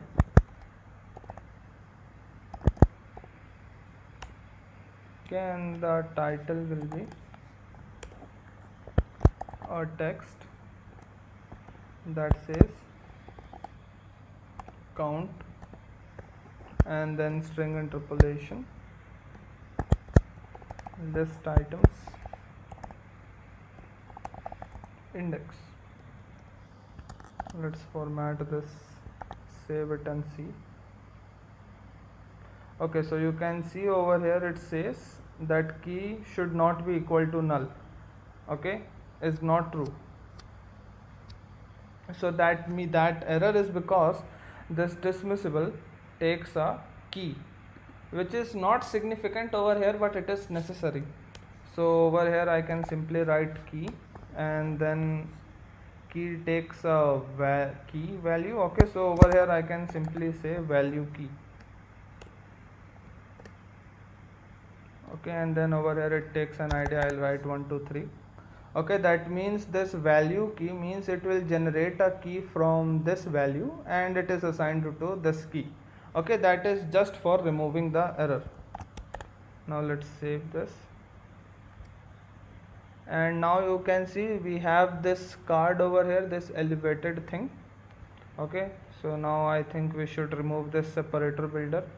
The purpose is understood over here, and this can be changed to builder.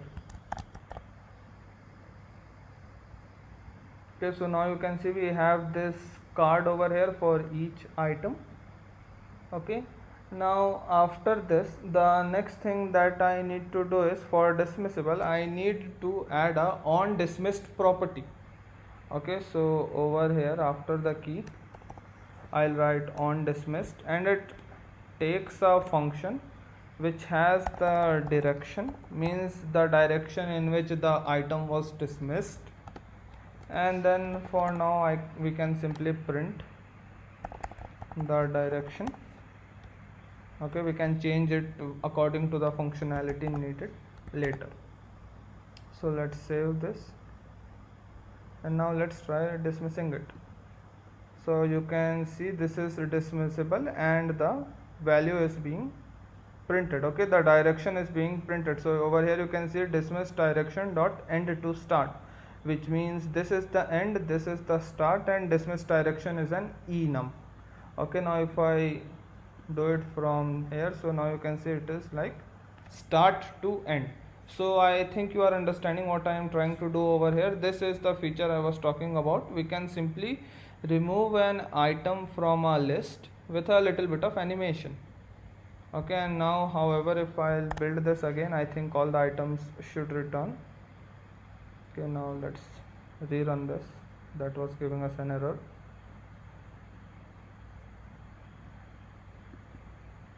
Yes, so you can see we have the list over here back. Now along with on dismissed, we can specify a direction that will be used as the dismissed direction. Like right now in the app you can see the item can be dismissed from end to start and can also be dismissed from start to the end, but I want only to dismiss it from the end to start. So in that case what we can do is, inside this dismissible we can add a dismiss direction. Okay, not a dismiss direction, just a direction. Okay, and over here we have just now seen we have a dismiss direction enum like this, and then you can see this is these are all the values. Down means when we pull the item down, end to start means the names explain themselves. Okay, and I want this to only be valid for end to start, means the dismiss feature will only work when we try dismissing from the end to start. Okay, now let's save this and see.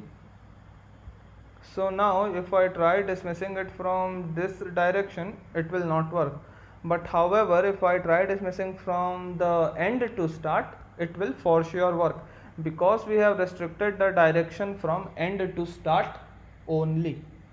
Now when we are dismissing, you can see we have this background over here.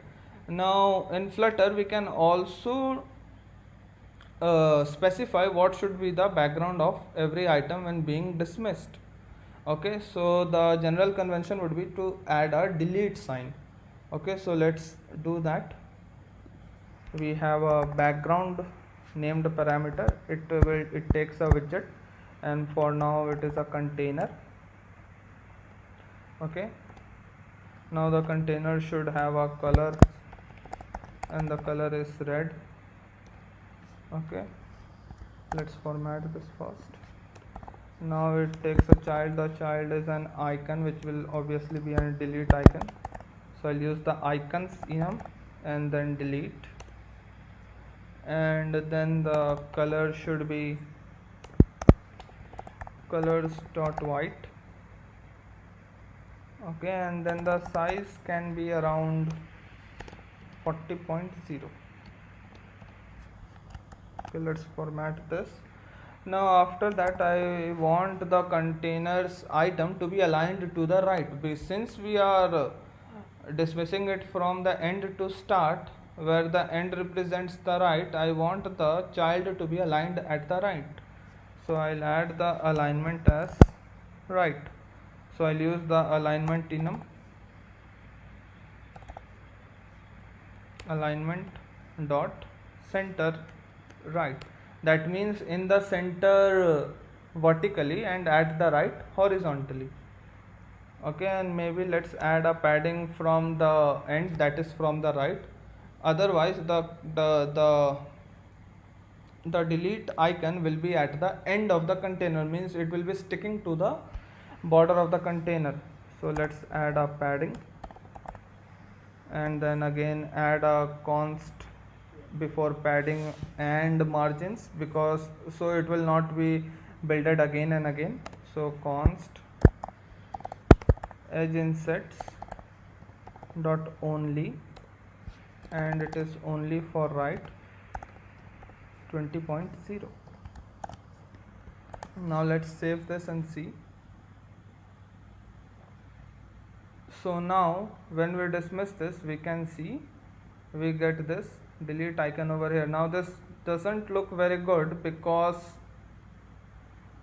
when we try to dismiss this, it is not actually the card which is being dismissed, it is a little bit surface beyond the cart which is dismissible. Okay, so to fix that, over here we can remove this padding from here and do a little bit design changes which is required, but the purpose is fulfilled. So I hope you understand how to use a dismissible. Okay, and one thing that I missed in dismissible was there is a confirm dismiss option. Okay, that means once the dismiss process has been done and still you want to confirm the user that are you sure you want this to happen, so then we can use this confirm dismiss. Okay, so this will be for the video. Thank you. Welcome to Programming Knowledge. So in this video we are going to discuss about a inbuilt function in Flutter, which is setState. Okay, so what setState does is it informs Flutter that the internal state of application has changed and probably we should rebuild the current interface, means the current screen that the user is seeing, which means that whenever we call the setState function, this build method is executed once again.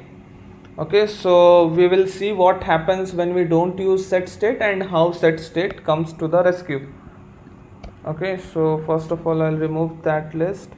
I'll remove the entire body, we don't need it over here.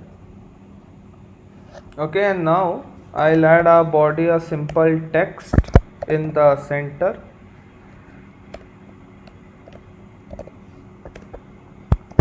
Child is a text, the text is count. Okay, so let's create a count variable over here, that is 0. Now I'll increase the size so that it is visible. So I'll add the style parameter, it takes a text style widget. Okay, and then over there we have a font size. Okay, so I can make the font size 20. Now let's format it, save it, and you can see we can see a 0 in the center. Okay, so now what I am basically trying to do is, whenever I click on this button, instead of printing fab pressed, the counter should increment. Okay, so this is exactly same as the starting project that we get when we create a Flutter app. Okay, so for that the simple process would be, we can keep this print statement. Okay, so the simple method would be, we can write count plus plus. Now let's save this. So now if I click on this button, the counter should increment. So let's see, and you can see the print statement is executing, but this count statement is not executing, and I can say that by seeing in the counter over here it is still 0. Okay, so now what happened over here was that the incrementing operation was done, but that is happening internally and it is not reflected on the screen. Okay, so this is when we use set state. Now what happened over here was that the value of count changed internally, but the interface has no response to it. So to get a expected response on the screen, we can use the set state method. So what I'll basically do is, I'll simply write a set state over here.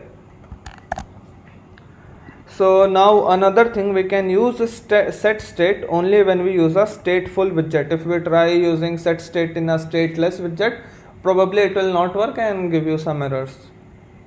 Okay, so now over here what will happen, that as soon as the value of count will be changed, the set state method will be called, and that means, as I told you just now, that the build method will be called, and since the build method will be executed again, this center will be executed again, and then over here the new value of count can be seen.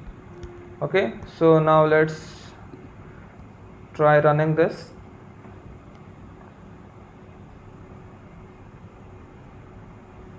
Okay, so now if I click on plus, you can see the value is changing over here. Okay, so that means we are getting the expected response. Okay, so this is the place when we use set state.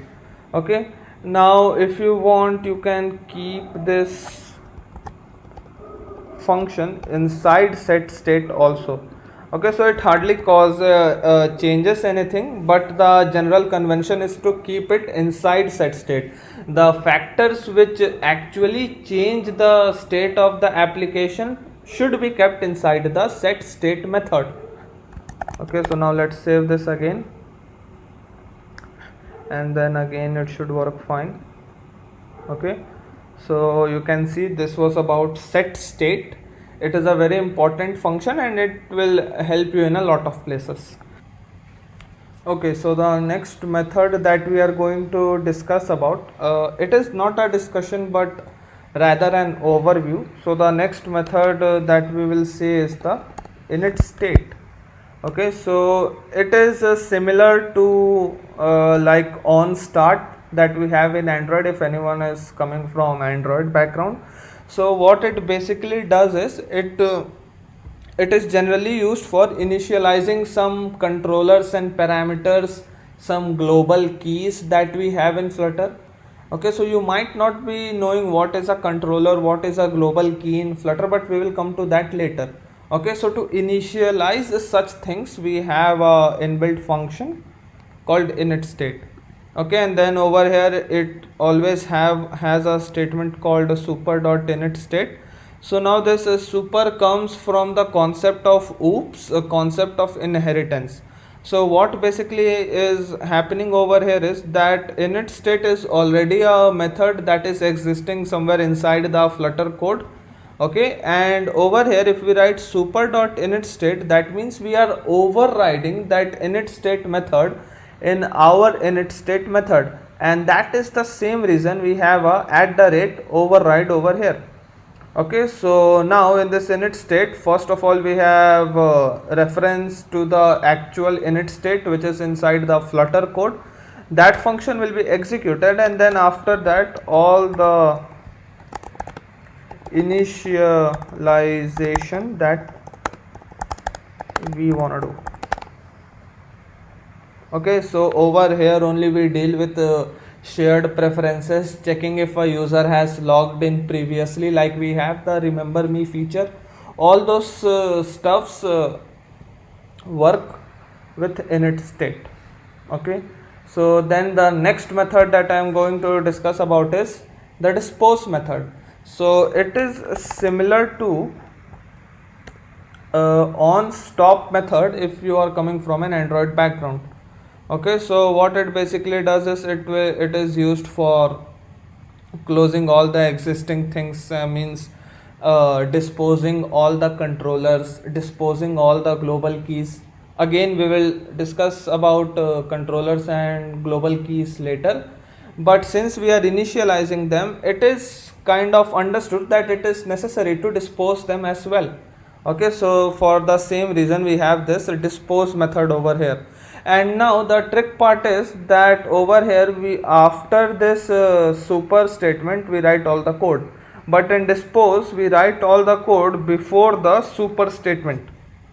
And the reason is that when this method is called, this page, this my home app, means like this class will stop completely.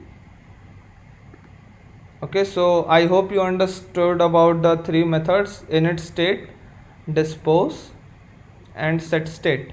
Okay, and you can always refer to the documentation for a detailed explanation and better understanding.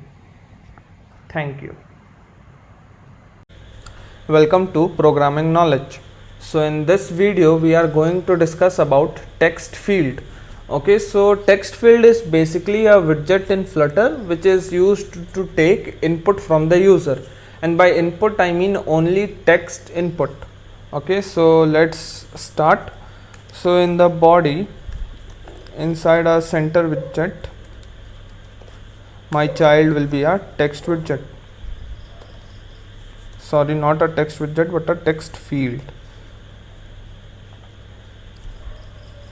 Okay, then let's format it, save it, and now you can see we have our text field over here in the center. Okay, so if I click on it, then it gets selected and it is highlighted in blue color, and then if I type anything, it is shown in the screen.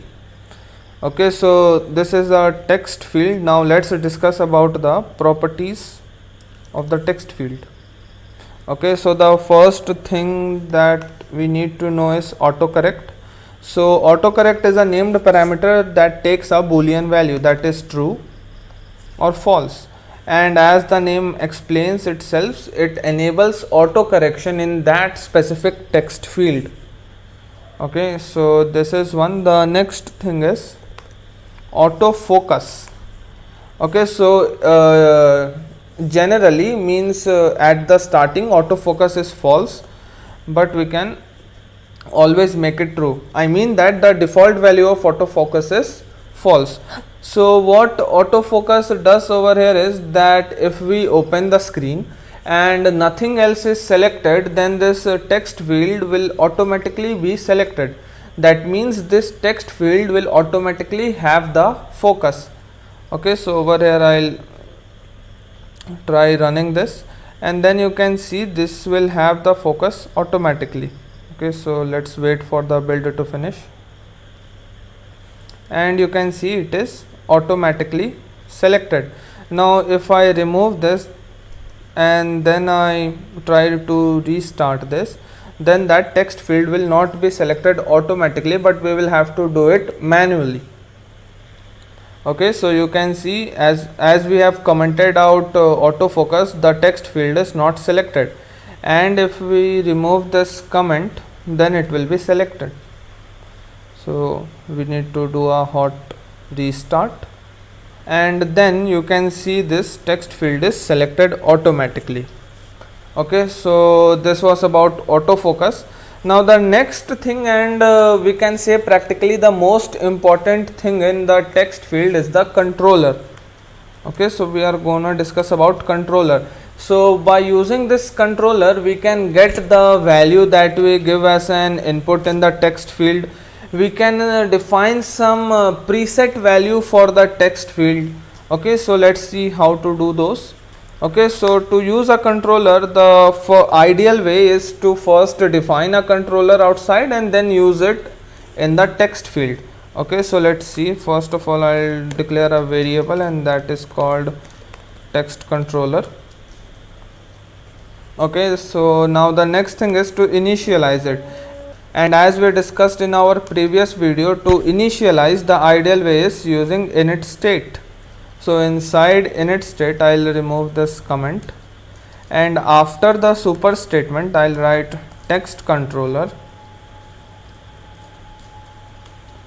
is equal to text editing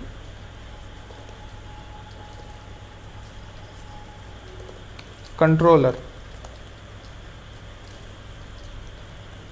Okay, so now if you are thinking why it is a text editing controller, so if you will hover over this controller, you can see it takes a controller which is of type text editing controller. Okay, so now since we have initialized it, we also need to dispose it, and for disposing we will again use the inbuilt function in Flutter called dispose.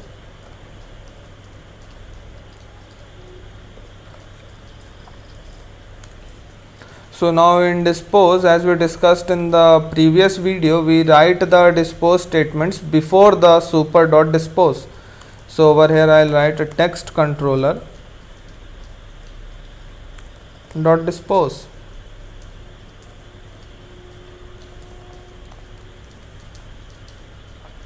Okay, so now our text controller is ready to use, so I'll give that to this text field. So text controller. Okay, so now to trigger the printing function, means to print the value inside this text field, I'll add a floating action button. So over here I'll simply use an icon button. Okay,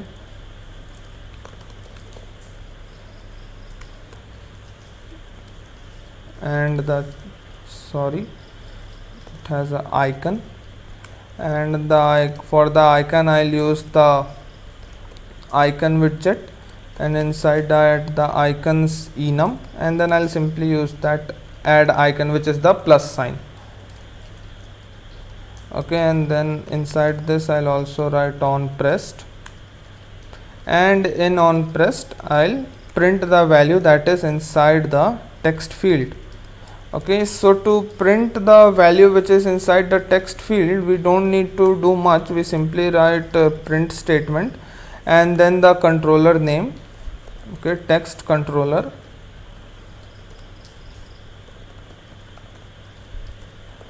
dot text.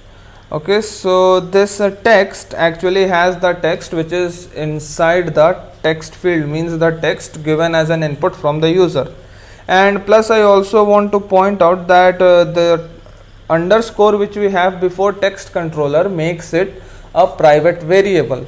Okay, so I have already discussed this, it was kind of a reminder, and it is recommended by Flutter that wherever possible we should always use private variables. We should always use private variables. So now let's try running this. I'll save this. Now if I click on plus icon, this should get printed on my console. So let's see, and it is giving us an error, and the error is because we are initializing the text controller in init state, and when we hot reload, it basically only executes the build method, but this init method and dispose method are not executed. Okay, so this is a common mistake that many people make, and the way to fix it, that instead of hot reload we can do hot restart. Okay, so once it has restarted, now if I enter something, let's say my name, and press on this icon button over here, so you can see the output is being printed on my console.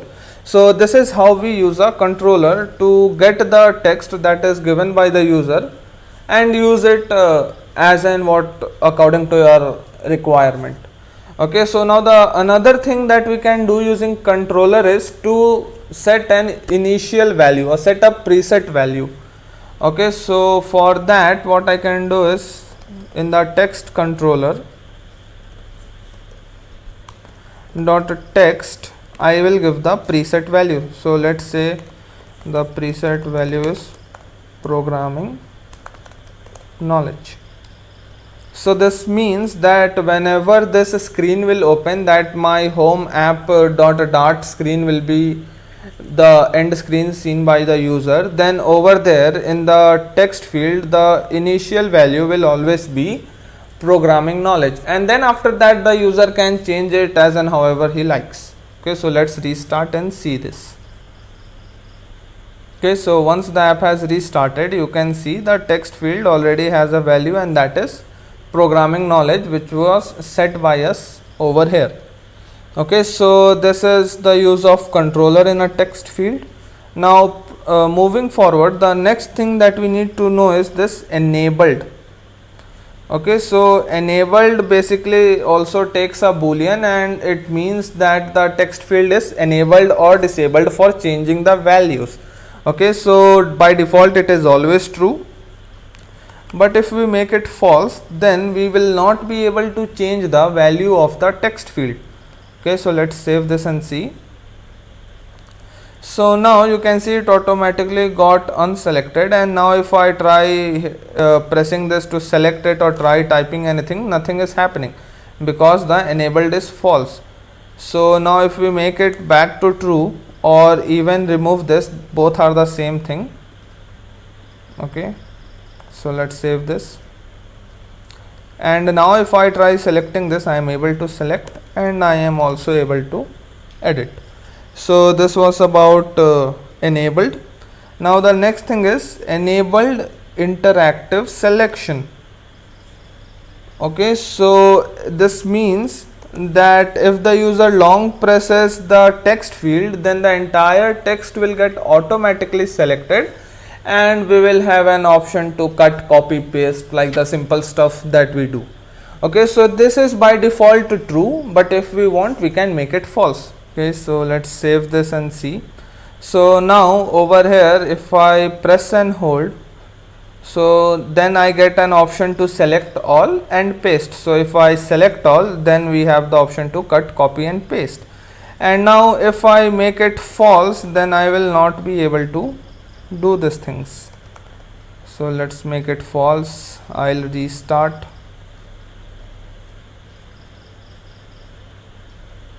Okay, so now if I press and hold, nothing is popping up over here like paste and select or stuff like that. So those things are prevented like this. Okay, so now the next thing is enable suggestion. Okay, so this is basically a keyboard thing. We can't see it on the emulator because the keyboard doesn't pop over here. So what it basically means is that when you are typing something, then it will show you suggestions just above the keyboard, like that you would be seeing in many other apps. If you type something, suggested keywords, maybe 3 suggestions or 4 suggestions are showed just above the keyboard. So that is by default true, and if you want, we can make it false. Okay, so this was one thing. Now the next thing is keyboard type. Okay, so keyboard type defines what type of keyboard should be used for that text field. Okay, so for that we have a enum, that is text input type. Okay, so now this text input type has a few values. Okay, so let's see. So the first one is date time, so it will automatically pop out a date time selector. Then we have an email address, that means requests a keyboard with ready access to @ and dot keys. Okay, then we have a multi-line, requests the default platform keyboard but accepts new line with the enter key pressed. Okay, so what this means is that by default if in the keyboard you press the enter key, it basically sends the message or means moves to the next text or something like that. But if we have a multi-line, then what will happen that if we click on the enter button, it will go to the next line. Okay, so I hope you are understanding. Then the next one is simple number, that will show us a numeric keyboard. Then a phone, then that will also show us a numeric keyboard with ready access to asterisks and hashes. Then text, that is a simple keyboard. URL means it will have the ready access to backslash and dot keys. Values, and then means it is all possible enum values. Then visible password means it is generally used for entering password where we have both numbers and letters on the same screen. Okay, so you can put anything according to your choice. Let it be email address for now. Okay, so this was one thing. And then the last thing that I want to discuss in this video is obscure text. So that means that if it is by default always false, but if we make it true, then it is something like we see while entering passwords. Okay, so if I save this, then you can see our text has been obscured. Okay, so this was about text field. Now in the next video we will continue with text field and discuss about decoration of the text field. Means whether it is a box, what should be the hint text, how to add a background color, how to add a borders and stuff like that. Okay, so this will be for this video. I hope everything was clear. Thank you. Welcome to Programming Knowledge. So in this video we are going to continue our discussion on text fields. Okay, so in the previous video the last thing that we discussed was obscure text, which means if we write something it will show us only dots. Okay, that means if I write Rishabh over here, then instead of showing Rishabh it is simply showing us the dots. Okay, so I'll remove this for now. Now the next thing, rather important thing which we are going to discuss is decoration. Okay, means how we will decorate the text field. So this decoration takes a widget called input decoration. Okay, and then we will now discuss about the properties of input decoration. Okay, so the first thing is content padding. Okay, that means the padding which will be inside the text field, means for the content inside the text field. Okay, so as it is a padding, it will take edge insets. So I'll write const edge insets all, and so as to mark a significant change I'll make it 30. Let's format and save. And now you can see we have padding 30 pixels padding on top, right, left and all the sides. So this is how content padding works. Okay, now the next important thing is border. Okay, means how to specify the border. So there are three options to specify border. I'll use the most common one. Okay, and that is outline input border. Okay, so now this takes a border radius. Okay, so for border radius we'll use the border radius dot circular named constructor, and I want to give it a radius of 20 from all the four sides. Okay, and then another compulsory thing is to give a border side. Okay, so even if you don't want to specify anything inside the border side, we still need to write simply border side, means call the constructor at least.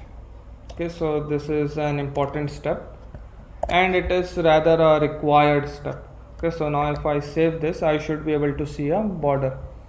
So now we can see we have the border around the text field. Okay, and it has rounded corners. Okay, so it is not clearly visible. Let's add a padding over here, and the padding is of 10 pixels from all the four sides.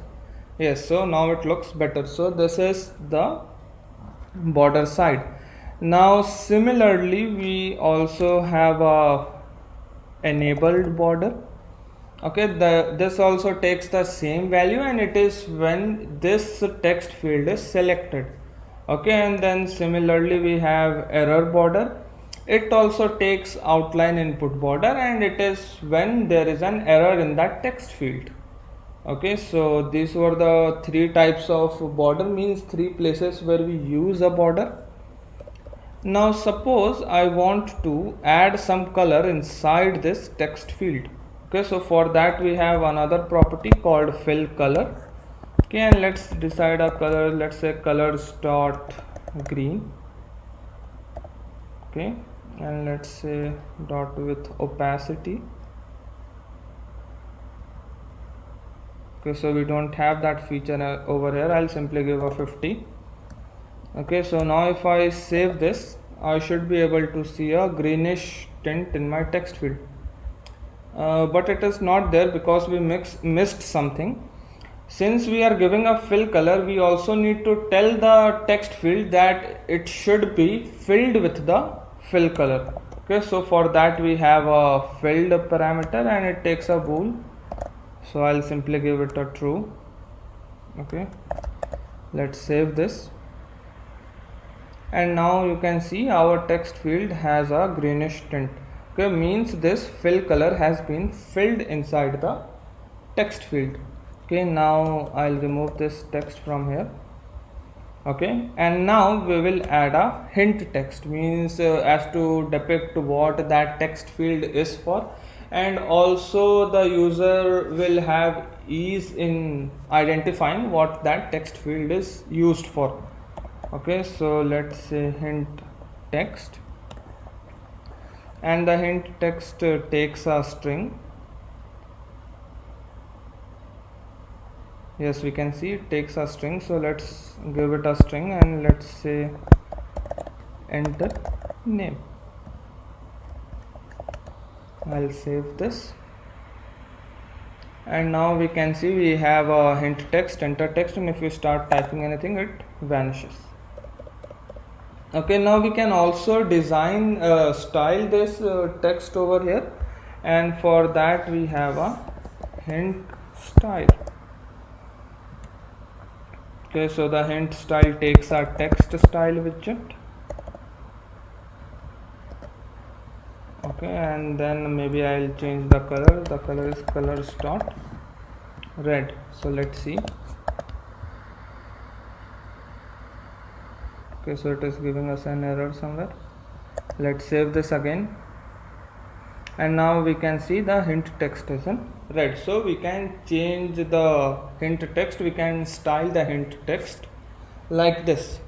Now another thing that we have is a icon, means sometimes for design requirements we want an icon and a text field corresponding to it.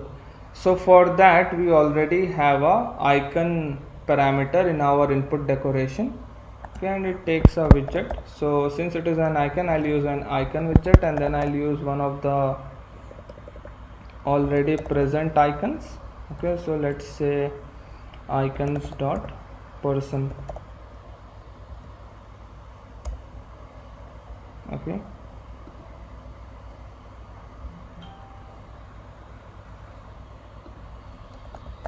now let's save this,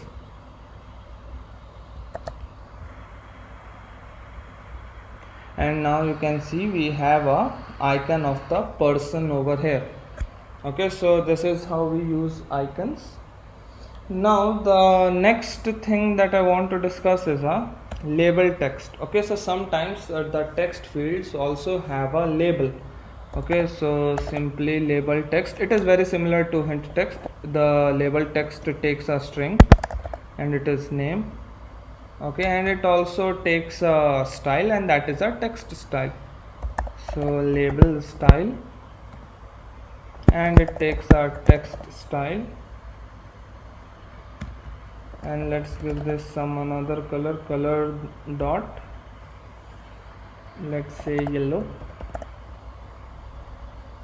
Okay, the spelling is wrong over here.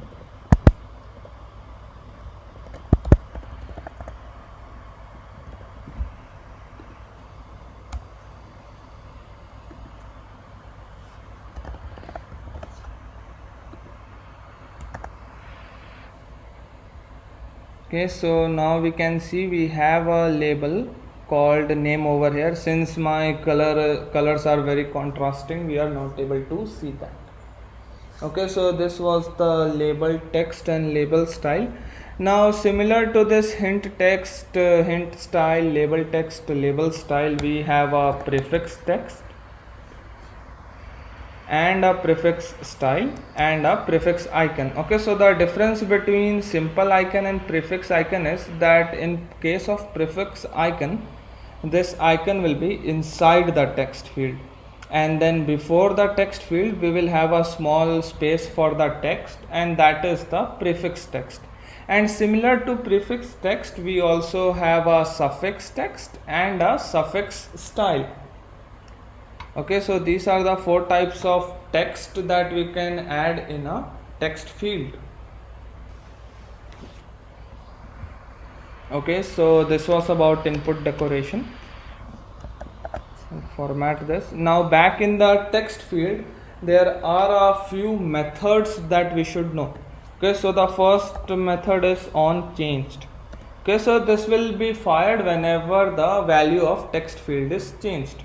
Okay, so it receives a value and then the function. Okay, so this value is the actual value in the text field, means the present value in the text field. Okay, so to check, I'll simply print the value.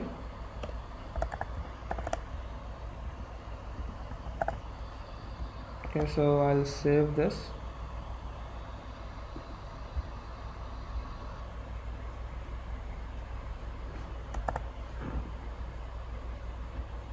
Okay, so now let's enter something. So you can see as I am typing here, it is being printed over here, because as soon as I start typing, it means it has started changing. Okay, so this onChanged parameter is called. So if I write Rishabh, it will print after every keystroke, because after every keystroke some value is being added or removed, and that counts as a change. Okay, so this is one method that we have. Now similar to this, we also have another method, onEditingComplete. So this method is also very similar to this onChanged method. Okay, so this method is called when we move to the next text field, or we click on the submit button. Okay, so this was onEditingComplete. Now after that we have onSubmitted. Okay, so onSubmitted, also when we click on the submit button, this function is called. Okay, so these are basically related to forms. Okay, so this onSubmit function and onEditingComplete functions are used generally when we are working with forms. Okay, so then after that the next feature is onTap, and as the name suggests, it will work whenever the text field is tapped. Okay, then after it also takes a function similar to onChanged. Okay, and then the next thing that I want to talk is read only. Okay, so this means that whether we will be able to change the text present in the text field or not. It is very much similar to enabled. Okay, then after that we have style. Okay, which takes a text style to design the text, to style the text which will be given input from the user. Okay, then after that we have text align. Okay, so to align the text horizontally, okay, it has a text align enum. Okay, and then over here we can see we have these options: center, so the text will be aligned in center; end, so in the end; justify, so the text will be justified wherever it seems right; then left, right, start, and means all the values are understandable. Now similar to text align, we also have text align vertically. Okay, because text align works horizontally, so there is another feature called text align vertical. Okay, so in this we align the text vertically. Okay, then after that we have this text input action. Okay, so this depicts what will happen when we click on the next button or the done button or the tick we have in our keyboard that displays on the screen. Okay, so this text input action has a text input action enum.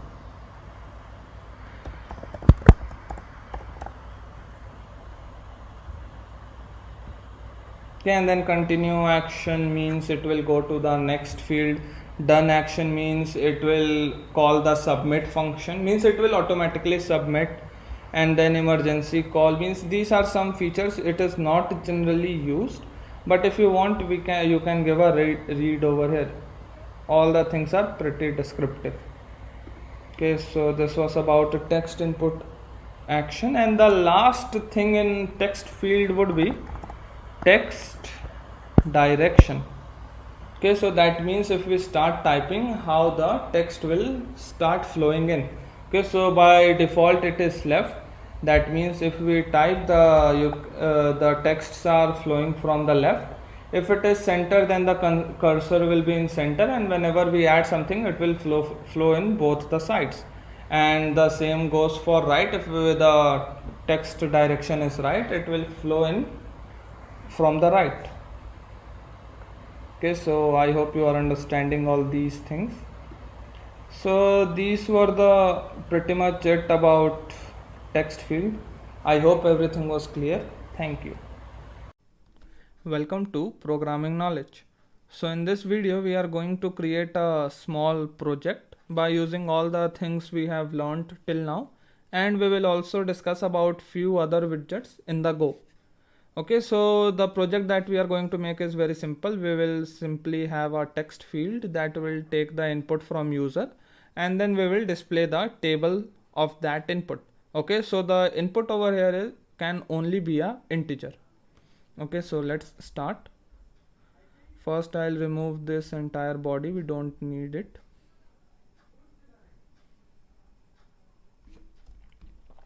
Then we also don't need this floating action button. Okay, so now first we will write a container. Okay, so this makes the most sense by starting the body with a container. Okay, then inside container we will have a child, and the child will of course be a column. Okay, so now this column takes children's. Let's format this, and then our first child will be a text field to take the input. So text field, and then we will give this the same controller that we have used earlier while discussing about text field. So that was text controller. Okay, so now let's save this, and we can see we have a text controller with programming knowledge written in it, and that is because in the init state we have initialized the text of this controller with programming knowledge. So I'll remove this, or maybe I'll change it to 2. So that means that by default our program will show the table of 2. Okay, so let's save this and see. And over here still it is programming knowledge because it is inside init state. It is not executed again, so we will do a full restart, and it will take some time, and we have 2 over here. Now let's add the table below that. And so to add the table there are many ways. The easiest way would be to use a list view. Okay, so I'll simply write list view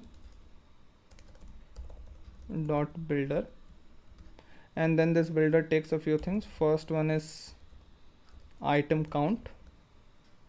Okay, and we want to display the first 10 values of the table. Then it takes a item builder, okay, which takes a function with 2 values. The first one is build context, and I'll call it context. The second one is index. Okay, so now over here I'll simply return a list tile. Okay, and in the list tile, in the title section we will have the value. Okay, so in title, the title takes our text widget. Okay, and then over here we'll use string interpolation to multiply and display the values both at the same time. Okay, so I can get the position by using this index.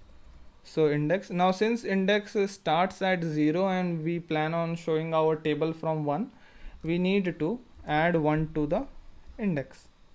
Okay, and then we surround it with a brackets, as in this gets executed first.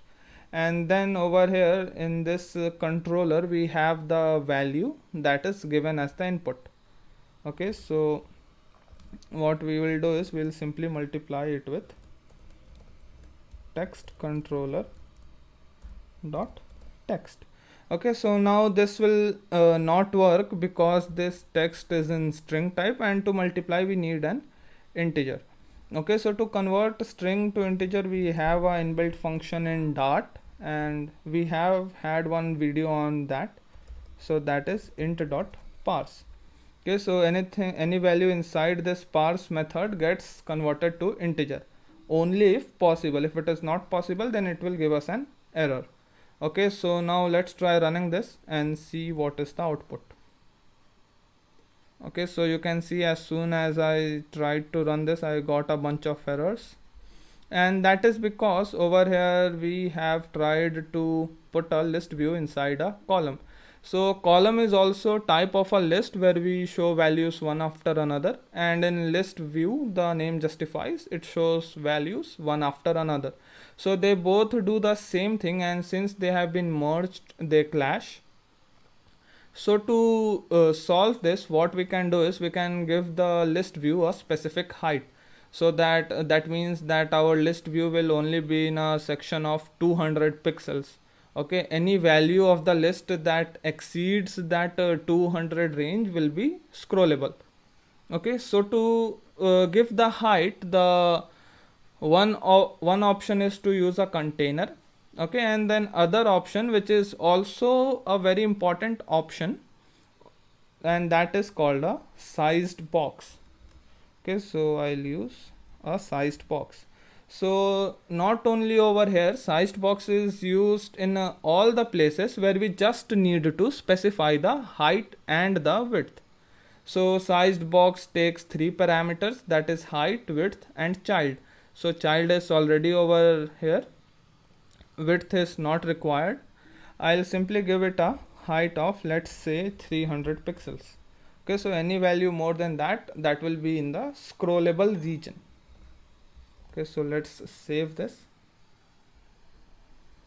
and then we can see we have the table of 2 over here. The mathematics is correct, means our this calculation is working fine. And then you can see this table is only over till here. Okay, all the rest things are scrollable. That means it is not going beyond 300. Okay, so this is the beauty of sized box. It is used to specify height and width of almost every widget. Okay, we can use it everywhere to specify a height and width. Okay, so this is one possible way to solve the error. The next possible way, which makes more sense, is to use all the extra space that is left. Okay, means we have the text field till here, then after this all this space is unused, and we can use that to show the table. Okay, so to get all the unused space, we have another widget in Flutter, and that is called expanded. Okay, so what it basically will do is that it will expand in all the region that is unused. Okay, so since it expands, it doesn't need a height, it expanded only takes a child. Okay, so now let's save this, and you can see it took all the space that was left. Okay, so now we can see the table is working fine. Now let's try to change the value and subsequently change the value of this table. Okay, so for that we need to deal with this controller. Okay, so now to confirm that the value has been changed, means to tell the program to render the table according to the new value, we will again add a floating action button. Okay, so that will be, let's say, an icon button. Okay, an icon button where the icon is inside a icon widget, and the icons is icons dot done that is nothing but a tick mark, and then after icon we have a on pressed method, and then in this on pressed, for now let's simply print the value. So print text controller dot text. Okay, so let's format this and save this. Okay, so now once this is done, I'll change the value from 2 to 3 and then press on this icon button and we get the new value over here. So now this means that whenever we press on this, that means we are telling the program that we have entered some new value and render the program according to it. Okay, so now over here you can see in the list view, it automatically takes the latest value present in the text controller. Okay, so to render the new value, all we need to do is call the set state once again, and all the other works will be done on its own. Okay, so let's try doing that.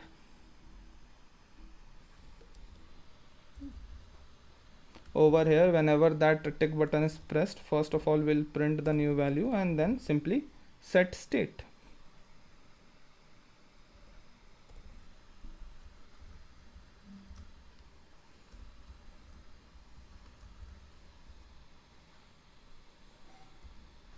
And then we can give it over here. Now let's format this and save this. And now you can see, since our value was 3, it has automatically rendered the table of 3. Now let's change it to 5. Press on this tick and you can see the values are updating automatically. You can give any vague value and that will also work. Okay, so this is how we combine few things and may work. Okay, so now if you want, you can decorate this text field. If we can also decorate this list tile. Okay, so this is how we link widgets together with each other and subsequently make a complete app that is ready to be published on Play Stores. Thank you. Welcome to Programming Knowledge. So in this video we are going to discuss about GridView in Flutter. So GridView is nothing but a scrollable 2D array of widgets. So let's directly jump into the code. So we don't need this text controller init state and dispose for now. We neither need this body or the floating action button. Okay, so now let's start creating a GridView. So the widget name is GridView. Now there are too many parameters in the GridView. We will discuss only which are important and which are mostly used. Okay, and if you want to know about all the other parameters, you can of course refer to the documentation. Okay, so the first parameter is scroll direction. It is very similar to the one we had in list view. It takes a value from an axis enum.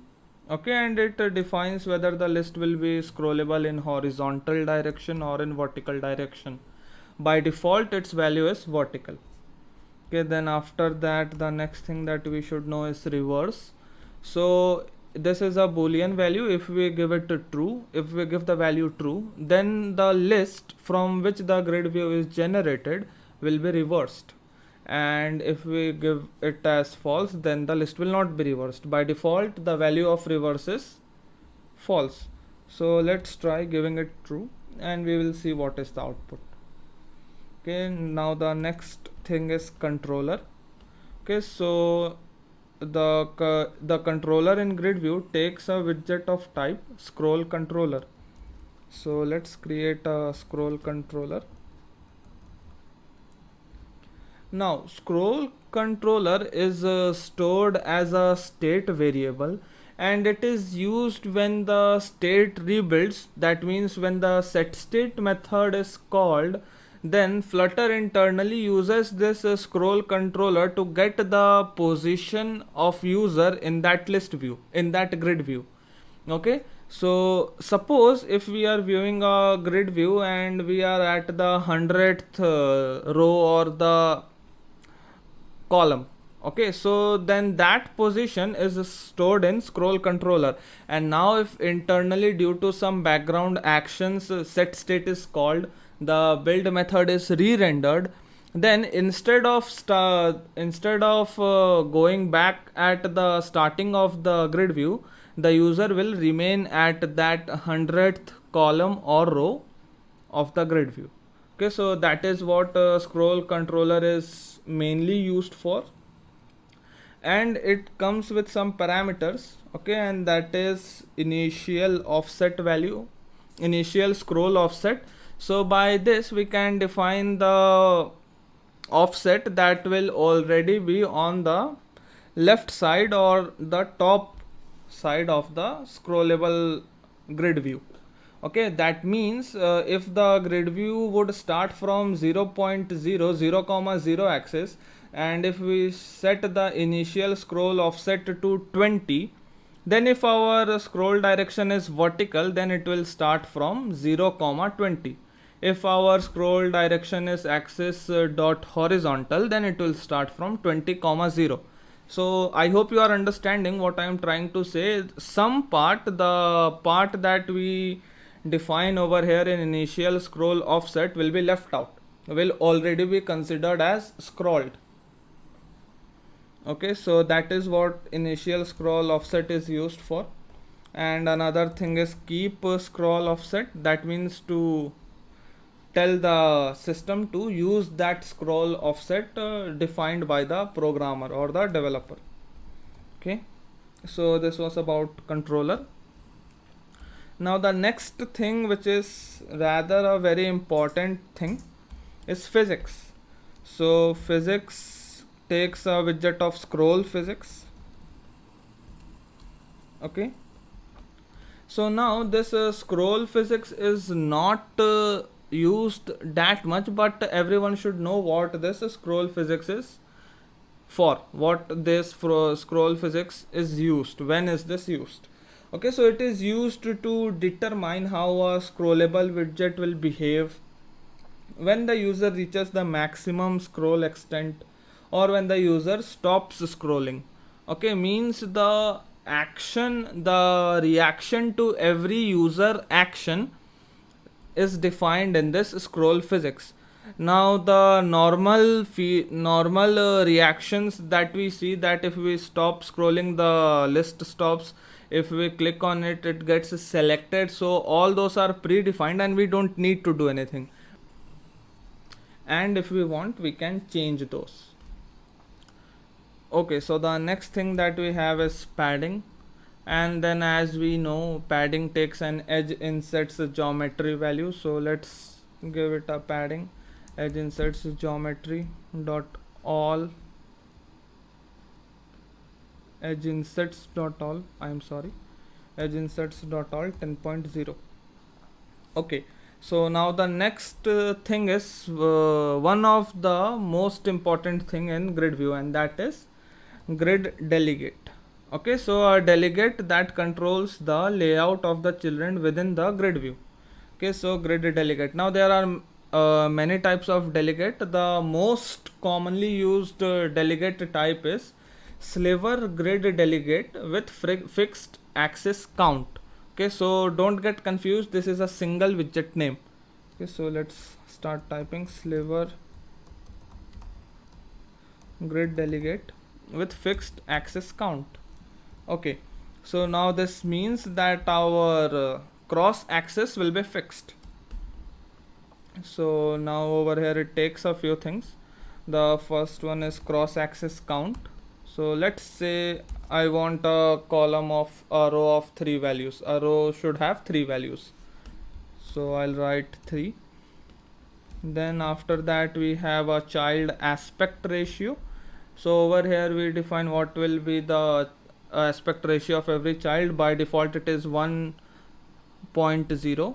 we can change it, let's say, or 1.0 seems fine. If you want to change something, you can.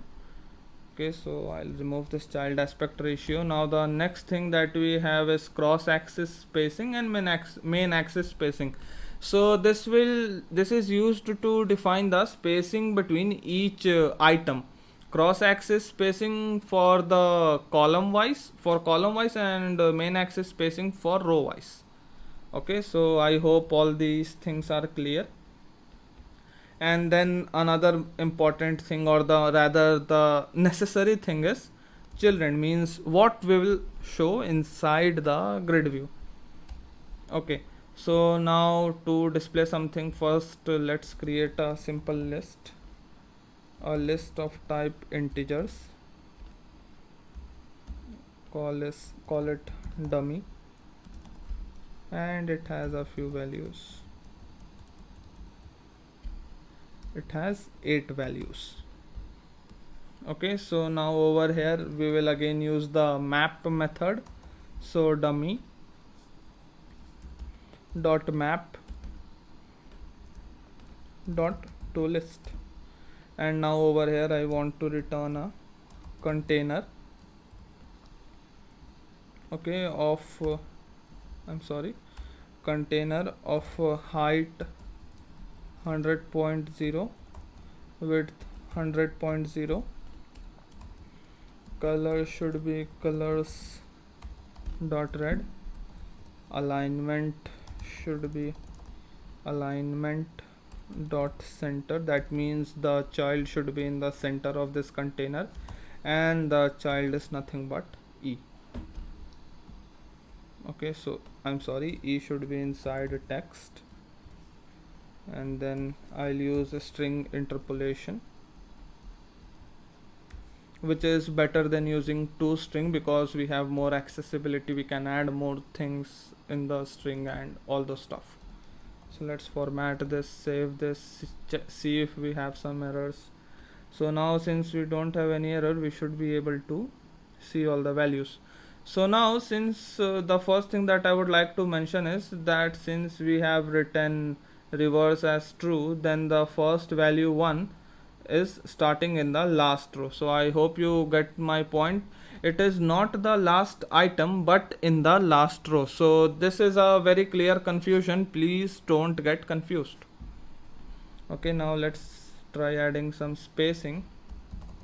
Main axis spacing can be 20.0. so we have the spacing over there.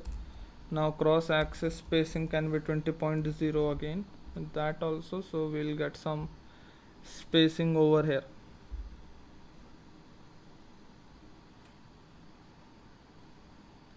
Now we need to know why is this grid view at the bottom. Okay, so let's try surrounding it with a column maybe, because column brings everything to the top. Okay, so that will not work.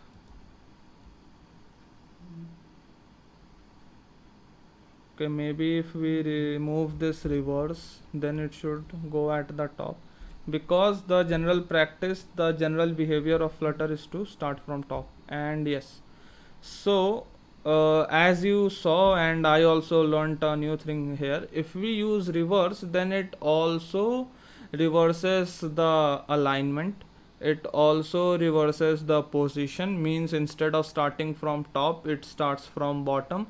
Instead of being start aligned, it is end aligned. So these are a few things that we learned today, and I hope the concept of grid view is clear. Thank you. Welcome to Programming Knowledge.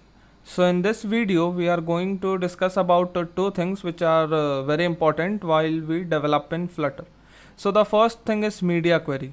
Now what is MediaQuery and where does it comes in play? So suppose you have an app, okay, and then that app has a container and you have given it a static height of 100 and a static width of 100. So now suppose if that app runs on 10 different mobiles, then that there is a very high probability that all those 10 mobiles will have different screen size. So now suppose if someone has a big mobile, then the 100 height and 100 width container will take a very small amount of space. Now suppose someone has a mobile with small screen size, then that 100 100 as height and 100 as width, 100 pixels, will take a very large space. Okay, so now you understand that as the screen size changes, the look and feel of your app will also change, and that is not a very good UX quality. That is not at all a good quality. That is a dismerit in your app. It should never happen.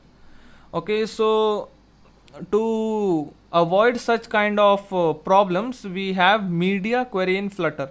So by using MediaQuery, we can get the current height and width of the mobile, means the mobile on which the app is running, and then we can render accordingly. Okay, so now over here I have only one mobile, so I will not be able to show you some demo. You can try on your own with 2-3 different devices.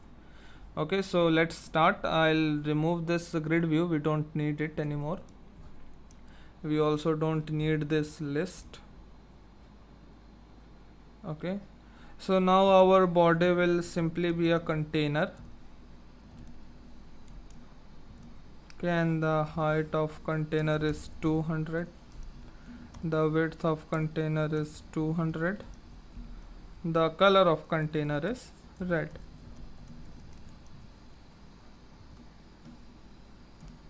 Let's format this, save this. So now we have a container like this. Let's bring this in center.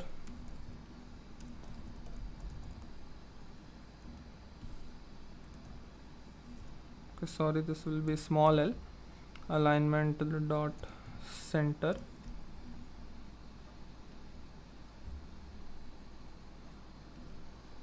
Okay, so we need to surround it by a center. I'm sorry. Yes, we can also remove this. So now we have a container of height 200 and of width 200 in the center of the screen. Now on this screen, means the screen of iPhone 11, it looks fine. Okay, but now if I open on some older versions of iPhone, like iPhone 5, iPhone 6, where the screen is only around 50 to 60% of what it is right now, then this same container will take a very large amount of space in the screen. So we don't want that to happen. So to fix that, we are gonna use MediaQuery, and to use that we simply write MediaQuery dot of context dot size dot width divided by 3.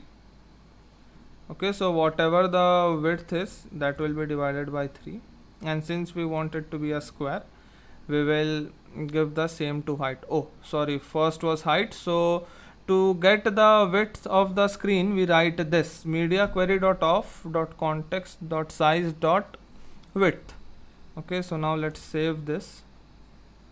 Okay, so we still have a rectangle. I'll make it half. Okay, so now over here the container's width is half of the mobile screen.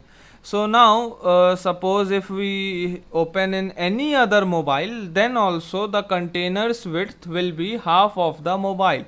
Okay, so that means the height and width are given dynamically. So for different mobiles, no matter what is the screen size, the look and feel of your app will be same. So this is how we get the width. We can similarly get the height. This line will return us the height of the current mobile screen. So right now the height of this container is half of the height of the screen. So now we use MediaQuery very rarely. These are the means we use MediaQuery only for getting the height and width. There are other uses of MediaQuery which are used very rarely, and that is not that much important. But if you are curious and you want to learn, you can surely refer to the Flutter documentation. So now the next thing that I'm gonna talk about is navigation. Like we can practically make no app without navigation. Okay, so let's create another screen. So we can create a new class over here. I'll simply write Stateless widget and then the name of the class, but that is not suggested by Flutter. Flutter says that in each file there should only be one state widget, a class that extends state widget, no matter it is a stateful or a stateless widget. Okay, so let's create another file. I'll call it screen2 dot.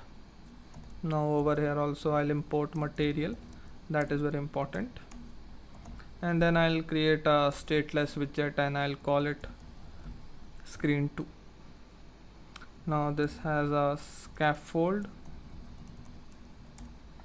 and the body, and in body inside a center widget we have a child that is a text and that says screen2.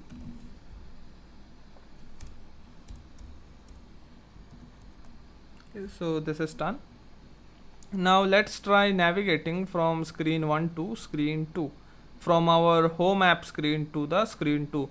So we need a button to trigger, and the most easy way is to create a floating action button. I'll simply create a floating action button. Okay, on press to, that is what we are gonna do. Now we need to specify the child, I guess. Yes, we have the child, and the child is an icon, and the icon is icons.play. that can also refer as a next. Okay, we don't have anything called play, so we can give any icon, that is just for understanding purposes. Now let's talk about navigation. So to navigate there are two methods. We'll see both of them. Okay, so on pressed means when it is pressed we want to navigate. Okay, so to navigate we write navigator dot of context dot push. So now consider navigation as a stack. We push means we open another screen on top of the first screen. Then we have pop and push. Okay, pop. Then we have pop and push. Okay, so that means that the current screen will be popped and a new screen will be pushed. So that is used when we don't want to navigate back to the previous screen. Okay, and then we have this pop, so that to close the screen and go to its parent screen, means from where it was redirected. Okay, so these are three methods that we need to know. All the rest are not that necessary. So the first one is push. So now inside push we write the route name, the class name where we want to push. Okay, so for that we again have a material page route widget. Okay, which takes a builder. Now since it is a builder, it will always take a function which has a build context. So this is almost a generalized thing in Flutter. Wherever we see a builder, it will take a function that has a build context. Might be there are some more added values, but build context is always there. Okay, so context. Now I'll not simply call this context, as it is not a good practice. We write it build context, and then over here we write the class name. So our class name is screen2. So over here we will simply write screen2.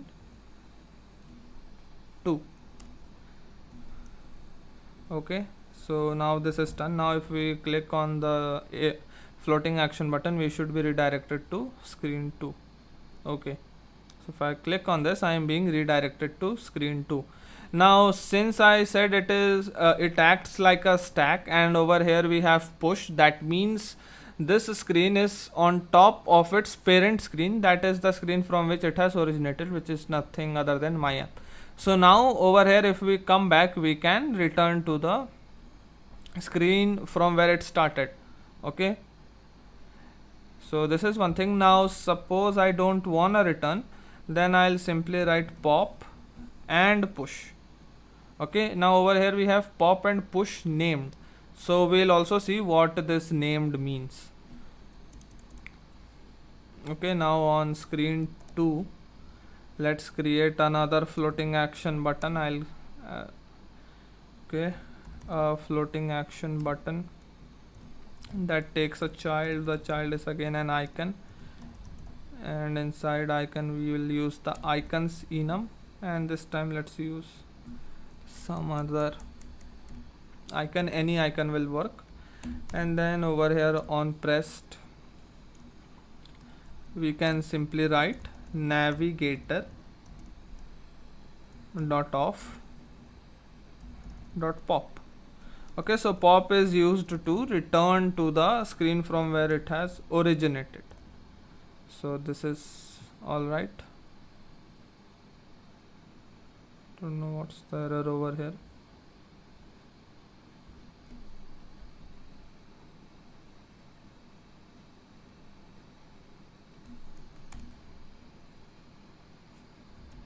Okay, there is some error. Okay, this is not required. No. Over here we have push. I'm sorry for the glitch. So now let's save this, restart it.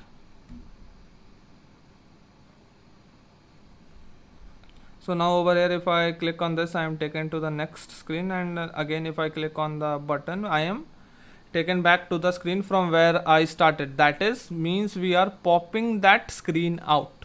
Okay, and sorry for the icons, they are not at all relatable. Okay, so this is one method of navigation. Let's see another method of navigation, and that is called named navigation. Okay, so for that, over here in our material app, we need to specify the routes, the named routes. Okay, so for that it has a routes parameter that takes a map. Then the first one is the route name. The key value is the route name. I'll call it screen 2. Okay, and then it again takes a build context, and then it will simply call screen 2. So now over here it is like this. So now instead of writing so many things, we'll simply write a navigator dot off context dot push named. So now push named, and simply we'll write the route name, which is nothing other than screen 2.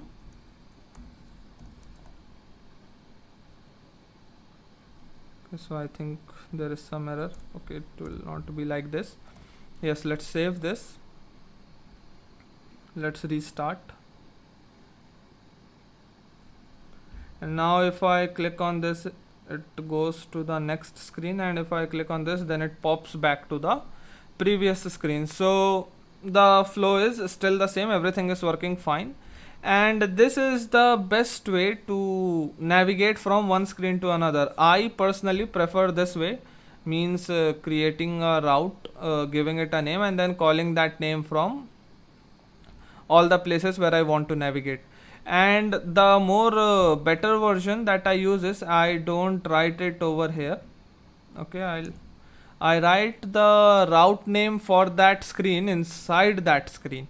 Okay, so over here I'll create a static constant route name. Okay, and then over here I'll simply paste this. Okay, so now by doing this, I can avoid the chances of making a spelling mistake, plus my another classes will not know what is my route name. Okay, so it is kind of protecting your data as well. So now over here I'll write screen 2 dot route name.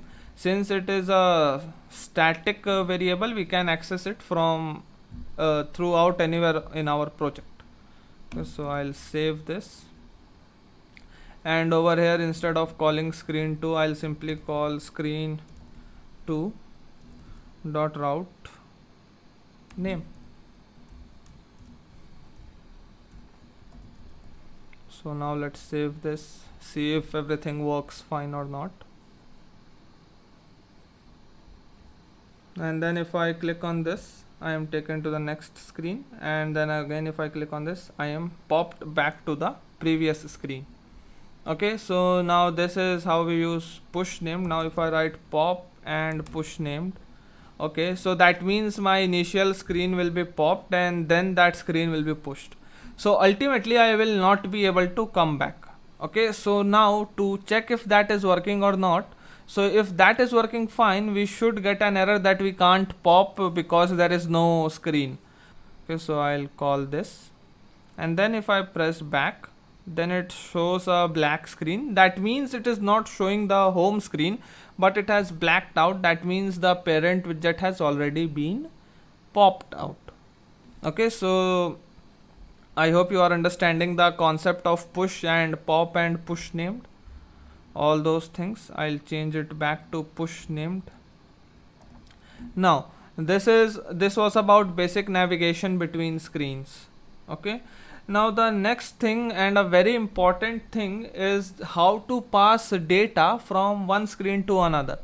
Okay, so passing data from one screen to another is also pretty simple. With push named, pop and push named, all these types of navigation methods take a named parameter called arguments. So now over here, arguments can be anything. You can send a list, you can send a map, you can send a object of some custom class, you can send anything. So this argument parameter is very flexible, and that is the beauty of Flutter. It provides you more accessibility.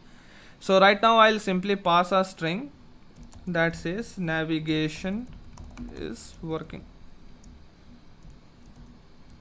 Okay, so now in my screen 2 I am sending this argument. So let's see how to retrieve the data in screen 2. Okay, so inside our build method, please note I am writing this inside my build method. I'll create a variable arguments that will be my received arguments. Now over here we'll write modal root. So these are some keywords that has a specific meaning, which will not be required in general development flow. But if you develop something very much related to native and something related to plugins, means you are generating a plugin, then you will might have to look closely to this modal route. But if you are generating simple hybrid mobile apps, then this is not required. Then knowing the deep knowledge about modal route is not required. We can simply keep this in mind that modal route contains all the data that are transferred from one screen to another. Now the arguments are not the only thing. There are many other things which transfer internally from one screen to another. Okay, but we will be able to access only the arguments. Okay, so let's see how we access that. Modal route dot of context dot settings dot arguments. Okay, so now by this I got the argument which I sent here, navigation is working, in screen 2. So now over here, instead of displaying screen 2, I'll display that argument. Let's save this, restart.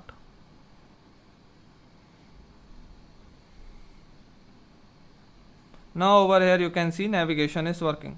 Okay, because this doesn't had any predefined value, that means the value returned in that argument is being received properly and that is being displayed.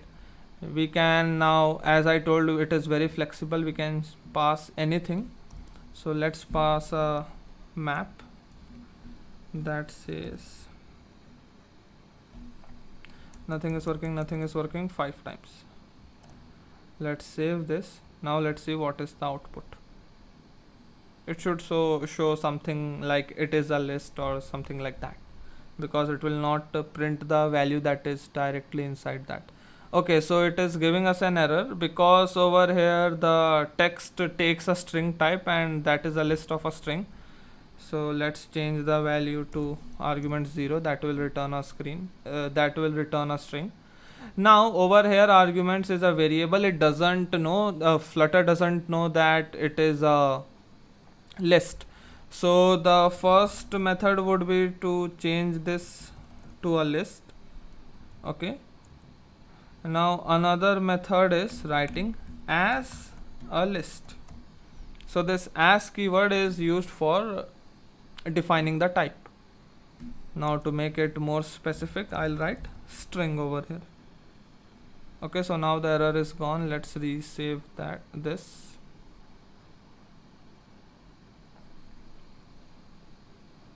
And now if I click on this, the first value of the list is displayed. Now let's change the first value. Test.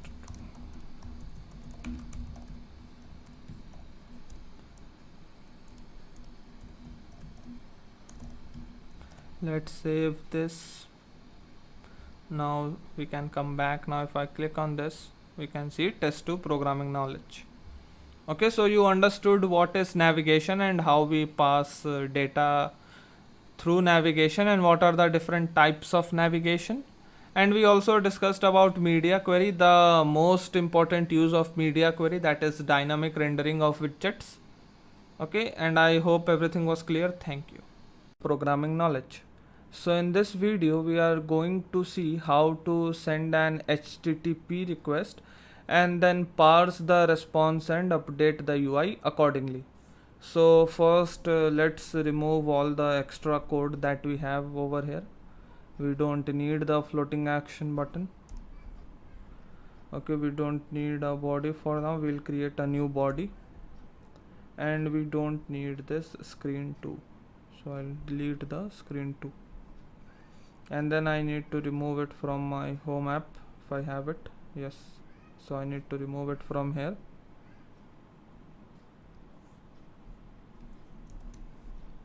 I also need to remove it from here.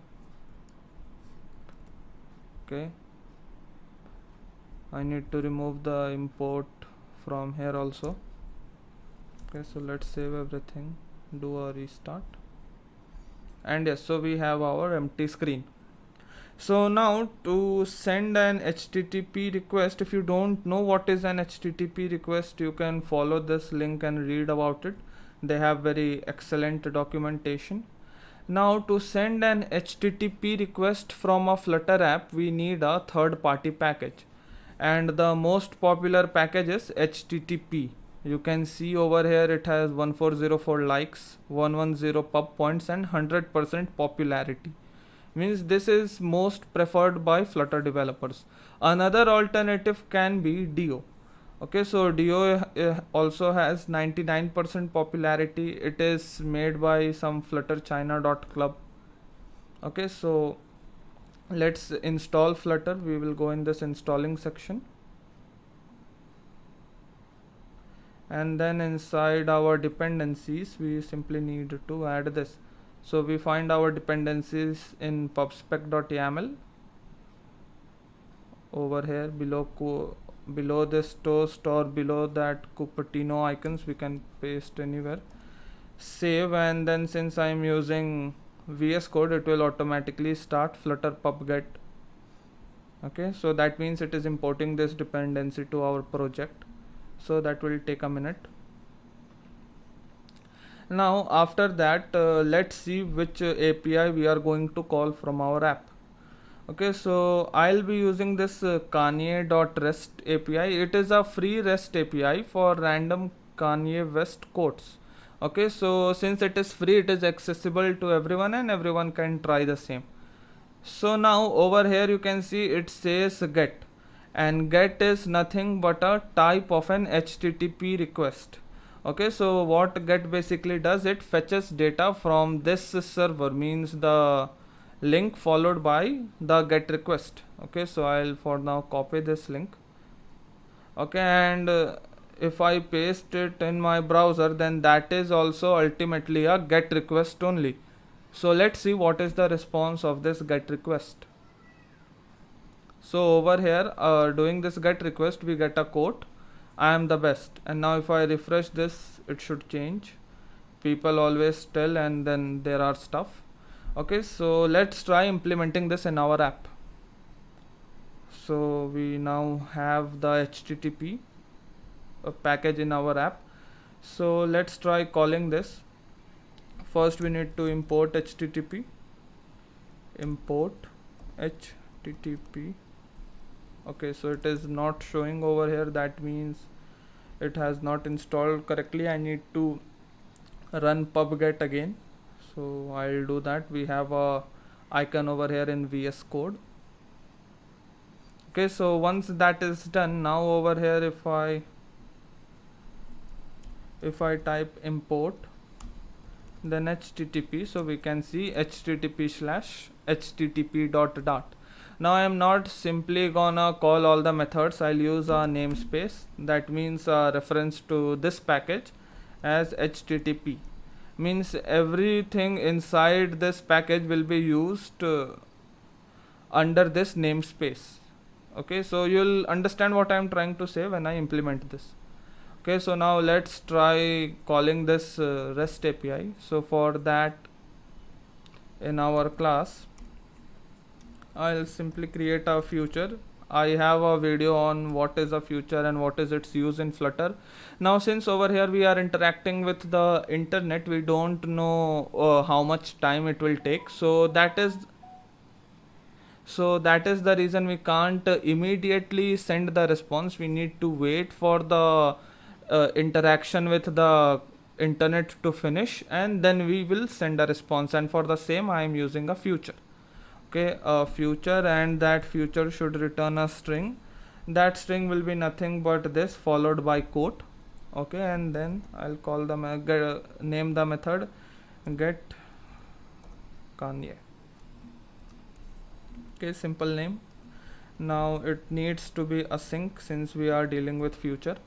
Okay, now a good practice is that whenever you interact with futures, we need to surround whenever we interact with the internet, we need to surround it with a try and catch, so that when there is error, it will not simply show a red screen on your mobile app, but give some customized message which improves the user experience.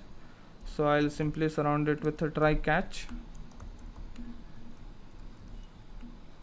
And then over here you can print t. If you are making a real app, most probably you will wanna show a toast. So that is done. Now let's finally call this request. So I'll copy this URL that I have over here.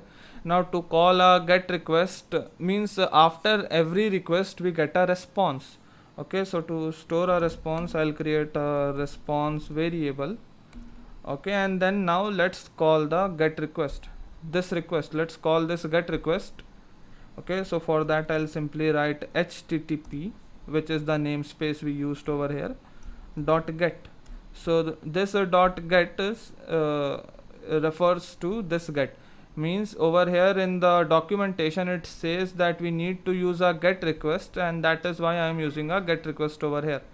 Now the URL we copied right now, https api.kanye.rest. Okay, so now we are getting a response. Okay, so now if I hover over this get, you can see it sends a future of response. Okay, so that means as I said, it will take indefinite amount of time to interact with the internet. We can't assume the time, so that is why it is a future, and we need to wait until we get some response. And as we have discussed in our Dart tutorial, to wait for the response we use the await keyword, and since we are using await here, we need to have a async keyword over here. Okay, so now once this command is executed, that means this command will take some time since we are using await. That means the controller which runs the code will not proceed until this statement is completely executed. So once this is done, then that means that this response has the response, means this response which we will get from this API. Okay, so this response variable will now have this response. So before updating the UI, let's try simply printing it to check that everything is working fine. Now if you would be knowing about REST APIs, you would know that response doesn't only have this thing, this is the body, but it also has different things like the headers and other stuffs. Okay, so this part where we have the actual response from the API, that is the body. Okay, so now let's get the body. So instead of getting, let's simply print the body to see if we have something or not. So response dot body. Now I hope everything is clear. Okay, so let's save this. Now inside the build method, I'll simply call get Kanye.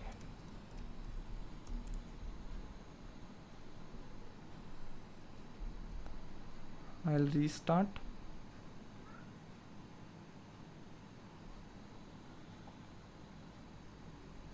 And you can see it took a second or two, and then after that we have the response. Quote you took, you can't look at a glass half full or empty if it's overflowing. Okay, now if I'll save it again, that means I will do a refresh. Since on the refresh the build method is is executed again, so this get Kanye method will be called again and we get a response. Okay, so now since we have a response, let's try updating our UI. Okay, so over here this feature needs to return a string. So now over here my requirement is only this string, but right now the body is printing this entire string. Okay, so the body is in string format, but if you look closely or you look in the browser, it is actually a map which has a key and the value which we are interested in. So to convert a string back to a map, we need to use a Dart package, and so for that we will import that Dart package, and that is called convert. So this convert package allows you to convert a string to any other object or a object to a string. Okay, so let's see how that happens. I'll simply write where result is equal to JSON. Now this JSON is inside this dart.convert JSON.decode. Okay, so now string is the encoded thing. If we convert a map to a string, then the string is considered as an encoded, as the encoded output of that JSON value. Okay, so since we have the string, we need to decode, we need to go back, and over here I'll write response.body, and then instead of printing this, I'll print result, and then the key that we have over here, that is quote. So simply paste it over here, format it, and do a restart.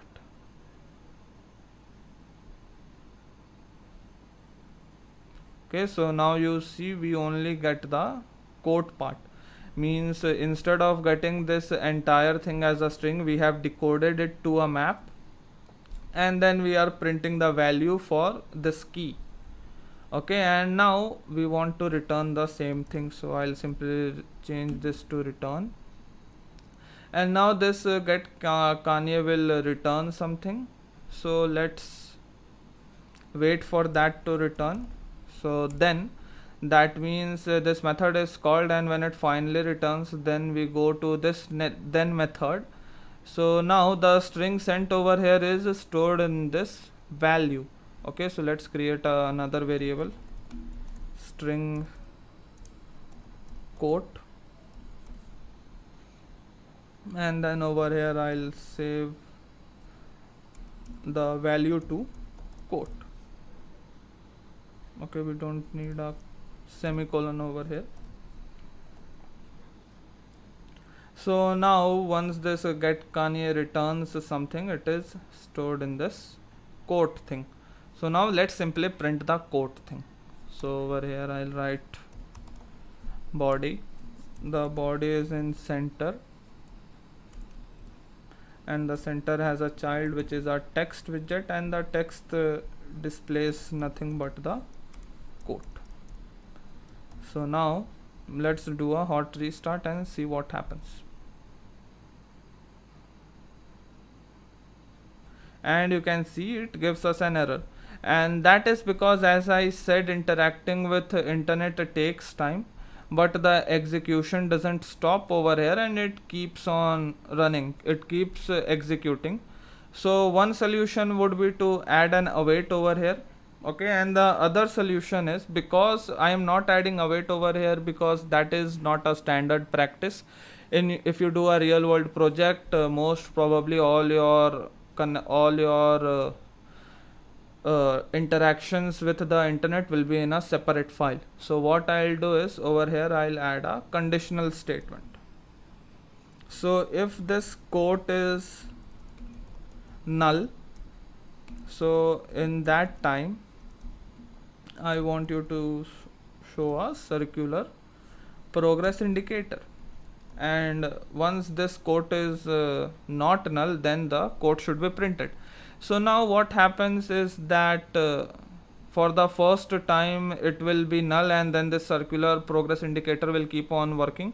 Now even after we get the value, this will not update, and to update the screen, as we have discussed earlier, we need to call the setState method. So over here I'll write setState,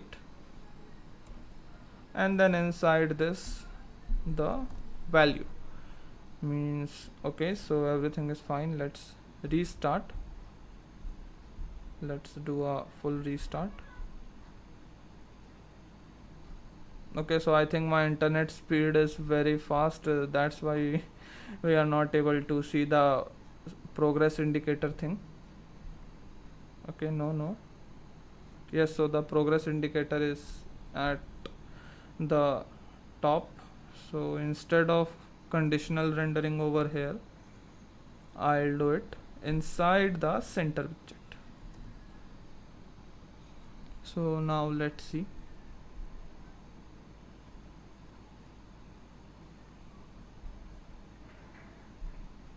So you can see the circular progress indicator, and as soon as we get the value gets updated.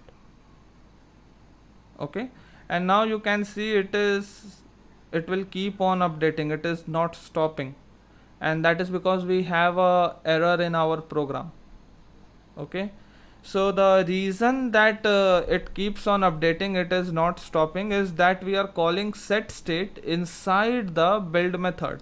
So this is a very common mistake that people do, that is calling setState method inside the build method. So what setState does is it re-renders the build method. So if the setState is called, it will re-render the build method, and now while rendering it will again encounter setState, so it will again start re-rendering. So this will go to an infinite loop. Okay, so the way to fix this is to use an if else. Okay, so I'll write bool quote controller is equal to false. So now this method should run only if the quote controller is false.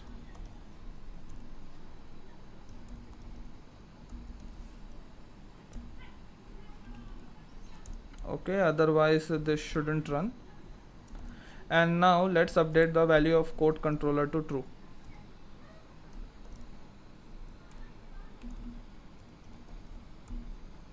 Okay, so this means that the first time when the value of quote controller is false, this method will run, and as soon as this runs, this if condition runs, the quote controller's value is true. So even though the setState is called and the build method starts rendering, this if condition will become false and all this code will not get executed. It will simply render this return statement. Okay, so I hope everything is clear. Let's do a full restart. And you can see it updated only once. Okay, so yes, now after this will not update, and it is not updating. So I hope you understood what I did over here, and you understood how to call a HTTP request, how to parse the response over here, and then update the UI accordingly. Update the UI always has set state in it. So I hope all the concepts are clear. Now this is one Kanye.rest which you can try. Another one which I also use, which is also free, is Chuck Norris. So over here also you can call this request, and you will get you will not only get a code, you will get multiple things. You will get an URL for the image. Okay, you will get an ID, which you, if you have any idea about databases, will understand that every value has a ID. URL, which will be URL for this code, and then a value which is the actual code. So you can also try this if you want to. Okay, so I hope everything was clear. Thank you. Welcome to Programming Knowledge. So in this video we are going to discuss about bottom sheets in Flutter. So basically there are two types of bottom sheets in Flutter. The first one is persistent bottom sheet and the second one is modal bottom sheet. The difference between these two types of sheets are that in persistent bottom sheet, the sheet remains on the screen even though we are not interacting with it. Whereas in modal bottom sheet, the sheet will hide if we are not interacting with it. So let's start coding. So first I'll remove all this code that we that we wrote while we were discussing about HTTP requests. We don't need this anymore.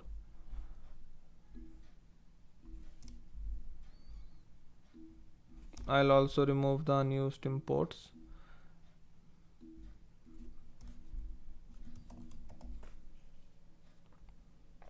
Now once this is done, in the center widget I'll add a raised button, and the child will be text that says show bottom sheet, and then it will have an on pressed, and that will show the bottom sheet. So first let's start with modal bottom sheet. To display a modal bottom sheet, we simply write show modal bottom sheet. Now it takes two parameters that are necessary and the other ones are not necessary. The first one is context, and the context we have right over here. This is the context, so I'll simply write context. And the next one is builder. So it takes a function which has a parameter of build context. And now over here we return the widget that will be displayed as our bottom sheet. So I'll simply return a container of height 400 and the color to be red. So now let's format this, save this, and now we have a button in center, and if I click on this I am able to see the modal bottom sheet. So now, as I said, the sheet will hide if we don't interact with it. So this is the bottom sheet. Let's not interact with this but interact with the remaining part. So as soon as I click over here, the bottom sheet hides. So you understood what I was trying to say, that the bottom sheet hides when we are not interacting with it, and if that happens then that sheet is a modal bottom sheet. Okay, now the next type of sheet is the persistent bottom sheet. So for that we simply write show bottom sheet. Now format this, save this. Now if I click on this, okay, so it is giving me an error. So let's try another method to show a bottom sheet, and the method is by using a global key. So I'll write var scaffold key, and that will be a global that will be a global key. Okay, and the global key will be of type scaffold state. Okay, and then I'll add this key to our scaffold. So the key over here is scaffold key. So now what this basically does is that right now this is our scaffold. Scaffold is the area in which the contents are displayed like the app bar, body, the widgets inside the app bar, widgets inside the body. All those are displayed on the scaffold. Scaffold is like a canvas. We can say it to be a canvas. So by adding a key to the scaffold, now we can access the state, the context of this scaffold anywhere else by simply using this key. Okay, and that is what we are gonna do over here to show the bottom sheet. Okay, so I'll simply comment this. Now to show a bottom sheet, first we write the global key name, that is in our case scaffold key.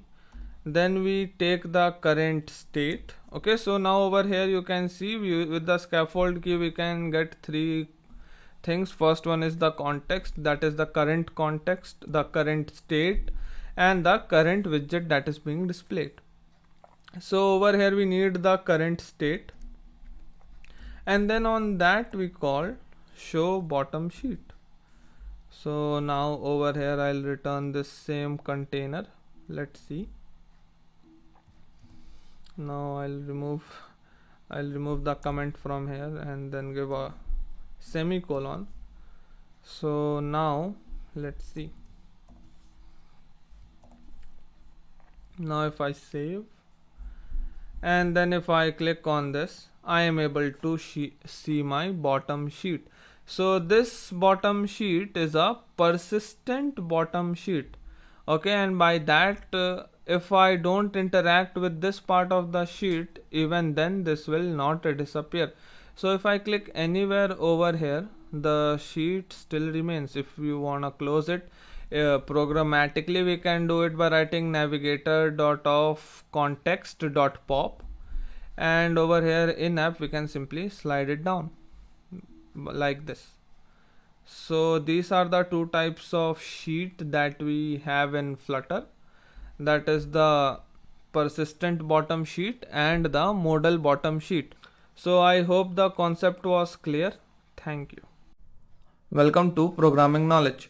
We are going to develop a daily task manager application, and that is rather a very simple application, and that will mark the end of this series. So let's start. First of all, I'll delete all the extra things I had. Let's get this project back as it was when we first created it. So I'll remove all these things. Okay, save it. In main also I'll remove all the code. Let's code it from scratch.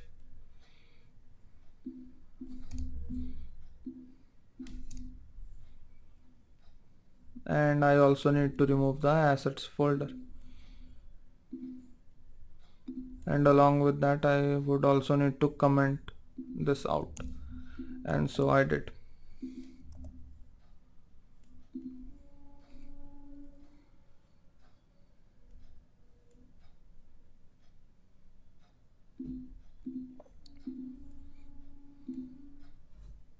Okay, so now over here you can see we are getting an error, and this error generally happens because when we delete some file while the project is running. So I'll comment this out first and then restart the app. So run without debugging it is.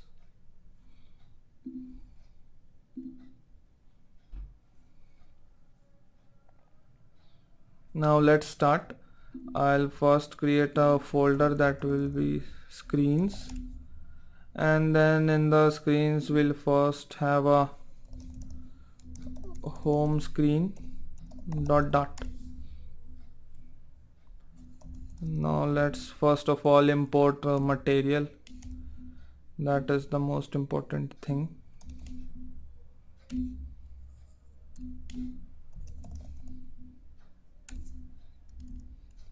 Then we'll first start with a stateless widget and we'll convert it to a stateful widget if needed.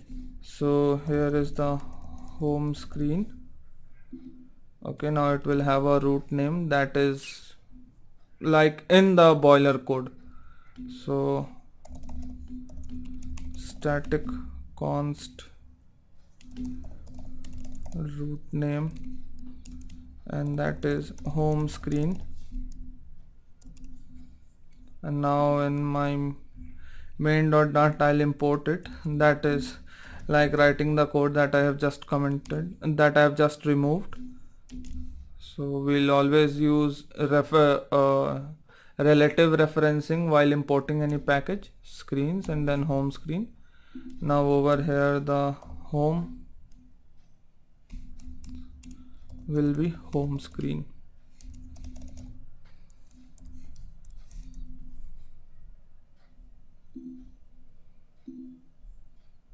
Okay, so over here first we need to save this and then save this as well. So now over here it will be a scaffold, and then let's add a simple app bar. The app bar has a title that takes a text widget, and the text widget says task manager. Neat. Now in body, I don't think like right now we need to add any body. First we need to add the feature to create tasks, and then only we'll be able to show tasks, and showing tasks go in the home screen. So center simply a child with a text widget that says no tasks added yet. Cool. Now let's add the root, the button clicking on which we will be able to create a task. So the best option would be to create a floating action button. That will take a floating action button widget.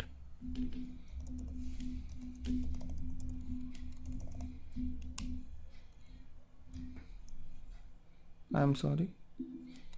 So this will take a floating action, and then over here the child will be an icon widget, and then over here we'll use the icons enum, and then the add button, that is the plus sign. Okay, now I'll give this icon a color of white.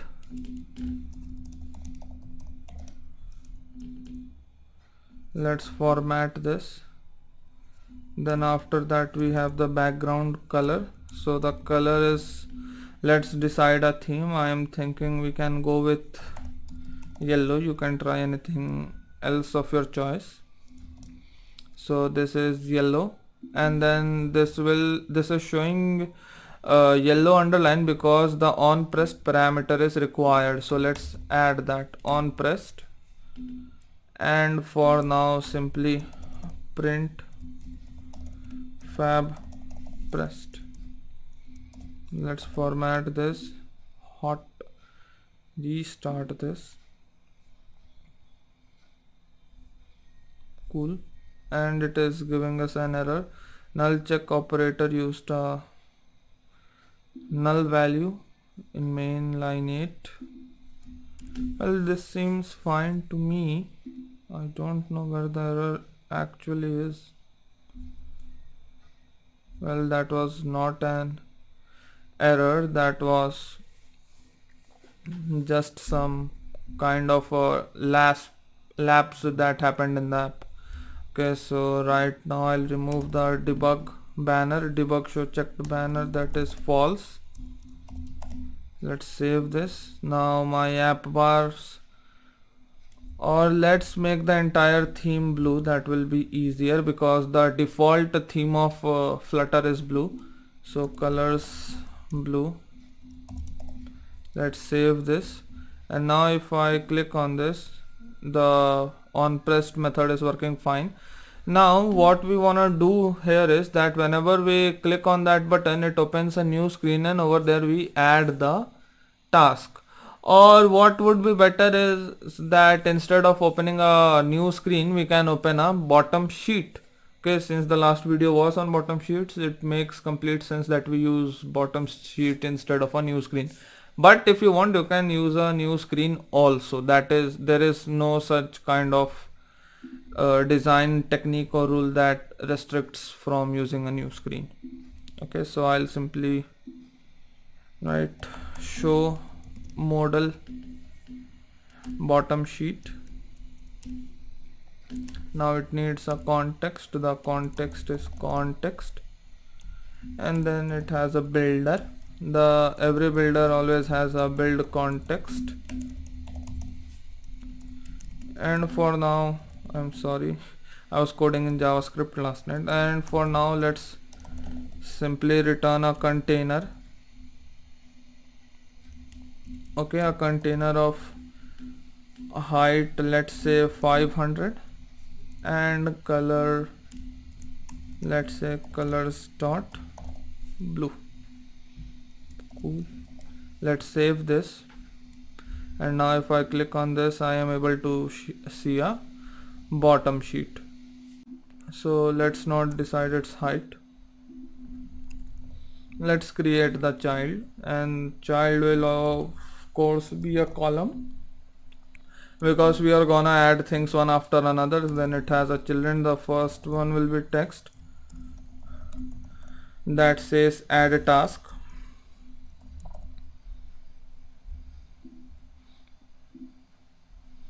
Add task. Now it is looking very weird.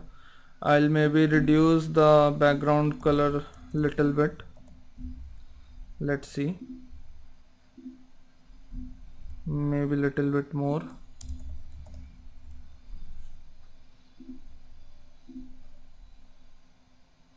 Okay, it looks better than what it was earlier. We'll of course be changing designs later. Okay, so let's add some style. Now I was thinking let's add a custom font. So for that I'll go to fontsgoogle.com and decide a font, and in the meantime I'll search for Google Fonts Flutter. This is a package using which we can use all the fonts that are available on Google Fonts. So either you can go in the installing section, copy and paste, or there is a shortcut. You simply click on this, and then in your pubspec.yaml you have to paste it below Cupertino icons. I paste it and I saved it. Remove this for now. So now let's fix on a font, and maybe we can go with, I think we should go with Montserrat. Okay, so let's start adding the text. All the text in this app will be in Montserrat font. Okay, so let's wait for this Flutter pub get to complete. Okay, so it is. Now I'll add the import Google Fonts. Now the first text we can see over here, the spelling is wrong as well. Task. Now in style we simply write Google Fonts dot Montserrat. So now since we don't have any configuration to add inside, we'll leave it like this, format it. Now over here also I'll add style Google Fonts dot Montserrat,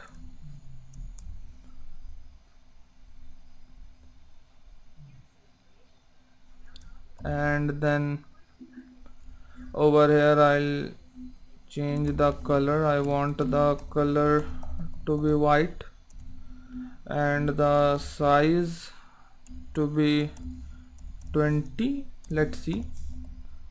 Now let's save this.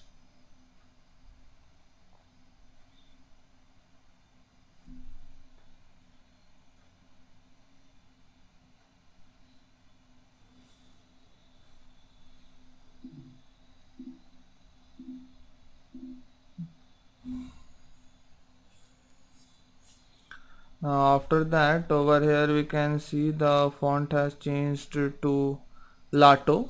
Okay, and over here also this font is also Lato. Now we also have our text in center. We'll change that later. Okay, so the first text is add task. Now after that, I believe that this add task should be over here, and a cross button over here, which when we click on this modal sheet should close. However, it will close if you click anywhere else than the modal sheet. Okay, so let's do that. I'll wrap this text inside a row. Okay, and then I'll give the main axis alignment as space between neat. Now after that I'll have a icon. The icon will be from the icons enum and the name is icons close, that is the cross sign. Okay, so now this is done. Now I'll add a gesture detector upon it, wrap with a widget, and that is gesture detector. So now this gesture detector widget, it gives you the triggers for all the gestures that we do on a screen, that is a single tap, a double tap, a triple tap, a long tap, a double long tap, and all those things. Okay, so for now I'll use on tap.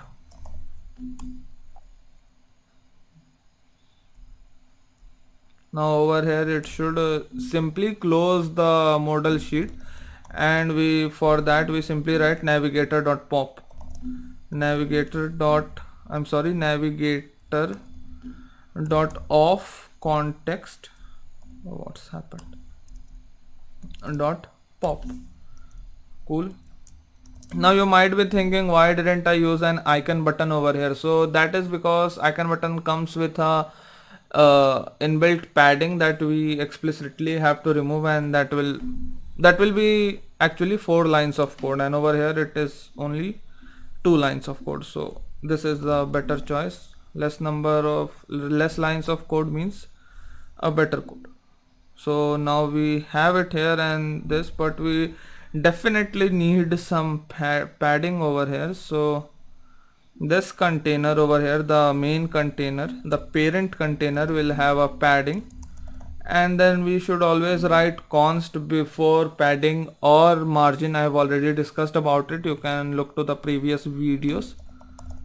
Edge insets dot all, sorry, not 100.0 but 10.0. let's save this. Now first I need to close this, open again, and then it has a padding, a decent padding, and that is it. Now after row we can add a divider.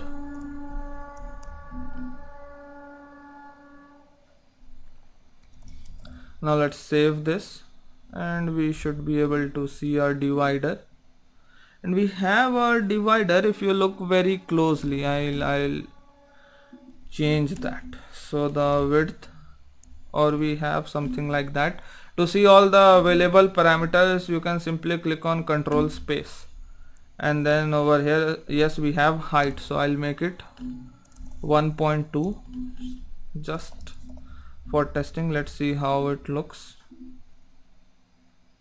And this has become, we'll have make it 10, let's see. And damn, it's not changing.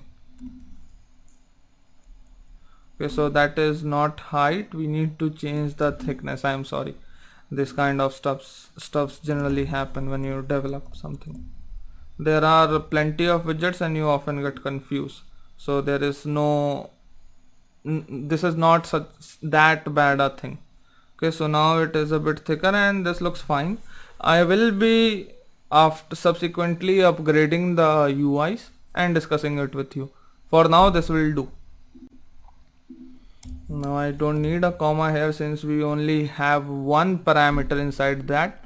So that is the basic, that is a good practice actually, that if you have a single parameter you don't give a comma. If you have any number of parameters which are more than one, you do give a comma. Okay, so this is done. Now after that I'll leave some space, sized box. Okay, and the space will be of, let's say, 20. Now after that I'll have a text field. Okay, let's see.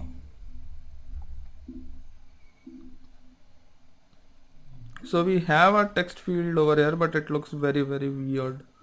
Okay, so let's design this. So it also takes a decoration. That decoration takes an input decoration. Now first for the border I'll use an outline input border. Okay, now this outline input border has a few things. Border radius, that is the curve around the corners. So for that we have another widget, border radius dot circular, and simply 5.0 would do. Now after that we have border side, means that over here in outline input border we give one border sides and that is copied for all the 4 borders of a input field. So simply border side, and the borders color will be colors dot blue.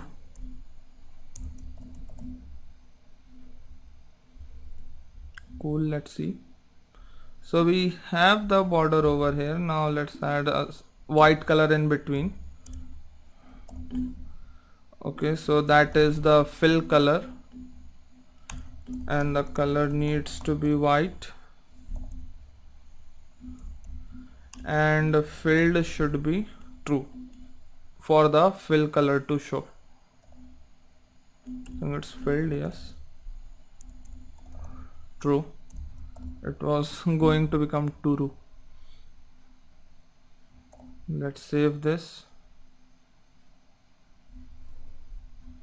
and after that, so it is white in between. Now let's add a hint. So the hint text takes a string or a text widget, and it takes a string. Enter task, and then again we have a hint style, and the hint style will go with Google Fonts dot Montserrat. Okay, now let this red line go. Actually it in real time connects with the internet. That is what I am guessing for such kind of behavior. I am not sure about it. Let's save this anyhow.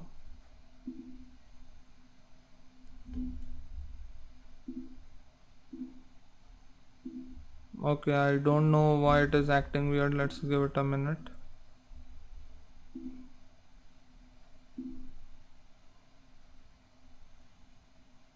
Oh, sorry, the spelling is wrong.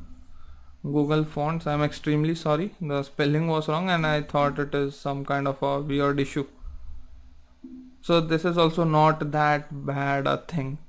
Okay, so hint style, and that is simple Lato. Now I can add some task. I can write the task over here. Now we need to have a complete button. So I'll instead of having a single complete button, I'll have 2 buttons. One is the reset button and the other one is the add button. That means add this task today, for today.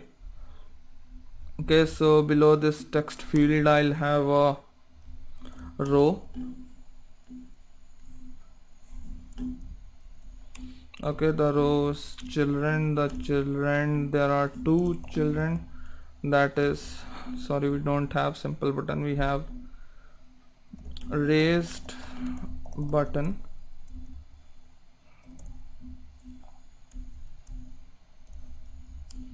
Now the child is text reset with a style of Google fonts Montserrat. Sorry, we need to give parentheses after that. And we have on pressed, and this on pressed for now will simply print reset pressed. Now let's format this. Now I'll have another button like this. So instead of copying, I'll click shift option and arrow key down, so then it gets copied.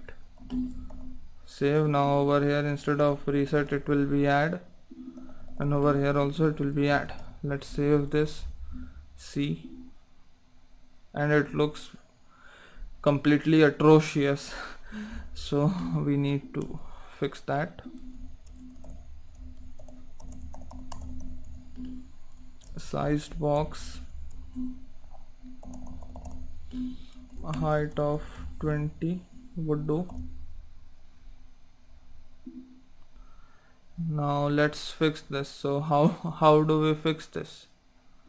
Well, there are two methods, I'll say. First, I'll wrap this with a sized box, and the sized box will have a width that is the entire width, MediaQuery dot of context dot size dot width, and height of, let's say for now, 200. We'll definitely reduce it to as much as it is required. Okay, so now this raised button goes inside a container. Okay, the container has a width of MediaQuery dot of context dot size dot width divided by 2, means half the screen size, and then this entire thing minus 10, that will be added for the padding.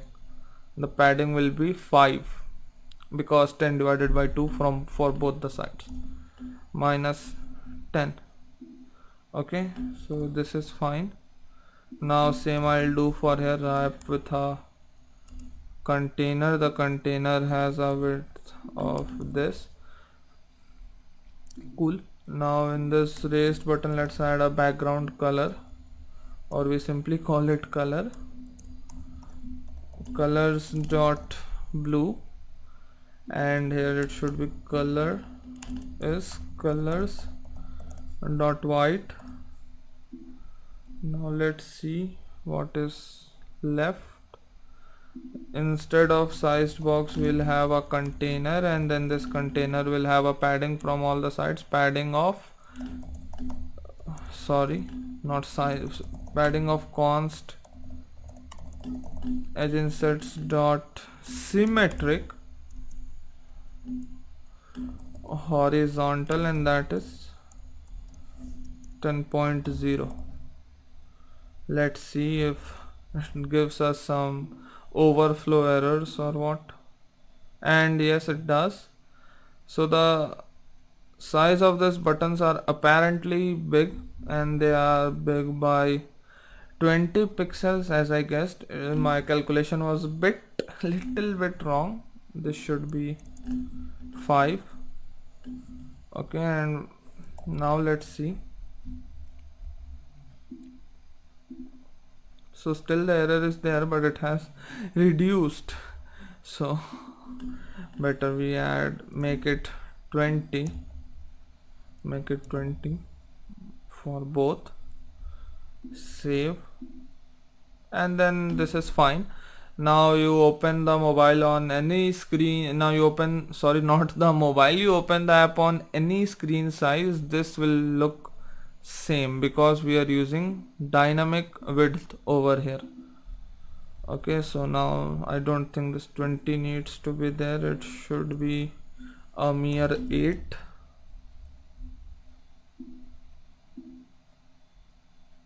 Okay, I don't know why it is not changing. Oh, because because the height is 200, which is not at all required. I don't think we need a height at all. Let's save and see. Yes, so this looks fine. When I click on reset, reset is pressed. When I click on add, add is pressed. Now I don't need this height also over here. So where we started the model sheet, this is okay, so the height was commented, that means this is the default height. Now I am gonna force some height to it, that is gonna be 300. Let's see, and 300 is also more than required. I'll make it 250. Now let's see, so this looks good. Now apparently there is a better color for the background than the color it is right now. We will discuss that later. For now our adding a task UI is complete. So until the previous video we have created the basic structure and we have created the UI of the bottom sheet. So let's continue. Now the first thing that we need to do is add a text controller to this text field and add functionalities to this button. So for that I'll need to initialize the text editing controller inside init state and then dispose it in the dispose method, and all those methods are available only in stateful widget. So I'll change this stateless widget to a stateful widget. Now I'll declare the controller, so let's call it task controller. Now over here let's override the init state.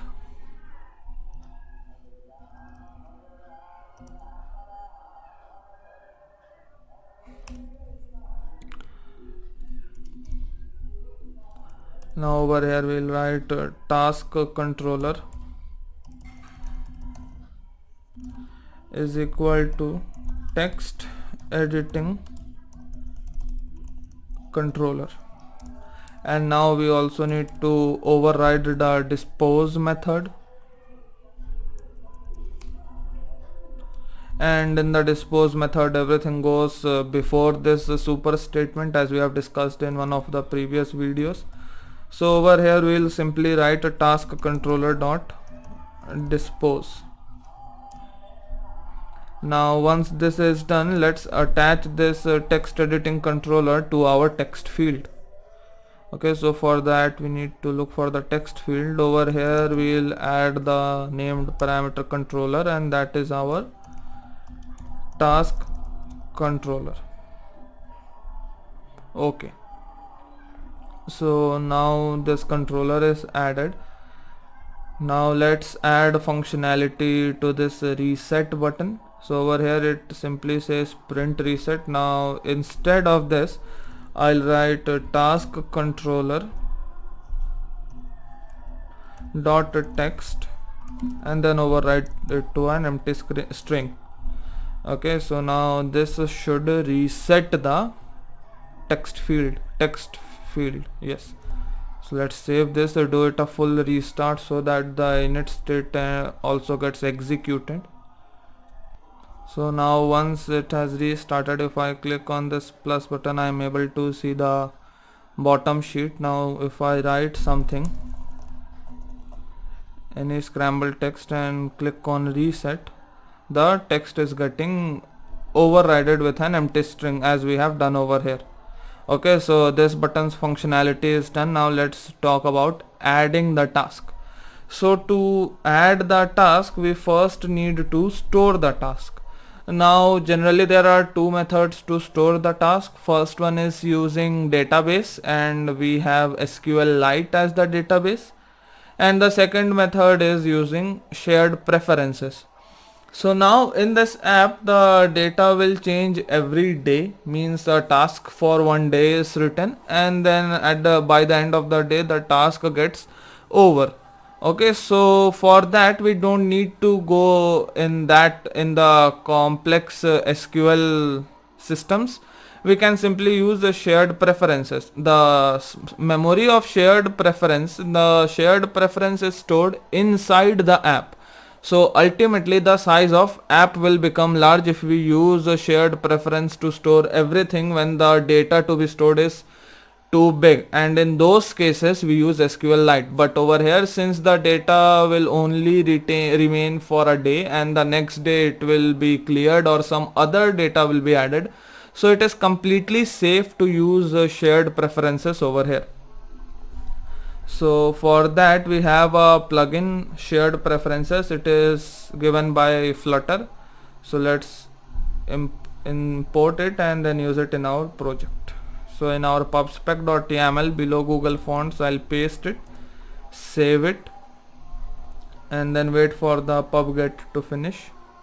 So once the pubget has finished, we can start using this shared preferences inside our project. So for that, first we need to import the shared preferences. So simply over here I'll write import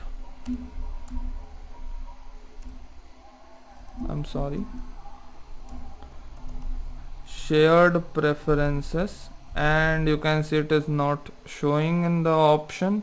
So that means there was some error in this pubget. We should call it again, most probably, then the error will not be there. This sometimes happens with VS Code. Once done, let's see if it comes now or not. Import shared preferences, so we can see shared preferences dot. Now let's see how to use this. So for that, first thing you can see is we need to initialize the shared preference. So over here they have initialized using async await. If you don't wanna use async await, we can always use then method. Okay, so let's see. Now whenever this add is pressed, I'll call a method that is save data. Okay, now let's create this save data. Okay, so all the override statements are together, all the override methods are together. I'll create this method which is not overriding any method above them. So over here void save data, and then first we need to initialize the shared preferences. So shared preferences, I'll call it prefs. Now since we use await, we need to use async over here. Await shared preferences, sorry, not this. Over here also it will be shared preferences, and over here also shared preferences dot get instance. So now once this statement is executed, we have our instance of shared preferences in this variable. So now let's save the data. So for saving, let's the most probable or the most standard practice would be to create a model class and then save the object as a JSON in this shared preferences, and then retrieve it from as JSON and then parse it to the model and then display. So we'll follow the same thing. Let's create a new folder, model, and then inside this folder we'll have task dot. So let's create class task. Now this will have the task, sorry, and we'll have the date. So there is a variable in Dart called date time that deals with the date and time. So simply call the time. So this is done. Now let's create its constructor. So task, this dot task, and this dot time. So now let's create another constructor. So there are two methods, one that I have discussed in one of my videos, that is called named constructor, that is task dot from JSON or something like that. So that is one method. There is another method that is using the factory keyword, factory task dot from map. And now over here we take a map, or we don't take a map, we don't actually need a map, we just need the task. So let's call it from string, and then over here we take a parameter string task. And now like before, when we were using named parameter task dot from string without this factory, then we would have simply written this dot task is equal to this task and this dot time is equal to date time dot now. But since we are using the factory one, we'll return, we need to have a return statement, and then ultimately we'll be returning this constructor. So I'll write return task, and then over here I need to call the named parameters, that is a task, and task is nothing but the task parameter that we get over here. And then we have the time, time is nothing but date time dot now. Okay, so this is done. Now by this by calling this method, we can create a object of this class task. Now to store it in shared preferences, we directly can't store a model class as it is not serializable. So instead we'll store it as a JSON object, or most probably a map, that is also a JSON type of thing. Just there is a flexibility to add commas at the end if we want, which we don't have in JSON. So that is only the difference between JSON and a map in Dart. So let's see. Now I want to return a map of string and dynamic,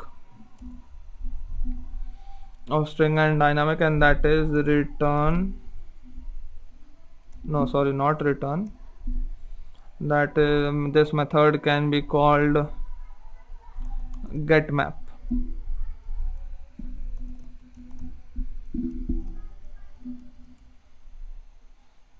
Okay, and then over here you return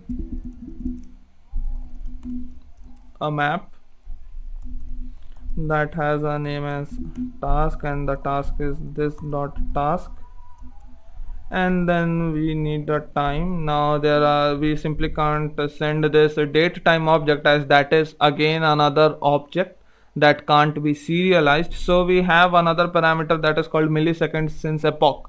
So epoch is a constant time, and the difference from that till this variable, till the time that is stored in this variable is measured and sent. And so this is two-way thing. If we have the difference, we can get the date time variable from now, and if we have the date time variable, we can get the milliseconds since epoch from that. There are milliseconds, there are microseconds, we can use whatever we want. So I'll simply use this dot time dot milliseconds since epoch. So now by this I'll return this thing. And now I also need another method so that it will take this map and then parse it to a task object. Over here we are parsing it from a string. Now we need to parse it from a map. So task dot from map, and we need a map of type string and dynamic, and let's call this map. So over here I'll get the map from map task, and the time will be date time dot from milliseconds milliseconds since epoch, and then the time is map time. So as I told earlier, this is a two-way process. We can get the millisecond since epoch from the time, and we can get the date time from the value of milliseconds since epoch. So milliseconds since epoch, this variable is independent of the time zone. You can read more about it if you want, if you like. So now I think the model class is ready.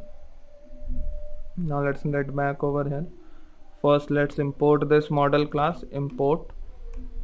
Now whenever we are importing some project file, we leave a line gap and we use referential indexing. So double dots backslash, I can see model, and inside that I can see task dot dot.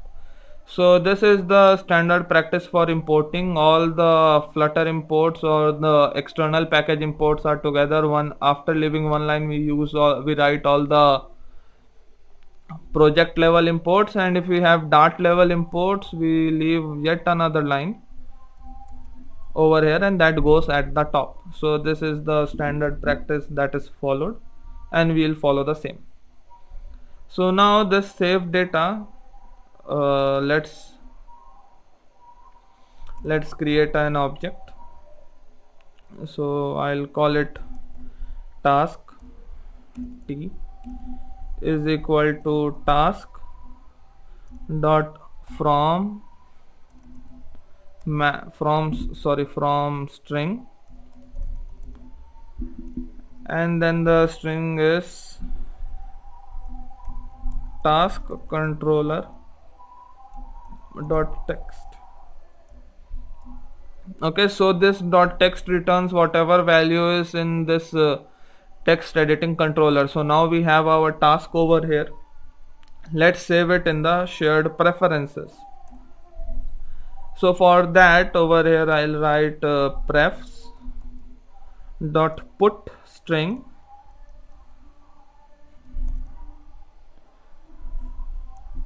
okay, I don't know it is put string or set string. I think it was a set string. Yes, so it is a set string, and then the key is task, I guess.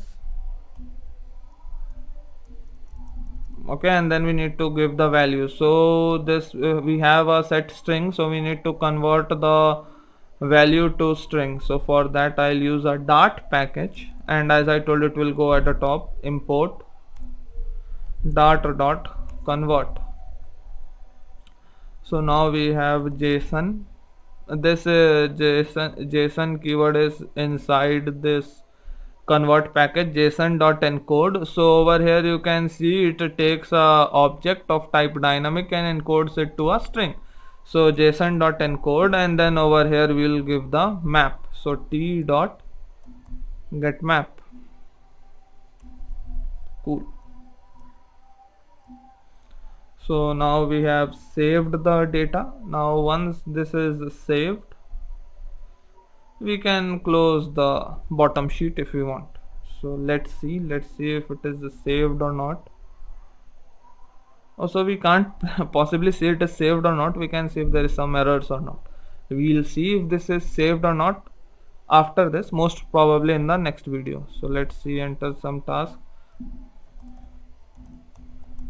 Demo task 1 and click on add. Unhandled exception, missing plugin exception.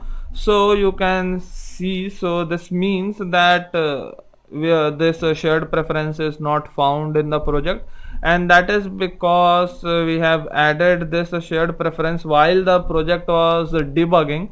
So the shared preference is added to the project, but it has not been transferred to our mobile or the emulator that we use. So let's close this and start it again. Run without debugging. Select Dart and Flutter. Now over here we can do one more thing, that as soon as this task is created, we empty the text controller. So I'll write task controller. Oh, I'm sorry, the spelling's wrong. task controller dot text and force it to an empty string. So now if you would remember, this underscore before any variable name makes the variable private. Okay, and if we don't give an underscore, then by default it is public. So that was another thing that we have discussed in the starting of this series. Now let's wait for the build to finish and then let's see. So now the build is finished. Let's save this change that we made over here. Now let's add a task, demo task 1, and if I click on add, the text is getting removed, and you can see there is no change in the console, but along with that there is no error as well. So in the previous video we were saving the task. Okay, so now there was an error that I made. So over here, while we are saving, you can see that in the preferences I have given it a key of task. So every time I add a new task, this same task key is given to that task, and hence the value which was stored prior to execution of this statement gets removed. So ultimately what will happen, that in our shared preferences we will only have the task that we saved the last. So that would be an error, so let's fix that. So instead of adding task, let's first try to get the task, then we will convert the task into a list of tasks, and then we will store it, and then after that every time we add something we will retrieve the list, we will add the item to the list, and then we'll again save it to the shared preferences. So let's get the first let's clear everything. Prefs dot remove, and the key is task.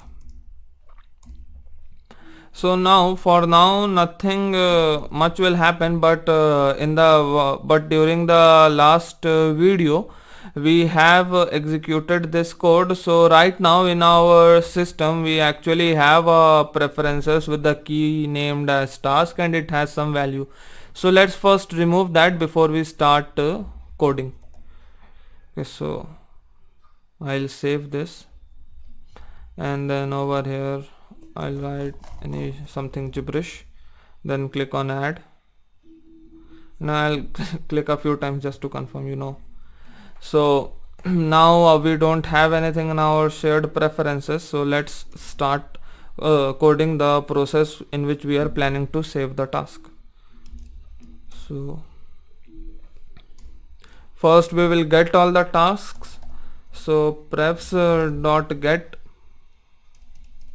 I don't know, it was get, or yes, it was get string, get string, and the string is task.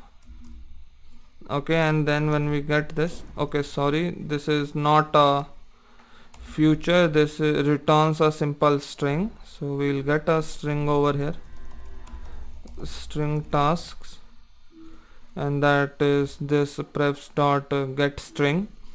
Now after that this task is in string format, we need to decode it back to JSON format, and from there we can again get it into a list of objects, which we don't need right now, we will probably do that later. Okay, so JSON dot decode, and we have to decode tasks. Okay, now this also returns a dynamic value, so for now I'll store it in a list, and that is list, and I'll be storing everything in this list. Okay, so now since we have this list, let's try printing something, or maybe let's print this list. So right now it should be empty or something like that. So now once we have this list, we will add the new task in that. So list dot push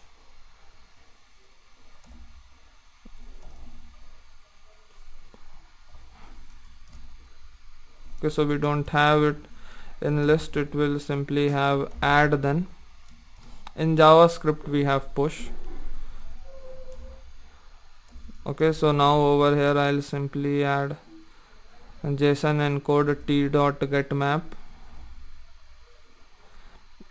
Okay, and then again I'll encode it and save it. So prefs dot set string, and the string is stored in task, and the task is JSON dot encode JSON dot encode lists. Sorry, it is list. Okay, so I hope everything is clear. We first retrieved all the tasks, we converted it into a list. Okay, and then in that list we added the last value and then we stored it. So let's try running this and see. So I think it will crash for the first time. We'll have some bugs. We'll fix that on our way. So I click on add, and yes, it has an error. The getter length was called on. Okay, so if so we want to execute this only if tasks is not empty, so I'll use the null value operator and then I'll initialize this. So now let's restart this, although this error should occur only for the first time, since then we didn't have anything here. Okay, so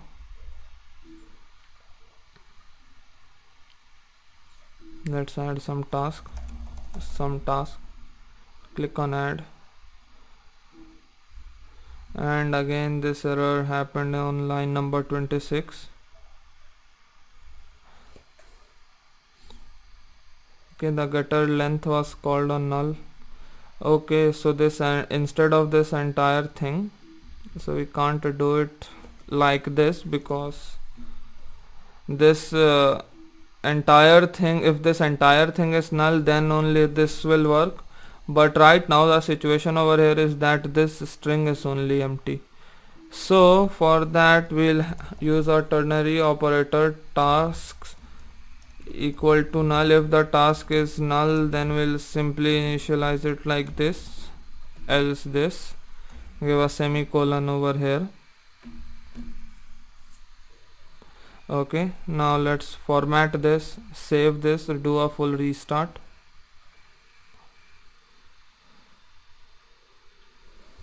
So restart is done.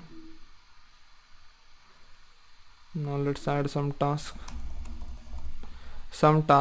and then I click on add, and then for now we are getting this. And now if I click on this again, so now now the task was stored in the first time, and in the second time it is retrieved, and then so this line, so this print statement executes, and then this is printed on the console, and then after that again we get this task added in the list, and then we again store it in the shared preferences. So I hope these 5 lines are clear to you. Now if I click on this again, so some task will print, and then once again some task will be added. So 2 times it will print, and 3 times it will be in the shared preferences. So let's add something new.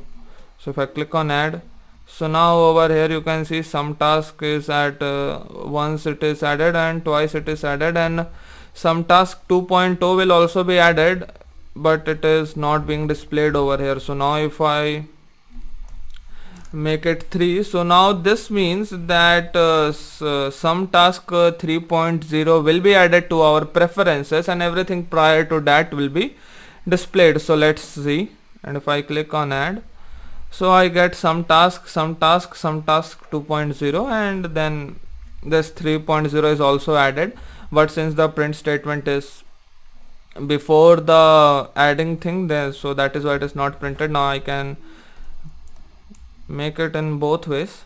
So now once before adding, once after adding, we can see everything.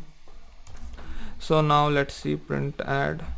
So now let's see the last one. We have some tasks, okay, sorry, I didn't save it, shit, extremely sorry. So I'll have to make it 5. So now, yes, so let's see the last one.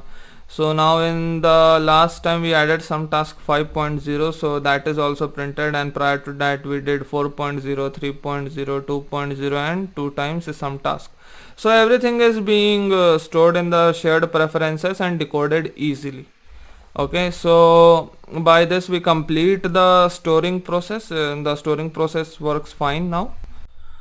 So I'll remove this, and once it is stored, I also want to clear the text field and hide this bottom sheet. So for that I'll add another 2 lines.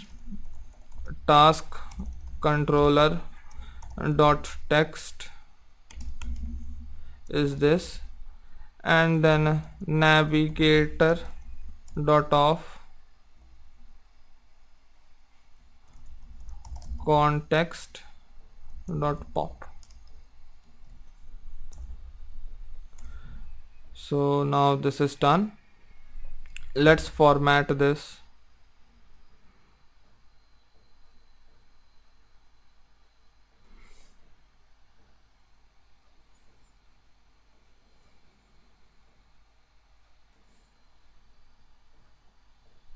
And save this. So now if I add some task 6.0, so that will be saved, and then this bottom sheet should close. So let's click on that, and you can see the bottom sheet is closed, some task 6.0 is added, and the text field is also empty. That means it is ready to store another task. So by this we complete the storing process. Let me add to the version control.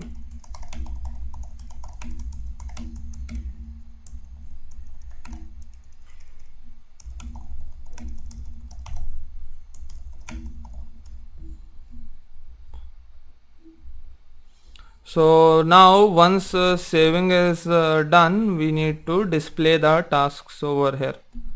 Okay, so for that, as soon as this screen opens, we need to retrieve all the tasks and then convert it into the task object that we have in this model package.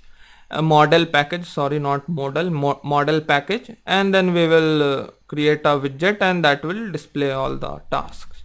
So let's start. In the init state method, I'll create a method get tasks.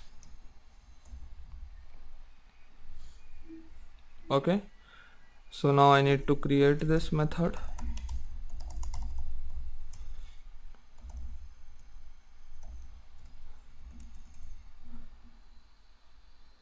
So now again I'll call this shared preferences, make it async. Okay, then I'll get all the tasks over here.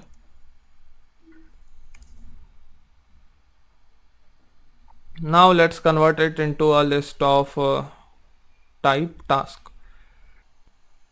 So for that I'll create a global variable over here, and that is tasks.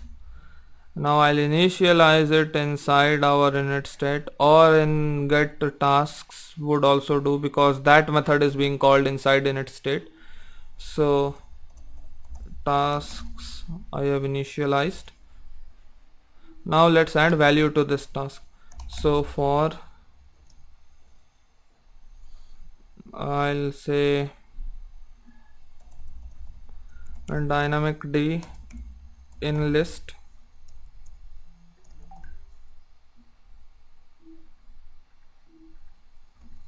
and then over here I'll add that dynamic d. So tasks dot add,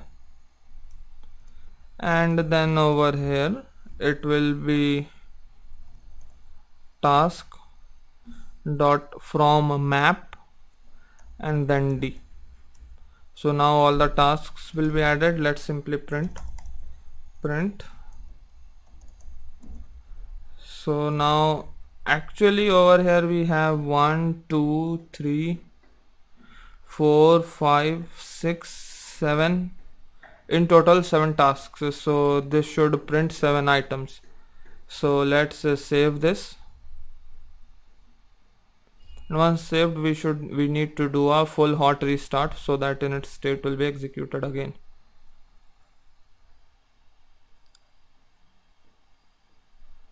And once we do, we get a error over here. Unhandled exception, type string, home screen 39. So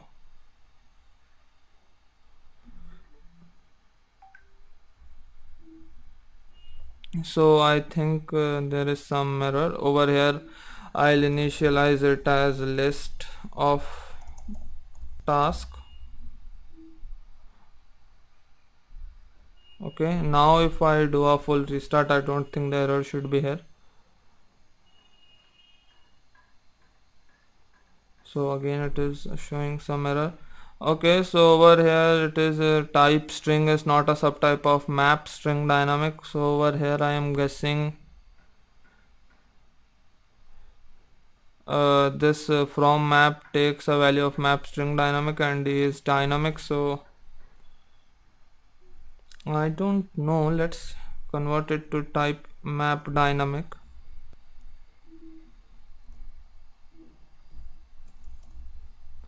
If I save this, full restart,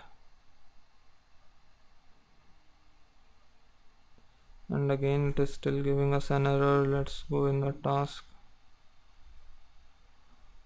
So in from map we take a map of type string dynamic. So I don't understand what is the error over here. We'll have to check the type. Okay, so let's convert it back to a dynamic, and over here I'll add a print statement. Print d dot runtime type. We have a method like that which will print the data type during the runtime. Okay, so let's save this. Let's do a full restart.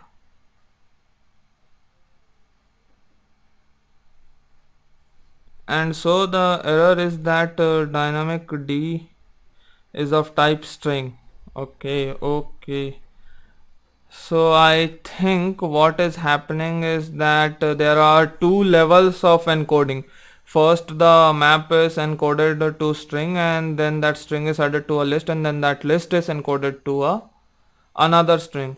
So over here only one decoding is happening. So let's decode it once again. So like when we decoded the list, we got strings of the map that we were encoding over here, right? JSON encode list, JSON encode t dot get map. Okay, so this encoding is decoded over here. Now let's decode this encoding. Okay, so for that over here I'll write JSON dot decode d, and we don't need this anymore. So let's save this and do a full restart, and I hope there is no error this time. And yes, there is no error. So the error was because we were encoding 2 times and decoding only 1 time. So now the error is fixed and we get all the instances 1 2 3 4 5 6 7. So we have 7 tasks. So now the retrieving is also kind of done. Now we just need to display it on the screen, and then add a ticker that will complete the task, and then as soon as the date changes, the previous task should get deleted automatically. So that is what we are going to do. So up until the previous video we have created tasks, stored them and also retrieved them.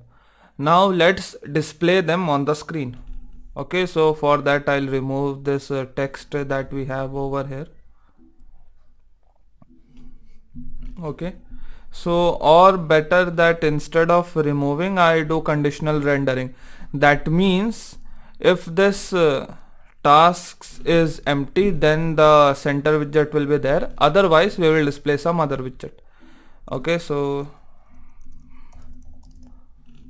if tasks is equal to null, that means we don't have any task, then this center widget seems appropriate. And if we have something, then let's display it. So for that I'll use a column. You can use a list view also. I feel more comfortable with column. So in column we have children. The children is task dot map dot to list. So we have already discussed this method in one of the video where we were discussing about columns. So for now let's return a container. Okay, now the container will have a height of, let's say, 70, and the width will be the entire width of the screen. MediaQuery dot of context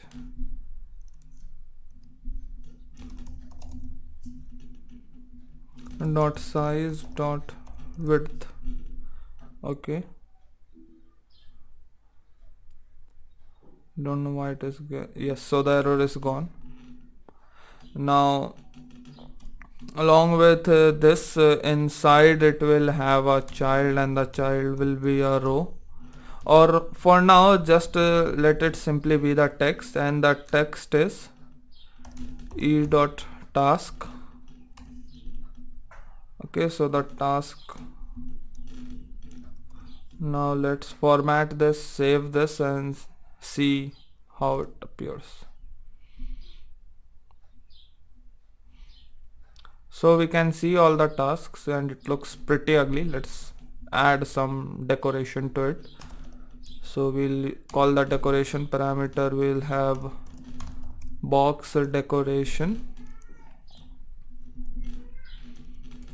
Okay, now inside this we will first add the border radius. So border radius dot circular,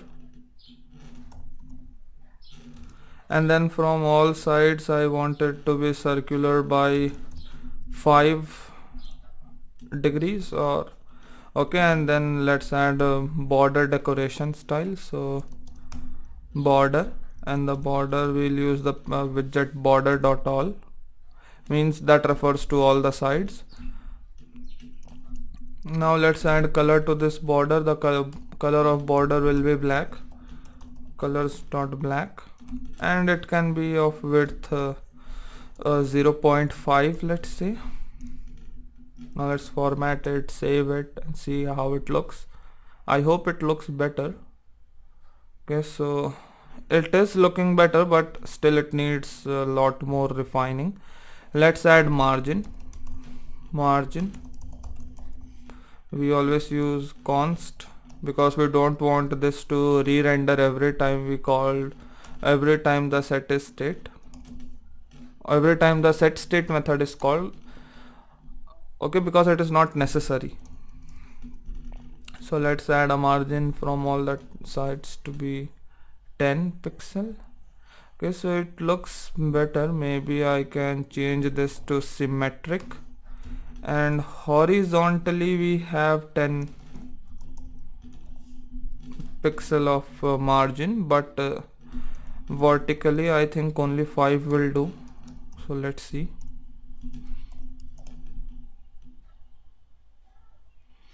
Yes, this looks better. Now the text should be in center, so for that we have another widget, that is alignment, and then it also has an enum alignment dot center left. Okay, Let's format this, save this. Okay, now let's add some padding over here. So for that I'll simply copy this. In VS Code we have a shortcut Shift, Option and down button, then the all selected things are copied just below it, and I'll change this to padding, and instead of symmetric it will be only, and this will be left. I'm sorry. And now since we have only one parameter, we don't need a comma, it can be a one-liner widget, and let's save this. And some padding is there. Okay. Now I think we were using the font Montserrat over here. I think yes, so we are using Montserrat, so I need to add that over here as well. Style, Google Fonts dot Montserrat.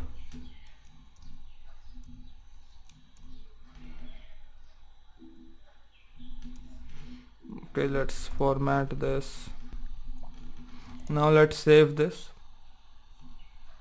and the text is in the font of Montserrat. Okay, so now the basic UI is done. Now all we need to do is add a radio button over here, and as soon as it is ticked mark, instead of radio button we can use a checkbox. As soon as it is checked, we will remove this task item from here. Okay, and also from the shared preferences. So for that I need to wrap this text around a row. Okay, so like this. Let's save this. Now yes, so there is no change in UI, that's good. Now I'll add a checkbox.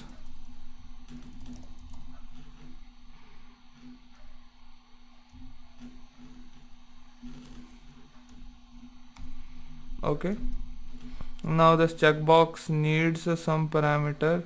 For now I'll just give the required parameter because UI is my major concern. The parameter value is required, so let's add some value. For now all will be false, that means unchecked. Okay, let's see what else is required. Shit,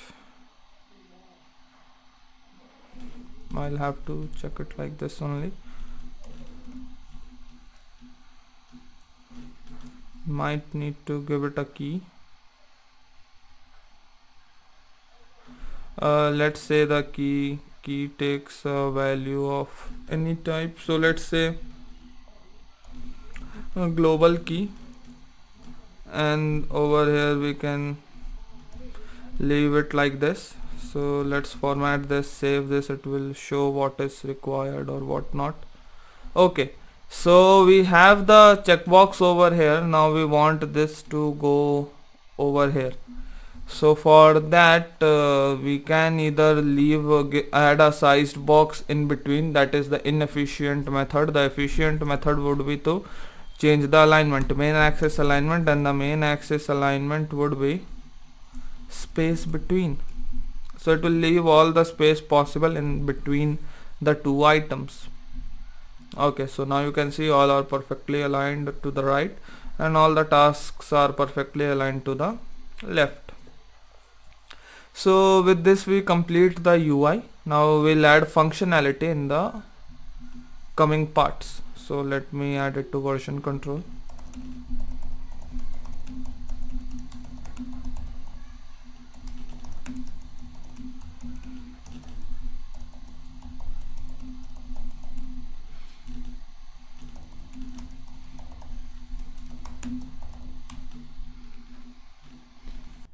So without further delay, let's get into it. So up until the last video we were able to save the tasks and also display it. Now let's proceed. So now while I was starting this project, I saw an error that when we first start this project, the tasks don't appear. Okay, so they tend to be disappeared. So we are retrieving the task over here, but we are not able to see it on the screen. However, if I save the screen, that means set state is internally called and the build method is executed again, I am able to see all the tasks that were saved. So the problem over here is that we are retrieving the task, but after that we need to do a set state so that all the tasks are visible on the screen. So let's do that right away. Where we are getting all the tasks, over here we can simply say set state.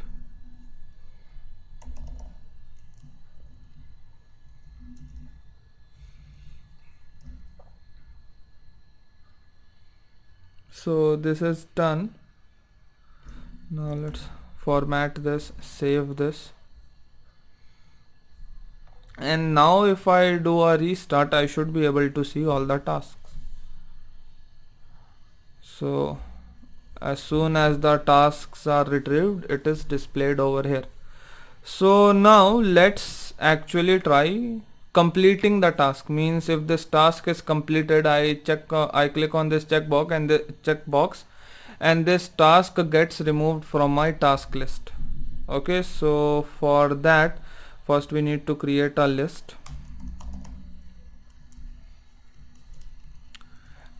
of boolean. Okay, that is tasks done. Now let's initialize it the same place where we get the tasks. So over here I'll call that variable, and then we have a special method in Dart that is called list.generate. So what it basically does is it generates a list based on two parameters. First is the size of the list, and second all the values that will be in that list. So the list of this task done should be equal to the task list. So I'll simply copy and paste dot length.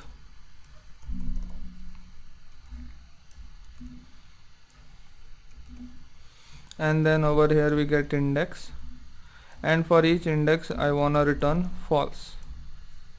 Means this task done will be a list of length this, where each value is false.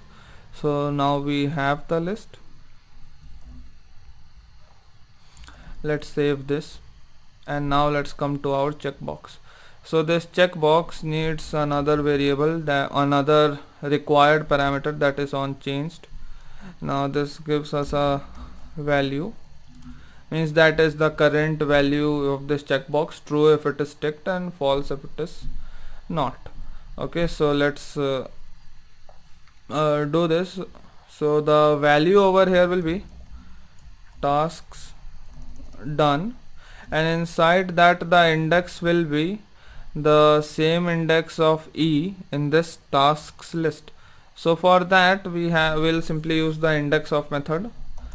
In the tasks I wanna get the index of E. Simple. So now I get the index of E, and at that value what is the corresponding value in tasks done list, and when this is changed I'll change this value. So inside a set state is important, because if we check this then internally the value will change but it will not reflect on the screen. So that's why I'll put it inside a set state, and over here this will be equal to VL. Now let's format this.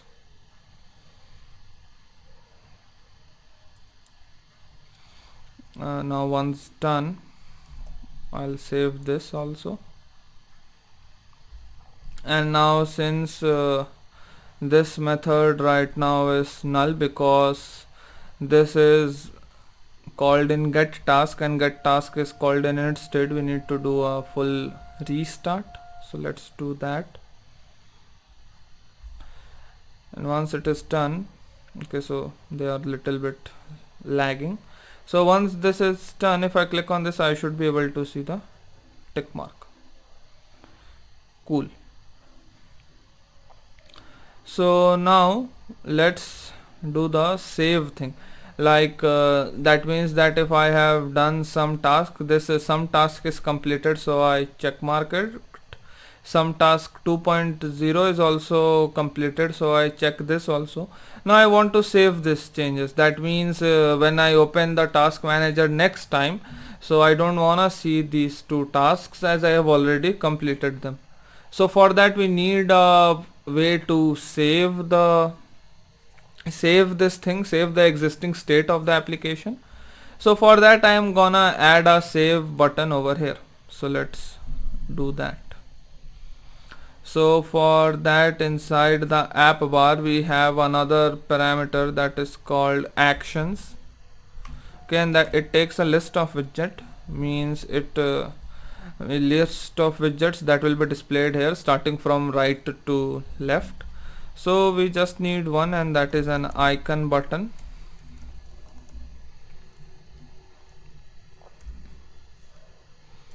Okay, now this icon button takes an icon, and the icon takes a icon widget. We use an icons enum, and then we have an icon called save. We can use that. Yes, so this will be the icon, and then we have a on pressed or on clicked. Yes, we have on pressed over here.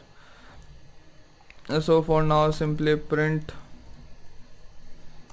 save is clicked. So once this is done, let's format this, save this. Now I am able to see the save button. If I click on this, save clicked is printed. Okay, so now let's actually save the remaining tasks and remove the ones which are checked. Okay, so for that I am gonna create a separate method. It is update pending tasks list, and I'm gonna create a method over here with the same name.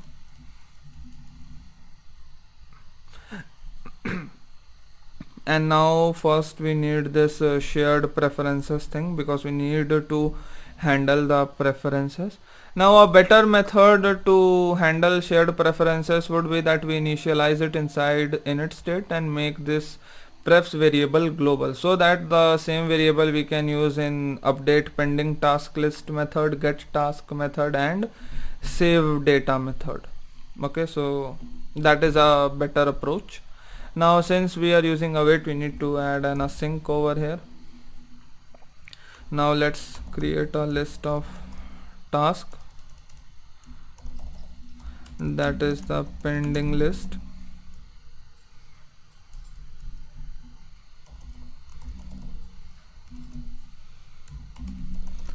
Now let's loop through all the tasks.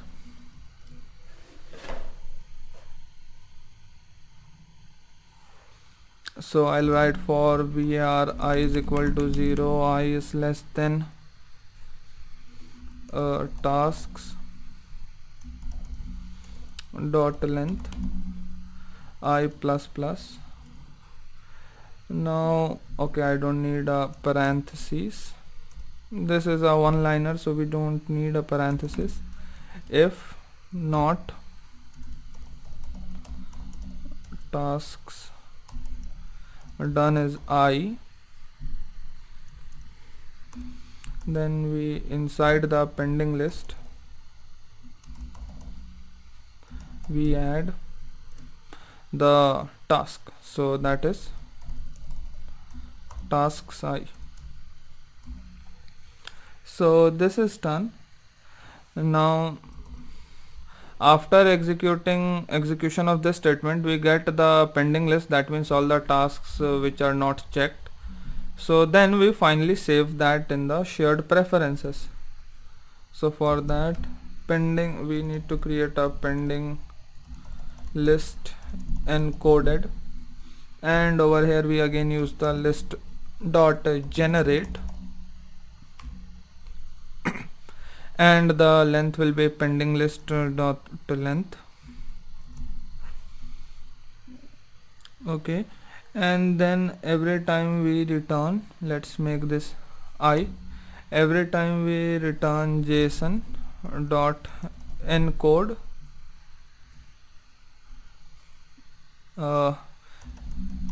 pending list I dot get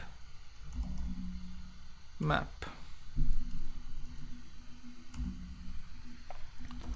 So this is done. Now we need to save this encoded list, because when we are getting the task we are decoding it twice. So the first level of encoding is done over here. Now we'll do the second level of encoding. Prefs dot set string, and the string name should be exactly the same as we have over here, that is task, and the value is JSON dot encode pending list encoded. So now with this we remove the tasks which are marked check, and also save the remaining one. So after this we just need to call this method to get the fresh list of tasks and also display them. So with this, let's see if this works. I'm gonna do a full restart. Okay, so it has not restarted actually. Yes, so now it is done. Now if I check some task and some task 4.0 means that I have completed these two tasks, and then I save the state, so those two disappear, and then we have the remaining task. So with this we conclude the 99% part of the application, that we, and at the morning of the day we list all the tasks that we want to do, and but during the course of the day, as soon as we complete the task, we check them, save them, and then those tasks are gone. So this is what a basic daily task manager application should be. Now the next thing that we can do is to add a button at the bottom to clear all the tasks. Because suppose if you have some tasks and you are not able to complete it in the same day, or you completed them all and forgot to check mark them, so and then the next day comes, so over here we'll have a button that will simply remove all the tasks, and then you will get a fresh screen to start the other tasks or start your other day. So up until the last video we were able to create tasks, mark them as completed, and also save them. So now as we discussed in the previous video, that suppose if a person forgets to check all the things and the next day he wants to start fresh, means add a new tasks for that day, so it would be a better user experience if we have a button by which we can clear all the existing tasks at once. So let's do that. So for that, in the home screen, in the app bar, I'll add another icon button. So in VS Code we have a shortcut, shift command and arrow down, the exact thing gets copied below. And now instead of save, I'll add a delete icon. Okay, and then on pressed it simply prints press. Now let's save this, and we can see the delete button. Oh, by this I remember that in the previous video I said that it goes from right to left, which is wrong. I am sorry, it goes from left to right. And over here you could see that as soon as the list extended, the task manager which was in center is now at the left corner. So this happens automatically, and that is good. So let's proceed. Now if I click on this delete button, press is being printed, and but actually I want to delete all these things over here. So simply over here only I'll create the shared preferences. Let's see if this can be async. Yes, so this can be async. So let's get my shared preferences variable over there. Okay, or in other ways, words create a preference, and then to this I wanna set string, that is task, and the value is json dot encode and empty list. That means all the things are removed, nothing is inside this list, and after that simply I'll call get task method.